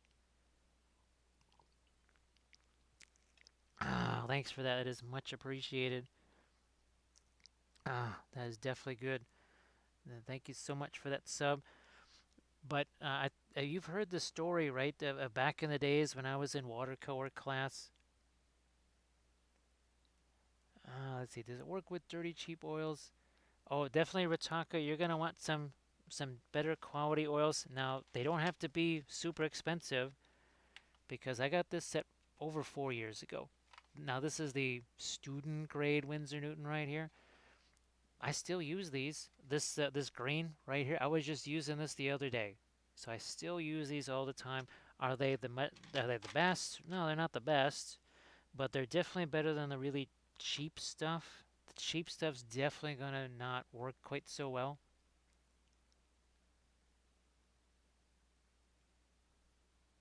Yeah, now Tutti Frutti, what kind of temperatures have you guys been seeing? Because here we set a record for snowfall in February, even though half the month it's been 40 something degrees.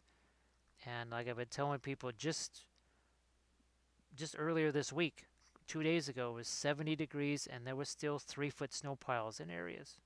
So it was just that kind of crazy. Of course, the Armored Wolf just got 2 feet of snow yesterday, and that's probably going to be staying there a little bit longer because, well, being where Armored Wolf is from. Let's see. Yes, no sleep in Wampleville. Struggling with the acrylic paints. Will try to use my art oil paints on the next mini. What's the PETA? I really, that's why I wanted to try the oils on miniatures because I used to paint oils all the time. I loved oil painting. Absolutely loved it. And I just thought, oh, well, you know what? I bet you it could be really fun to do those on miniatures. So it's been in the 60s, melted most of the snow, but yeah, you had those piles. I know here in 1979, it was June, and there were still piles of snow at the airport. That was back when you could just pretty much walk into the airport and just hang out and do stuff. You could literally walk out onto the runways if you wanted to. It was a little bit different back then. But back when we were doing the watercolors, we started out the first 3 months out of a 10-month year, we had one color. It was Van Dyke Brown. There were no other color. That was it. That was the one color that you got. Halfway point of the year, we still were only using 3 colors. We didn't get the full palette. There was only a few months left out of the year, I think, by the time we actually had a full palette out there of 8 colors. So everything is relative. Yeah, that was a full palette of 8 colors. So I think that is definitely something to consider. Just simplify. Just say, you know what, I'm just going to use a couple of colors on this. Space Marines, probably not a bad option there either when it comes to, just a couple of colors. Something lighter, something darker. Keep it simple, keep it safe. So say we all. So say we all. Look at this. Look what we've got here. What just snuck in here? Who could that be? It might be Mike Disney, the dapperest of all streamers, because, yes, this is exactly what he looks like. So if you want to see exactly this, be sure to follow Art of Mike Disney. Mike, how are you doing? So, Mike, are you gonna be streaming in about, I don't know, an hour and a half or so, maybe an hour? So, folks, yes, be sure to give Mike Disney a follow because he will be most likely streaming in not too long a time from now. And Mike also, he paints miniatures. He paints miniatures in oils. But he's also, speaking of 2D art, he is also a fantastic 2D artist. But the only way you'll get to see him in action is if you follow Mike Disney. Oh, is it a little bit of a Quiz and Megan day? Or is it a Quiz and Megan weekend? Are you guys going to be just doing some fun stuff all weekend long? I kind of hope that you guys do get to do some. Yes, Tutti Frutti, he's that penguin, on that cane. You know what that indicates. You know what that indicates. Oh, it's different company. Are you cheating on Megan and Quiz? Cheating on Megan and Quiz? Oh my goodness. Heaven forbid.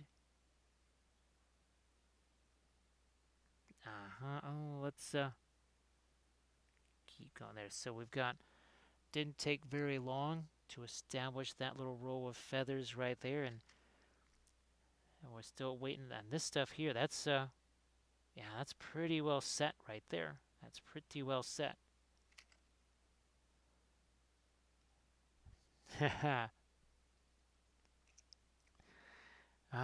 The ye old pens. Okay, we're going to just pick up a little bit of, there we go. So we're kind of pushing this side to side. Now here, all we had to do is go one direction. This is a little bit more complicated here. We're literally we have to go both directions here. So this one pushes over this one, right?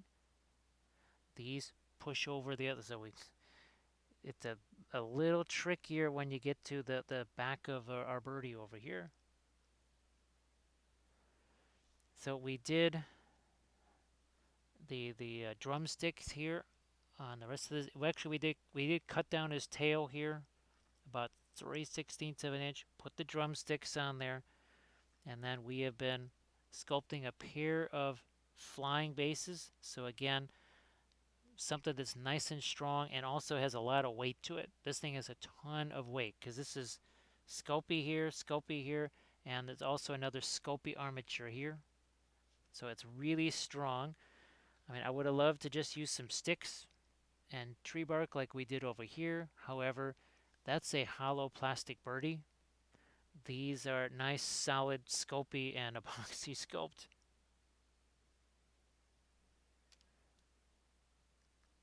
Now what we'll be doing next Thursday, probably starting to get to sculpting some of the ends, possibly even, finishing up our birdie here. I think that's what'll be on the menu for next Thursday is probably some ends. And I'm going to start them out with the same sort of tinfoil sculpey armature. And then we're going to have all kinds of fun putting tree bark texture on them. So the birds themselves, now this is white Sculpey. Normally I use the gray extra firm. It's the same stuff that I used on the Beast of Golgoroth here. We also used gray extra firm Sculpey as an armature on this. So as you can see here on this bird, you see that white underneath there? It's literally just a thin veneer of Apoxie Sculpt. A very, very thin veneer of Apoxie Sculpt, just like what you see here. You can see the Apoxie Sculpt underneath there.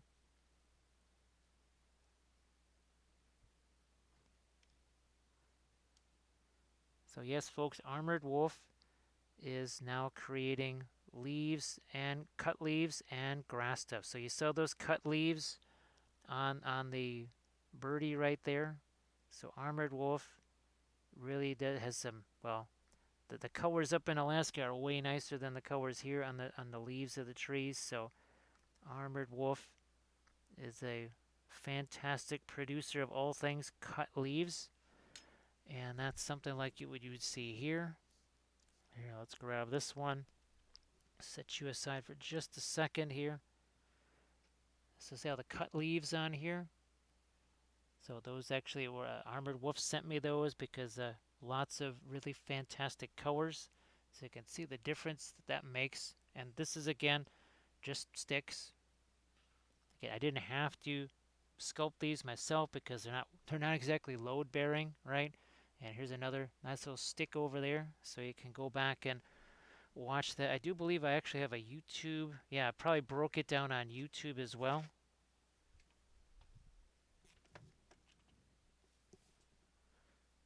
Let's go back to our sculpting here.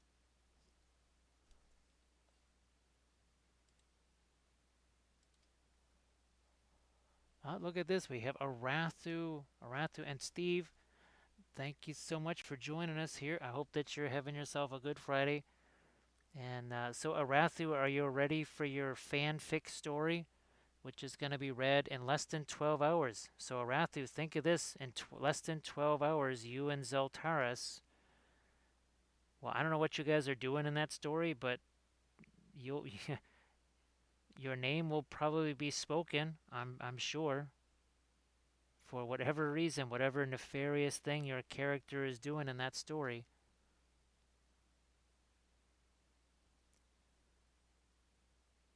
Yeah, so Arathu, I heard you in Kathy's stream very briefly. I think I was just happened to be upstairs at that point, and it sounded like she said you were feeling way better.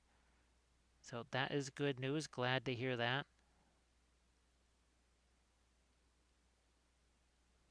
Push these feathers off to the side again, just a bit, and just like how we did our feather texture out here, we're gonna have to do that on these guys.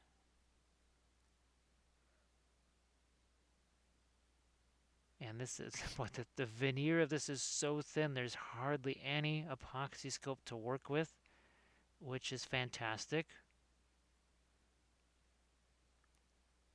That there's most of the time I'm just like bouncing off of Sculpey here.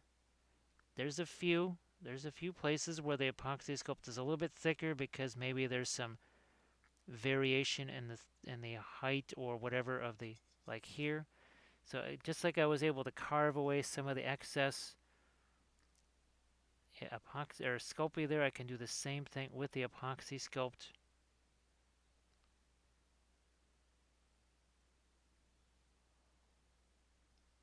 Let's see. Yeah, now I missed the Ember Exchange tonight. I was very disappointed about that because I just have a feeling that what they were talking about was a subject that was probably definitely something that was happening to Zeltaris, that GM burnout subject there. So just as we pushed all the texture out this way, we're doing the same thing here. So as we do these feathers, give them a little bit of texture here. We're just going to push these guys out. It encourages even more of that idea. The feathers are one on top of the other. They're not just one right next to each other. They're actually one folds over the top. Getting the texture also going this way too. So you can see the feathers expand out a little bit too. Yeah, Steve, I know it was a couple of folks, they mentioned how they like to mix it with green stuff and such to have different effects and everything. For me, I love, basically, I love the properties of the Apoxie Sculpt because it basically has something that's unique from green stuff. Well, it's unique from the Sculpey, but it has a little bit of each of those. It has a little bit of those properties, which is really nice.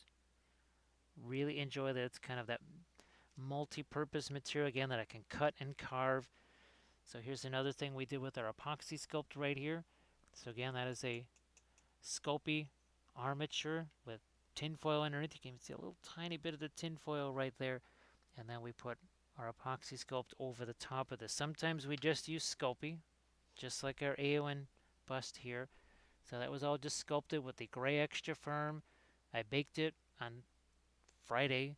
We sculpted on Thursday. We painted this up on Friday with the oils, of course. Absolutely loved doing that.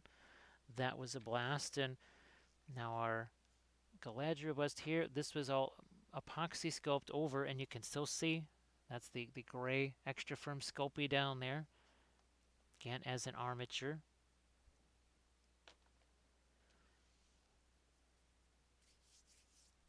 And here's our Easterling chieftain right here with all of that really fun Easterling armor. But when we need green stuff, I tend to use the green stuff for conversion type things. So where's our Rogaine Lightning here? Let's get you out here. Let's see, and then there's our basically 3 examples of the same horse. But Boromir conversion here with and that's just a green stuff banner right there. And then our Army of the Dead, and now Imrahil, and he's also going to have a banner pretty much the same as what Boromir has right here. Again, a green stuff banner on the end of that pole there. Same thing that we did with Gamling here. We just basically took a regular Easterling, gave him a different head, sculpted hair on him, gave him a different robe, and then gave him a nice little flag for his little stick right there. And of course, I was all excited here because this is something I've never had a chance to do before. This is our brand new Patreon series that just posted this before I went live here tonight. So this is the very first multi-basing that I ever did. This is a Song of Ice and Fire unit here. One of the Baratheon units. It's the Faithful. So I had a lot of fun doing that, but we also did regular bases to go along with those. We even did some fire sculpting on there too.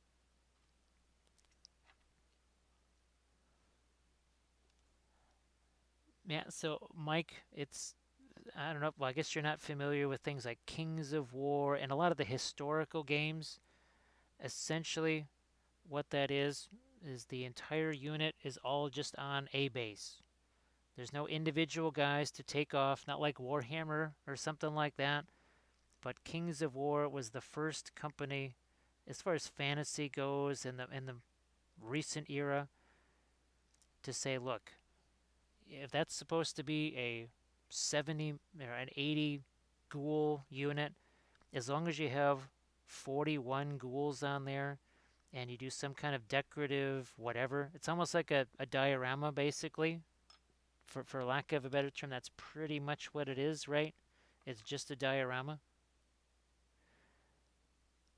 So MTO is they also well that's a sort of a rank and flank game too, huh? Okay, I wasn't sure about the Conquest game. Didn't know anything about that one too much. So Steve, this believe it or not, all of the birdies started out just like this, literally tinfoil origami. You can see some of the tinfoil inside the armature right here. So tinfoil, armature, start to add the epoxy sculpt over the top, and there is your finished result right there. So we have a finished birdie. Yes, we got ourselves a finished birdie.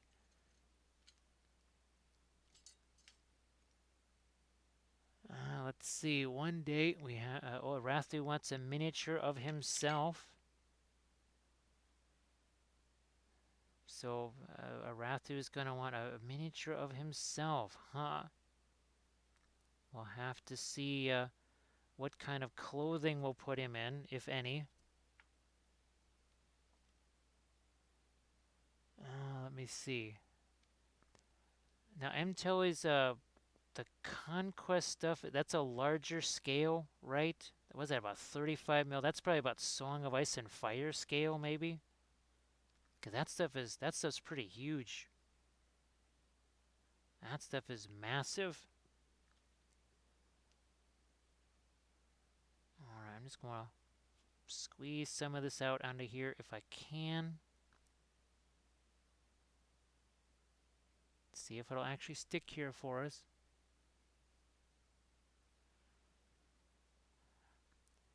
Now I don't know. Do people still use? Oh gosh, it takes whatever's written in the chat and it just there's like a voice, a mechanical voice that says what you type in your chat message. And I'll never forget that. Oh, it was Drew. Yeah, it was Thunderdome Drew. I guess he was going to be focusing a lot on freehand or something like that, so he didn't want to have to look at the chat. That was a bad idea.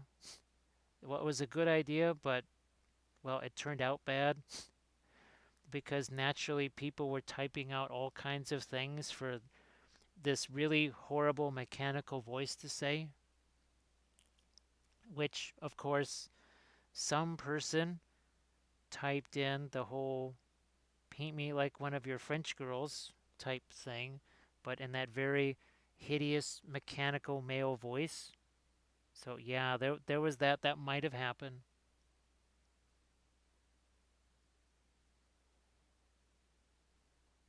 Steve, actually, we've been working with it here all night long, and it doesn't. Yeah, there's no flaking or anything like that. We've made several. Well, it's all of this stuff is all epoxy sculpt right here. And as long as you mix it just 50-50, it is fantastic stuff. It works really, really, really, really well. Absolutely love it.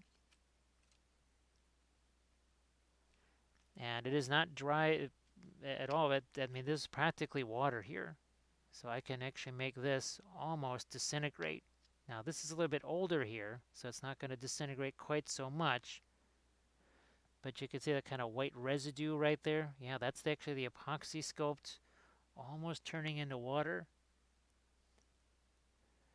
Yeah, so Crazy Fair, it was definitely the, yeah, it was a wee bit of a robot voice saying some things that robot voices probably shouldn't say. We'll put it that way. Definitely saying things that robots wouldn't really say. Let's see, a rank and file and a skirmish one. Oh, first blood. What was the one? Oh, it was Joan of Arc. Because that one has apparently you can play historical mode or fantasy mode or something like that.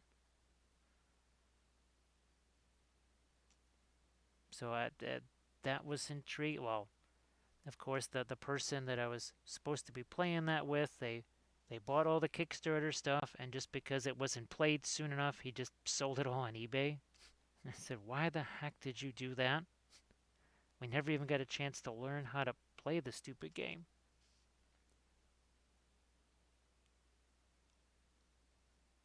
Yeah, I could definitely see a Rathu doing that. Yeah, I'm pretty sure that he never utilized that again. I am fairly certain he never utilized that again. Because it did not take long. Well, long. It took all of one person to, kind of type that kind of stuff before people realized that, oh, fun times to be had in the chat. And I guess that's like a chatbot sort of tool or something like that, I guess.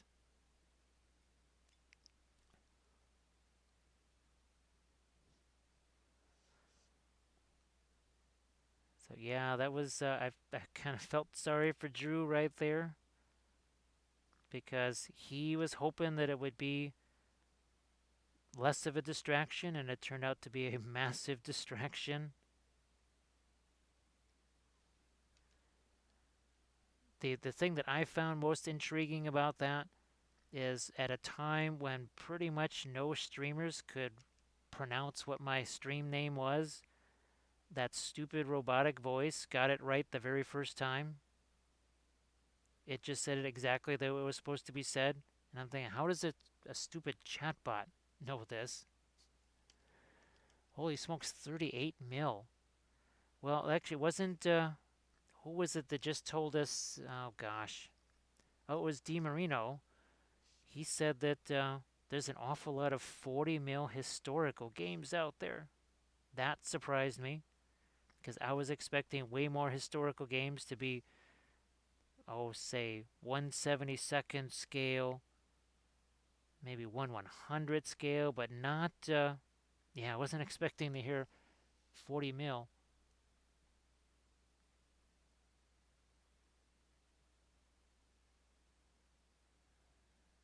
So we're just going to stretch this out a smidge here. And I don't have to do a ton with this because we still have the other side of the wing to work with, and we're going to extend out these feathers a little bit more when we get to the other side of the wing, or the underside, I guess I should say.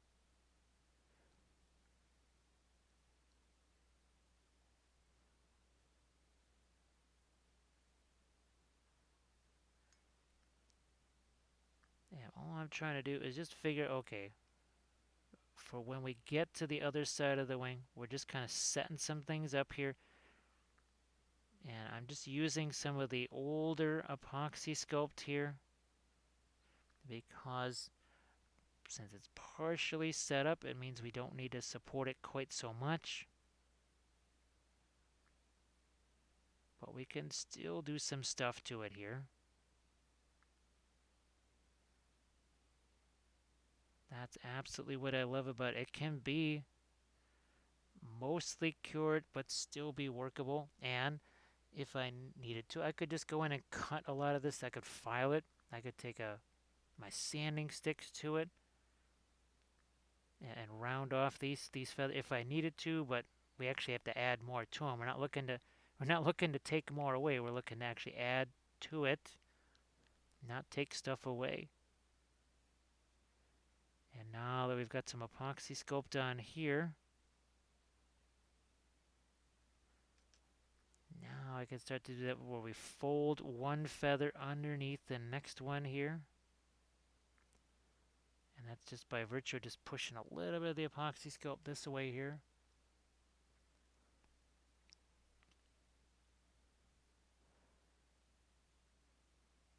Going this way.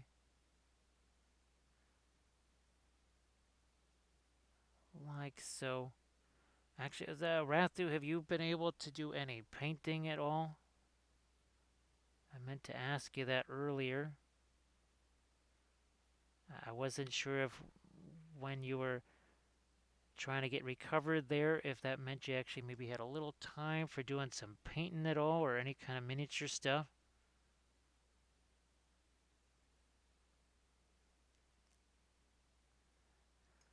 Yeah, so you could see how we've extended this out probably a good 1/8 of an inch or so. And we could do more. Again, the next, when we work on the underside of that wing.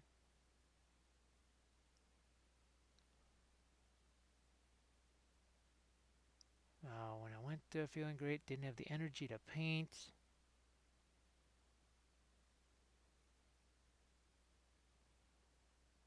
There has not been much sleep here. I'm trying to think. When's the last time I got more than. Well, when's the last time I got 5 hours of sleep? I couldn't tell you when that was. Mostly just eating and watching streams or falling asleep to Netflix. Hopefully, not watching anything that gave you weird dreams or anything like that. Hopefully, nothing that would cause any weird dreams about Big Jim Slade or Arathu and Conan the Barbarian or anything like that.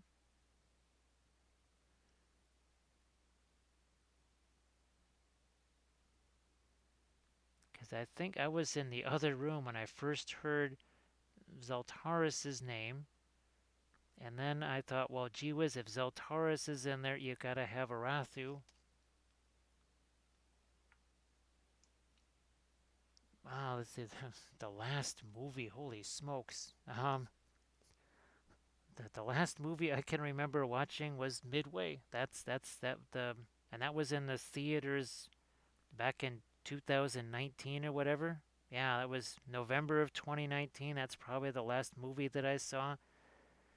Not really a super movie fan, mostly because, well, there's too much work to be done. So yeah, I don't get to see very many movies at all. Or, well, TV shows for that matter either.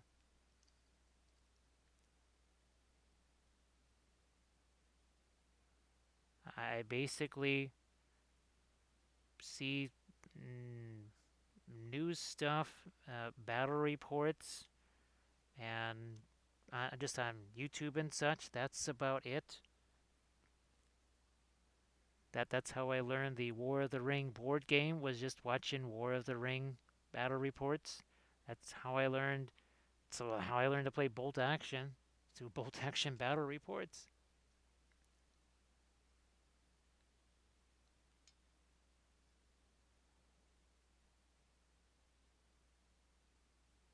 Yeah, so Steve, if you go back and watch, well, I'm glad that you got a formula that works for you there. Glad that you got yourself a formula.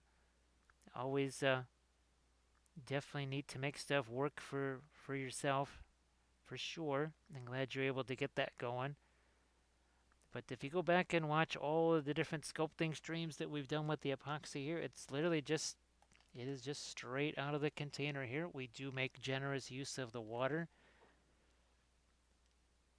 and we can really play around with the curing times of it and the consistency of it. And the nice thing is once it's been cured, you can carve it and just sand it, do all kinds of really great things with it. Boy, this stuff here, I remember it wasn't all that long ago that it was so smushy, we had to wait to actually be able to sculpt stuff on it.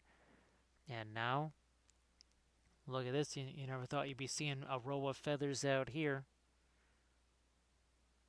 Even there's a little bit more resistance right in here too.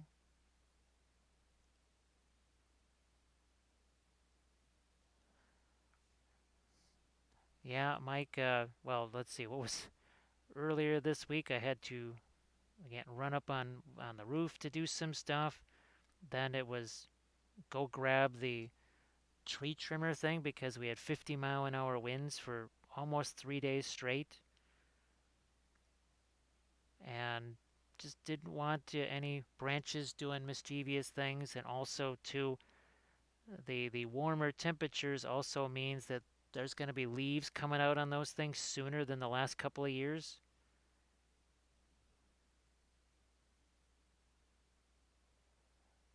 Let's see. We started this 4 hours and 48 minutes ago. What is it, 4 o'clock in the morning now? So, yeah, we started this around. Oh, I ain't doing math right now. But yeah, we're at 4 hours 49 minutes. So 11 o'clock, it was a little after 11. I think it was maybe a couple of minutes after 11 we started this.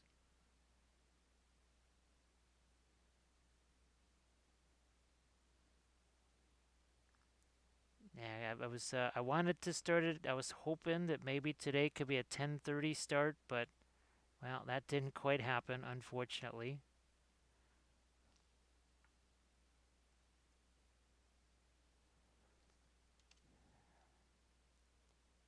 Well, it has to. This was actually a different roof, and we were just trying to make sure that that roof stayed on the structure there. Yeah, the ice was long gone. Actually, well, what's gonna happen for next winter? And of course, if I get these and nearly die putting them up on the roof, it means we won't need them. But I'm gonna put those de-icing cables up on the roof, and basically it's kind of a low voltage type thing, and it kind of goes from the gutter to about maybe 1 foot up the roof itself, up the roof line, and that's what we're going to be, well, me, that's what I'll be putting up on the roof next year.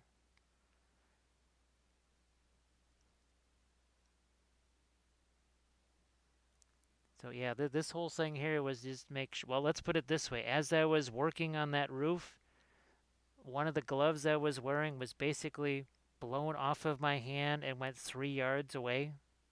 I don't mean 3 yards as in 3 feet. I mean 3 yards as in one, two, three houses away.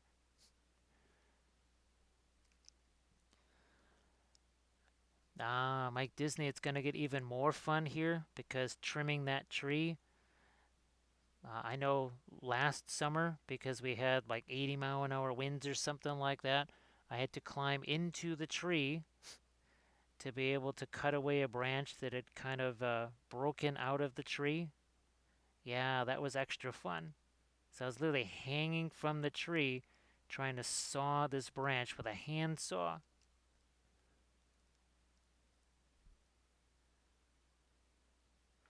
Because, yeah, this is always a really easy picture for me to find because it's titled Death right here. Where's my death? There it is. So yeah, that was up on the roof right there. That broom was what, a 3 foot wide broom, and that ice right there, that's 11 inches thick of ice right there, and it was a good 7 to 8 feet wide.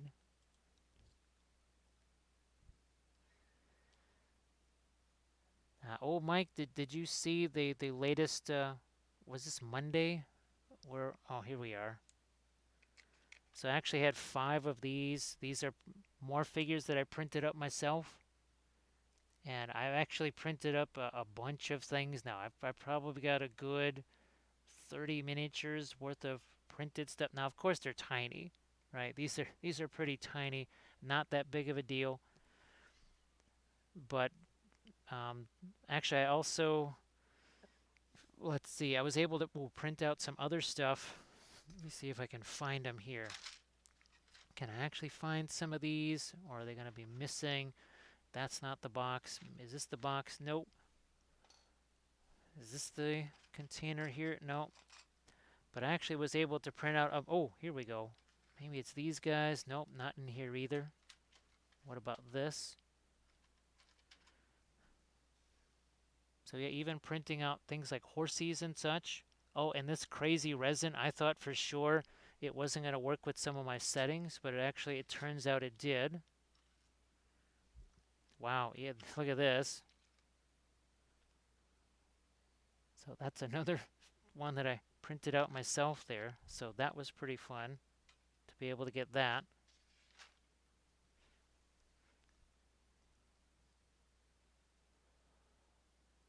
Well, I think actually what I found out is that the stuff I was trying to print was notorious for failed print. Didn't matter who was printing them.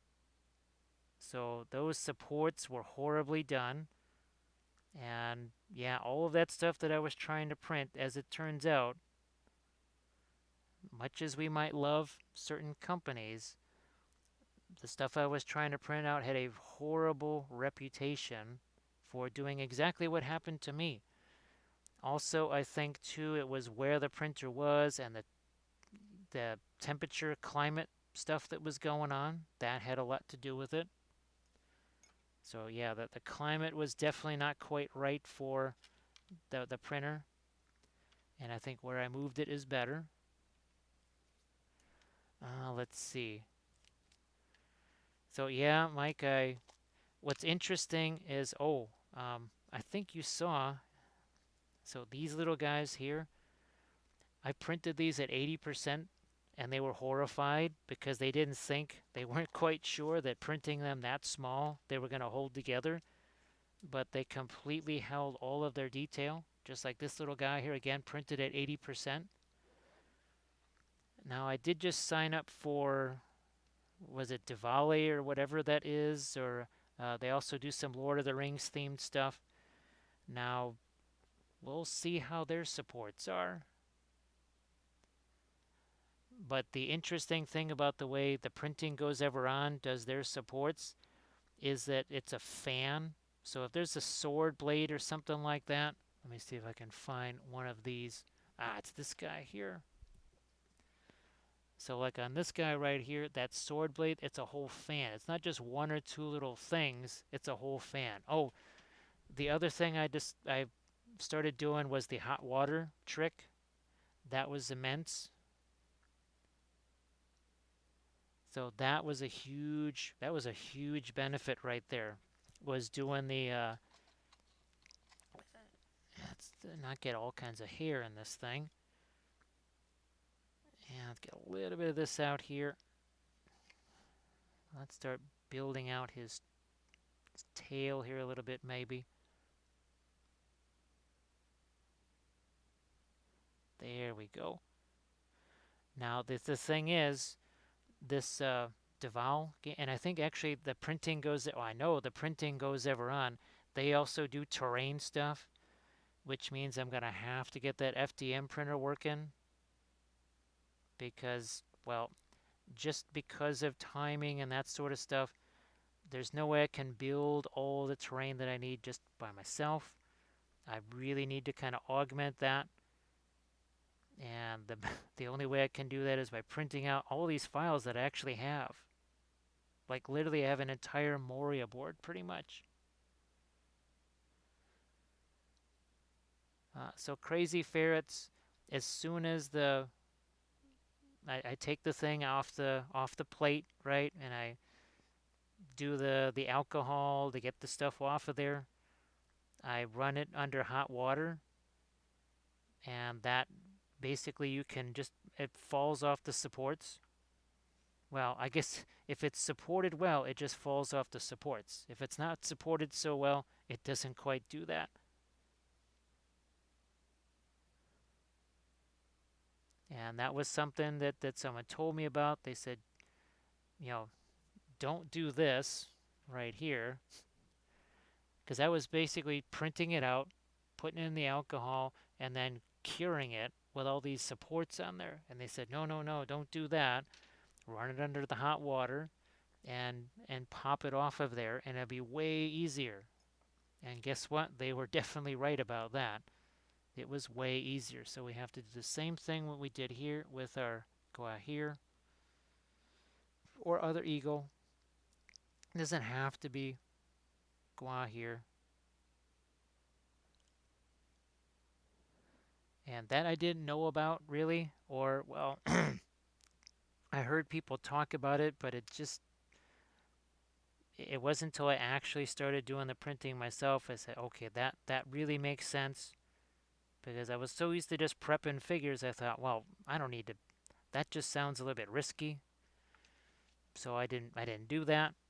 And now I realize that just makes things take so much less time.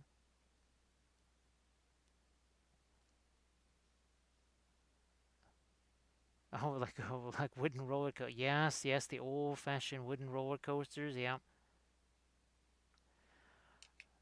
But those were just the things I had to kind of learn.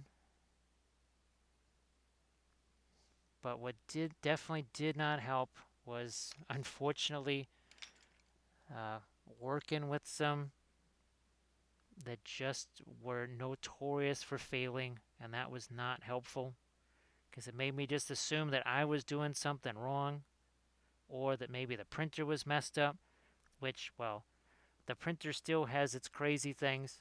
Like that USB drive is definitely messed up. Of course, that's why I'm trying to save up for a new one, which just uses the Wi-Fi stuff instead of trying to screw around that stupid USB drive.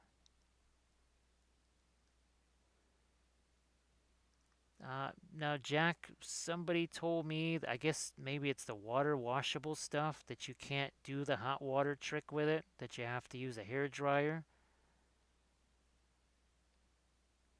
Um, another part of it too was there was an awful lot of people trying to be nice and they were offering advice, but it was all very contradictory. What one person said, the next person would almost basically say, don't do that, or they'd say something totally the opposite. So I pretty much just tuned everything out and just said, look, I'm going to try this myself. If it works, it works. If it doesn't, it doesn't.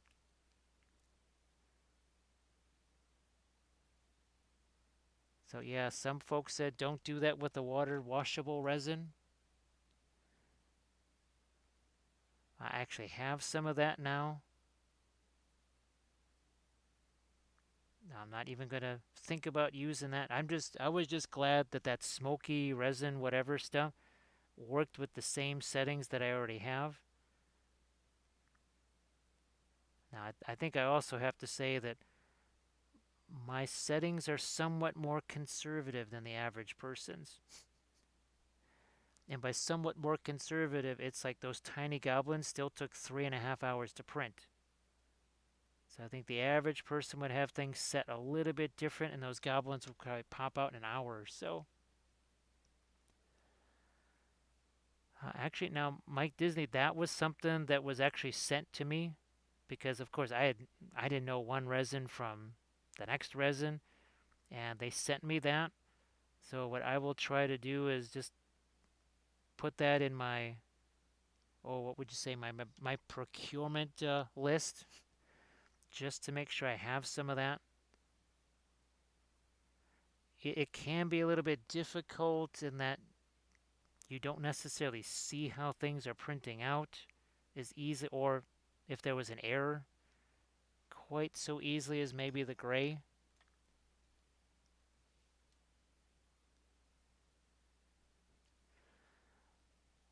Yeah, and it's kind of funny because people would say, well, why does it take you so long to print? Because they're thinking that I'm cranking out hundreds of figures here. And they say, I crank out tons on this or whatever. I said, well, that's probably because your settings are a little bit different than mine. Because, yeah, it doesn't have to be a race.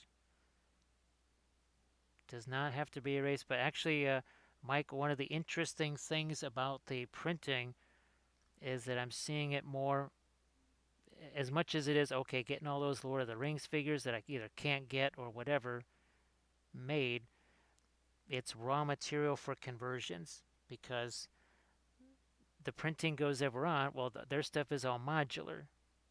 And there's other folks starting to do modular stuff, which basically means it's like I'm printing out all my own GW kits with all of those extra pieces and parts. And that's actually really exciting for me, working ahead or thinking ahead for this year, and especially for next year. So here, because I've got so much of the water on this, that's why I'm just using this tool here, and you can see just how nice and smushy your Apoxie Sculpt is.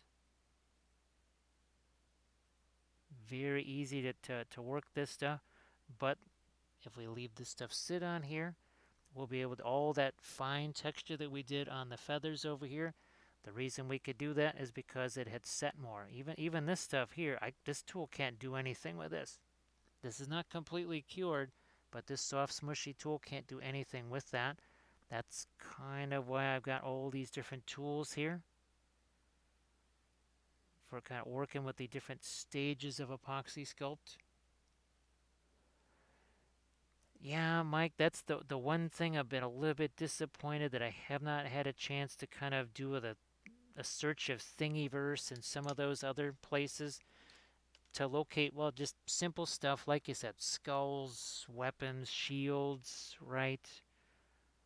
I have not had a chance to do that. A little disappointed,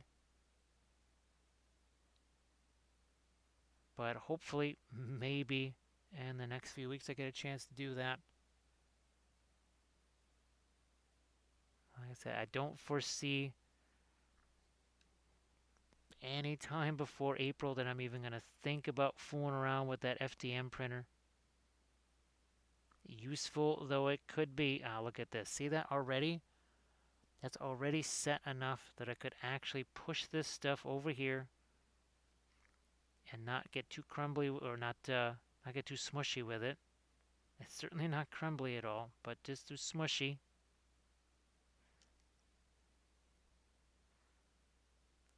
Just take this, pull it over this way. Make sure one feather goes under the other.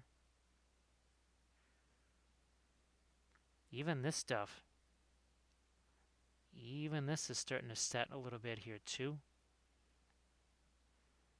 Which means now I can kind of come in here and start to round out these bits without completely smashing all the stuff that I did before.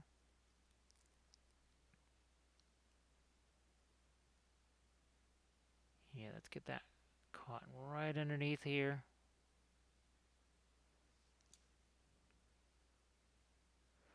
And I'm going to add some more feathers to that, just like we extended these tail feathers out here, but we also extended this earlier today. So we'll do the same thing on this one that we had to do on our other eagle.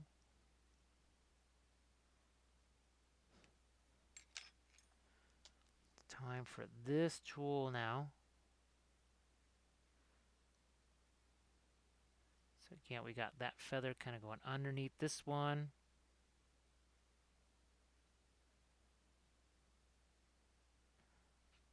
As I'm doing this, I gotta remember, okay, we're gonna be adding some more feathers out this way.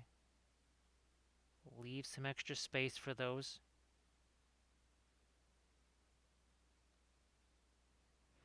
And now that starts to get rounded towards the end there. Pull some of this, make that more rounded.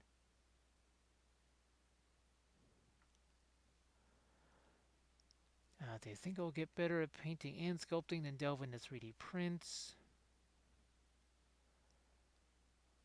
Yeah, crazy ferret. The bone stuff really does well. And even when people are experimenting with the oils, we tell them, just fool around with some Reaper Bones miniatures. Just get something that has some big surfaces on it, whatever.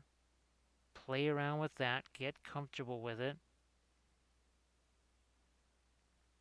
You don't have to take one of your prized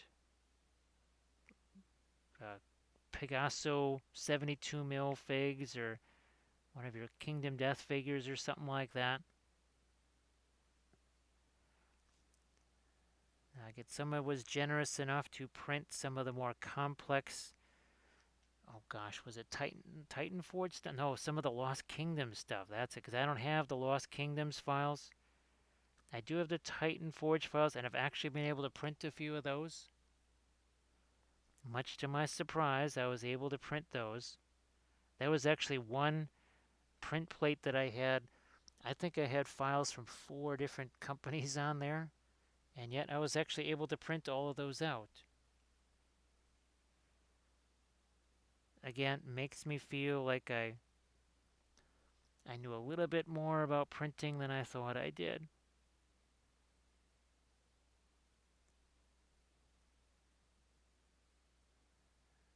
Again, I'm going to take this, pull this out here. Starting to get more of a fan here, and less of just a whatever kind of weird texture was going on there.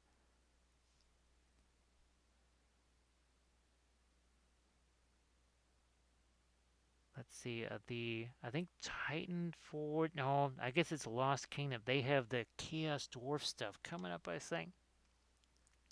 And that was looking pretty neat. I have not tried to print up any kind of war machine type things or really big critters. Not even going to think about that for a while yet. There's just too many other things to do.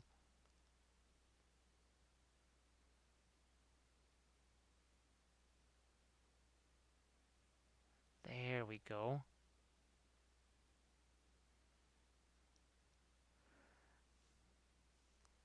And boy, before I couldn't even touch this without smushing all this stuff. Now I just tried to move it with my finger and nothing happened. So the Apoxie Sculpt, you can really control it very well. You can make it take a little bit longer to set, maybe a little bit less.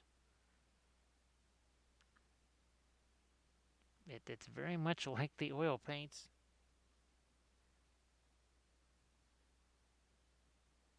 Okay, let's take that feather. I think we can maybe even consider doing a little bit of feather texture on these, almost.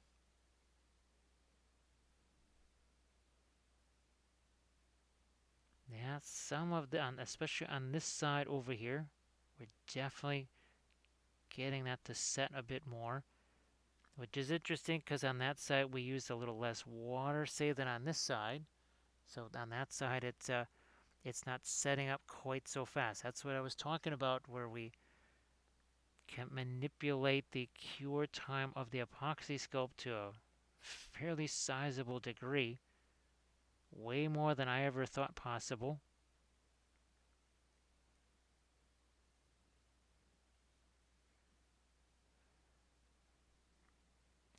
And there's just some part of this again that I think is there's too much tech, or it's too the feather's too tall here. I just take a little sanding stick or whatever, and I just sand it down.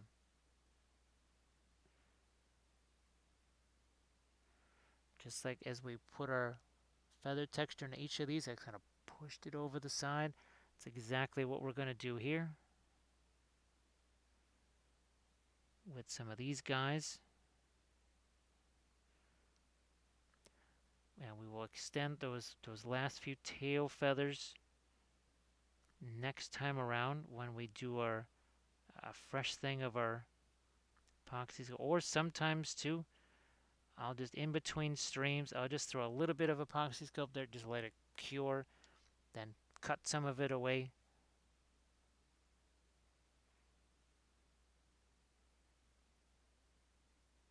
So sometimes, like with the trees, right? I put some of the material on that tree before we got started here, so that it would be timed right. I even mixed up some of the Apoxie Sculpt sooner.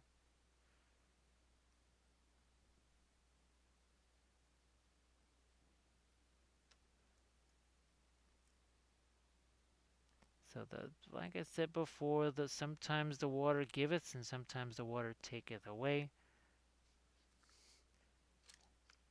But this was really a blast. I absolutely loved doing all this. Look at the little, almost like a little bit of eyeball or something like that. These exposed areas. So for sure, I think we'll definitely have to try and do like a tree beard type of thing.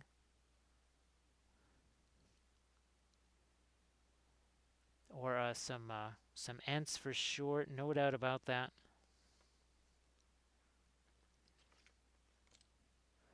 We'll do the same kind of sculpey armature. See if I can't move my tool over this way. Just a smidge here.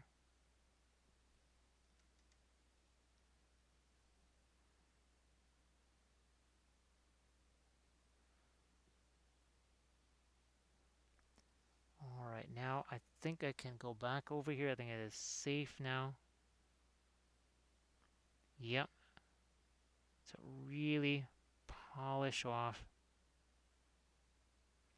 these edges here, and to get a little bit of feather texture on those, I'll either take my carving tool or I'll just put an infinitesimal amount of the Apoxie Sculpt there and go back in and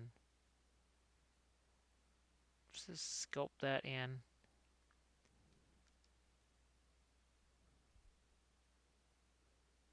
Okay.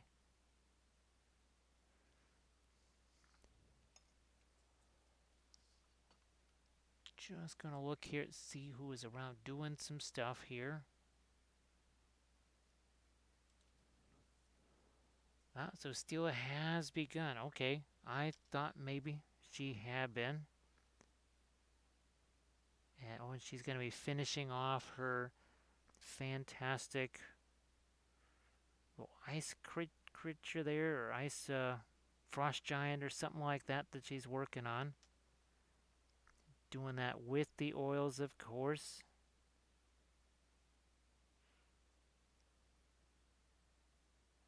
That's more like it.